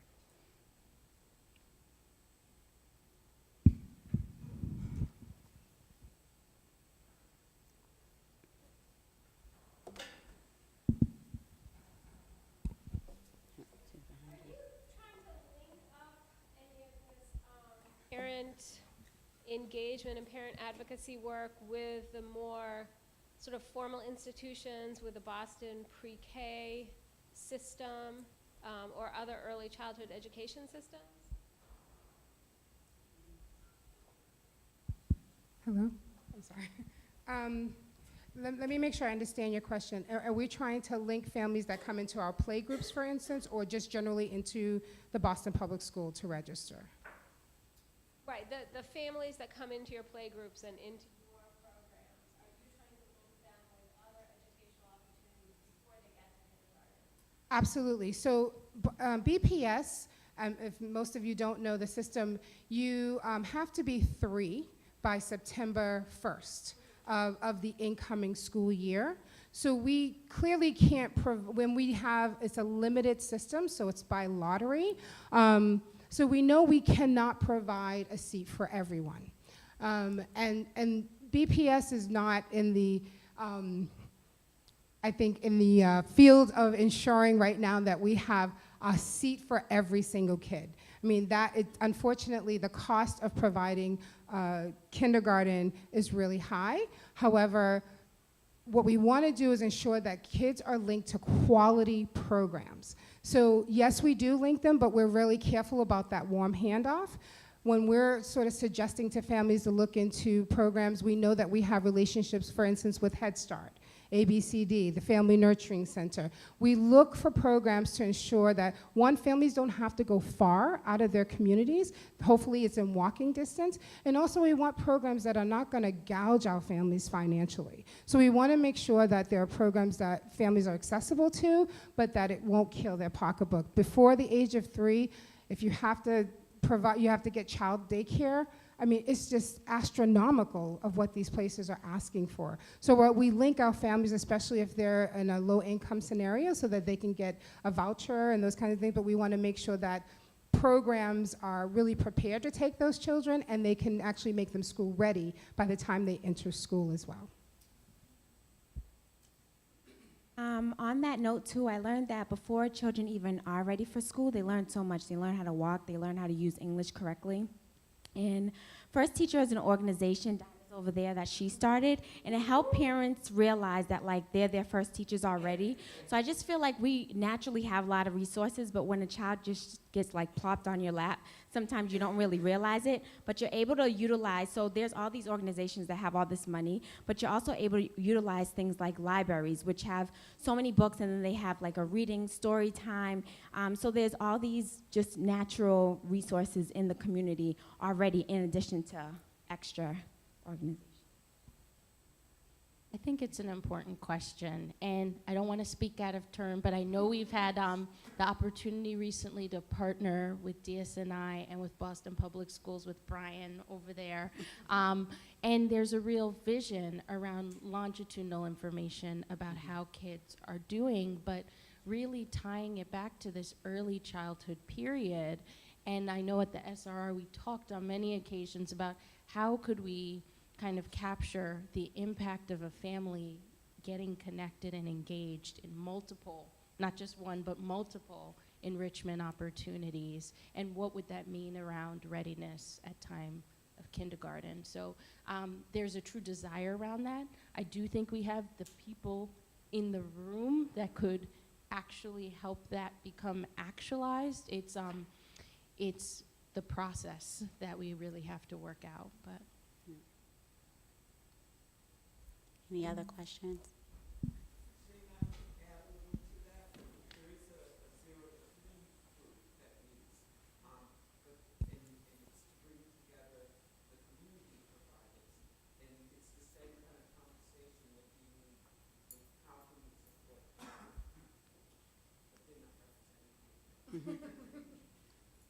Matt, and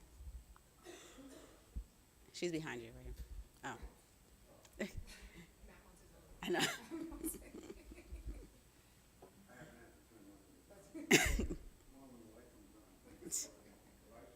So I just want to just make a note. Gina talked about Thrive in 5 and the SRR really developed as a result of Thrive in 5. And I just want to acknowledge that Thrive in 5 is going to no longer be doing its work after June 30th. So this was the city's commitment that it made back in 2007. And we had some real challenges keeping it going. And I was at a meeting yesterday where people talked about efforts that were being made in California and Denver to keep these Birth to 5 initiatives going with public money, with tax money. People actually were investing in this work.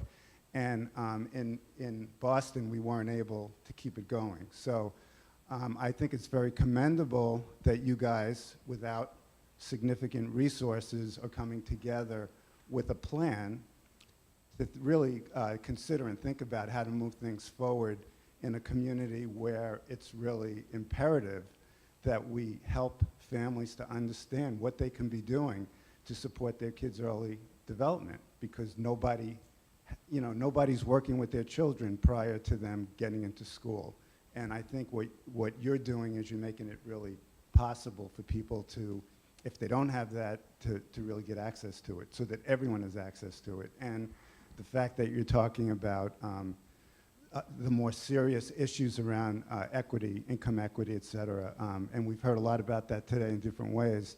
I think that's it just makes me feel really good to be here and to be, I think the combination of things that you presented today just really touch on all the key impact areas. So. Thanks, Matt.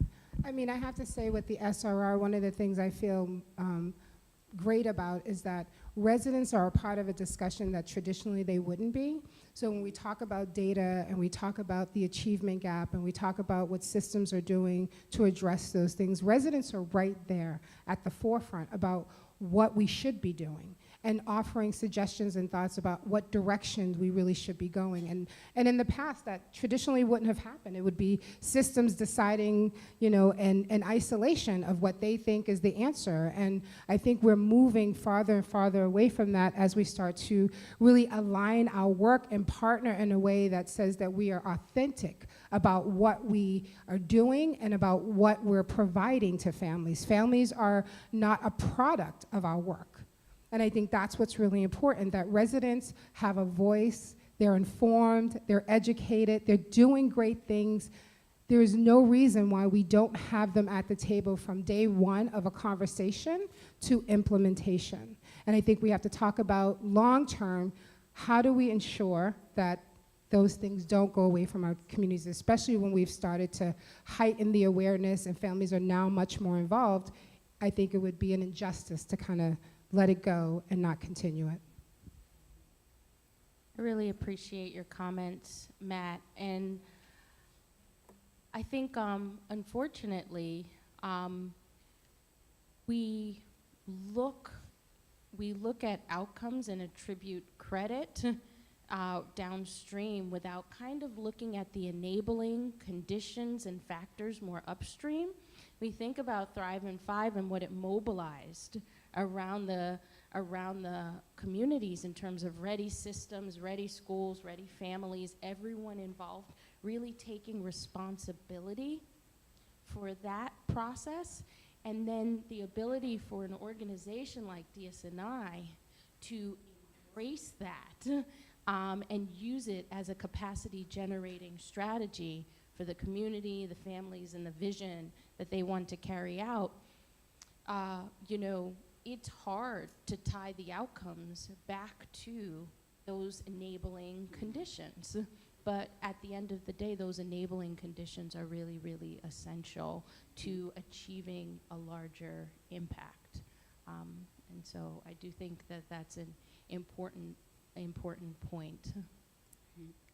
Sandy, you have our last question. No, I'm going to brag, okay? It's because we have movie stars in this room. There is a new set of videos it's called Boston Basics, and it stars Miss Dominique and her family and 2 gorgeous children and her husband and Josette in Countdown. And you too can show families all over the city. It's at bostonbasics.com. And I just showed these videos really about the beginning of life and how important we all are to the lives of children, to a group of Vietnamese-speaking moms and grandmas. And even though they did not understand the words, they understood what they were looking at and how important they were. All right, thank you. Thank you. And let's give another round of applause to the SRR Dream Team up here. Thank you, ladies. Great job. Great job. Okay, so thank you all for sticking in. You know what you get? More information than the people that aren't here. So here's the last thing I have for you to do. So can someone that has, so everyone has a, most of you, or all of you should have some color sticker on your name tag. So someone that has a yellow one, could you just raise your hand? Good, I was hoping it was you. Kristen. So if you see in the back of the room, there's some easels and some sign that says Group 6. Could you get those and claim 2 tables? Even if there are people on them right now. Someone that has red.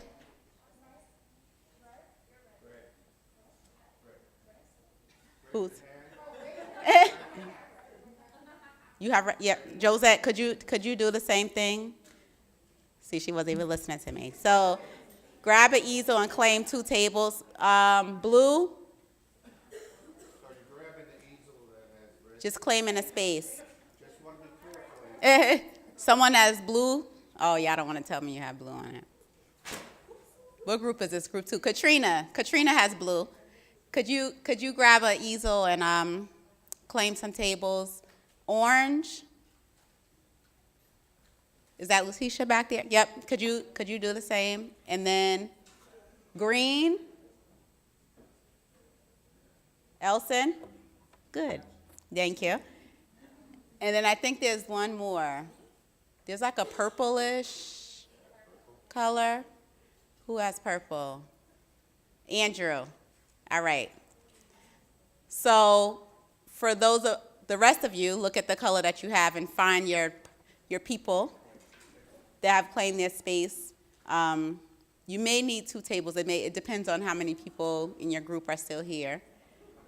So you can do, we're taking a couple minutes break, but you're transitioning over to these tables.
Hello.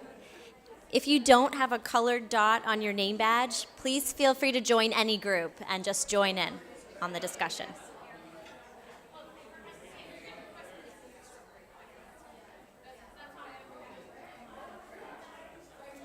Also, there's coffee, tea, and cookies in the side room.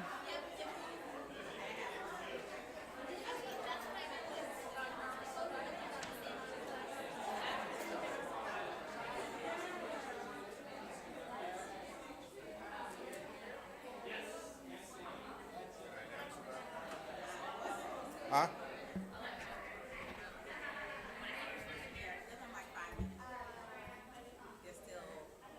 She just told people to go get coffee and tea. Who did? Carolyn.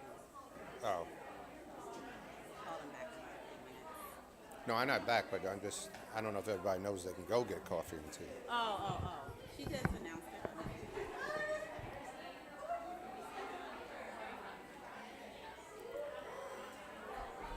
So if you didn't know, you can go get coffee and tea and bring it back and...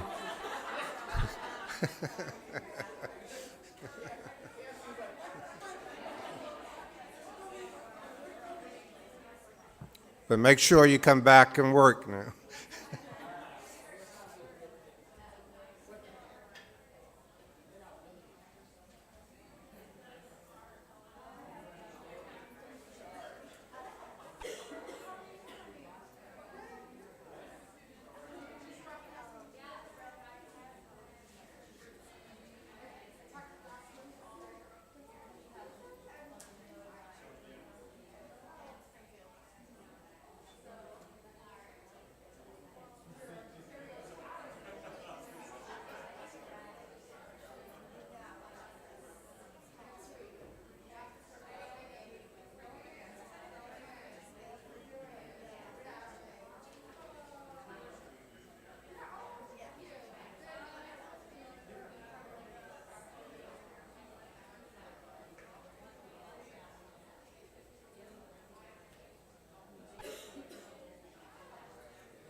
So can we have your attention a minute? So I know we're happy to see everybody in groups, but we want to at least provide some framework for this. And Sheena and I, this is really one of the most important part of the whole roundtable.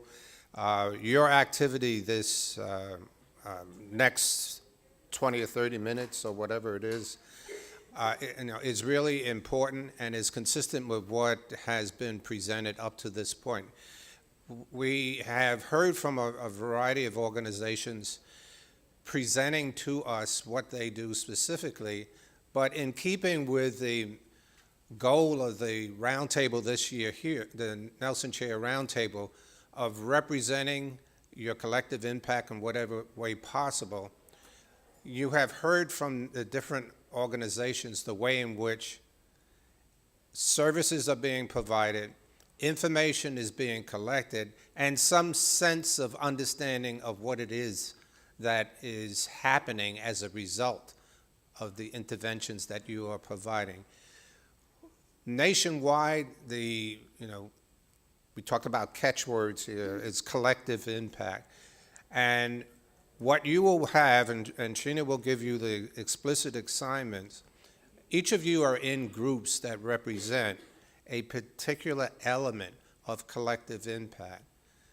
Each of you have reflected those elements in one way or another this week. This morning. So we want you to reflect upon what you have presented relative to the particular elements that you will discuss and deliberate on during the small groups.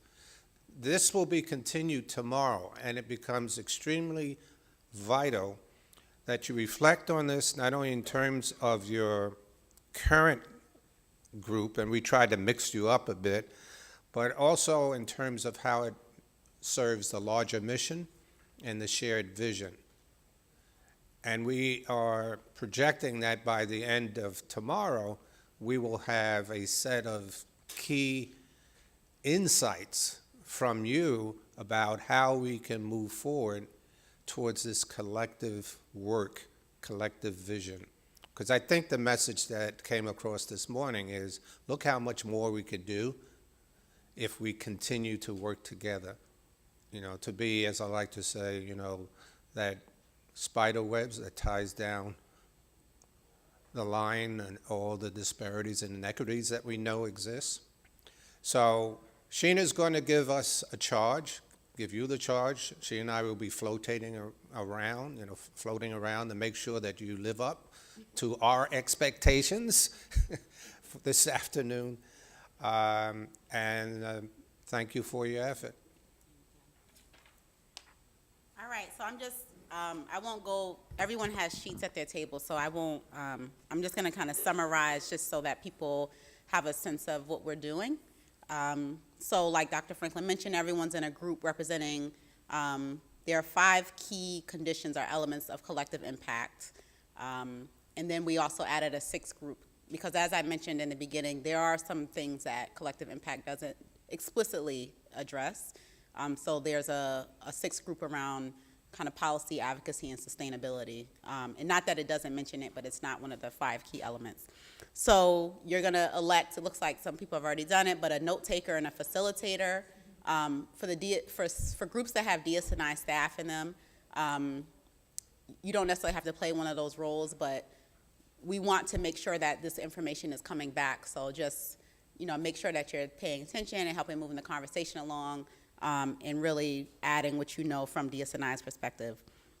Each of you then has on your sheet kind of a definition of whatever your group is, except for the policy, advocacy, sustainability group. All the groups have a definition on their sheet, just so that you can start from the same place, because I know these are terms, so people might have different understandings of them. And then you're answering these questions based off of what you've seen today, as well as your role, whatever that role is in Promise. So even if you're new to this, if you're an observer or a guest, just thinking about from your vantage point, how can you answer these questions?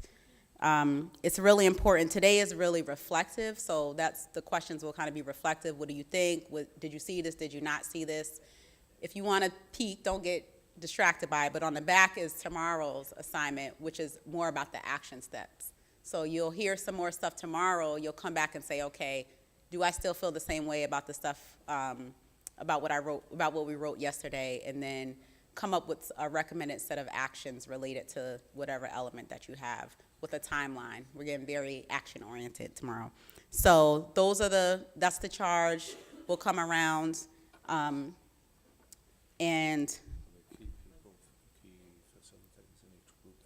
they're choosing. So DS&I staff are in their groups, but they don't have to facilitate. They're just helping to move things along. But no, I think that there's some facilitators that have risen to the top.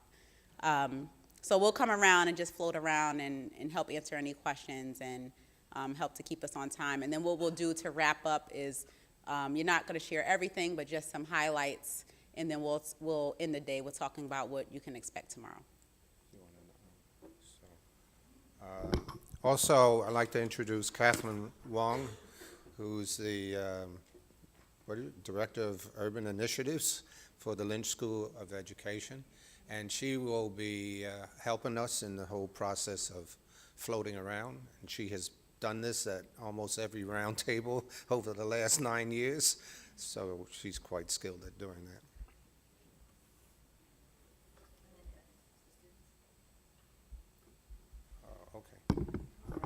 So if there are any students in the back who are observers, any persons who are observers, feel free to join any one of these groups.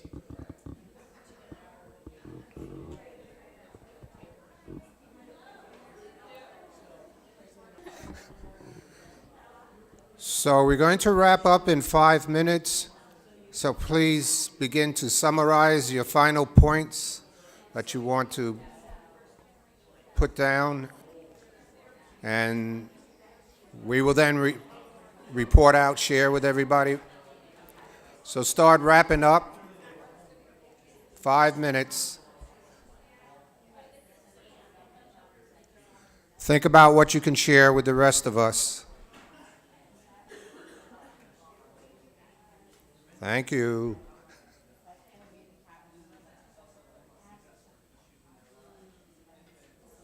Because other people don't see what they have, so they can share what was their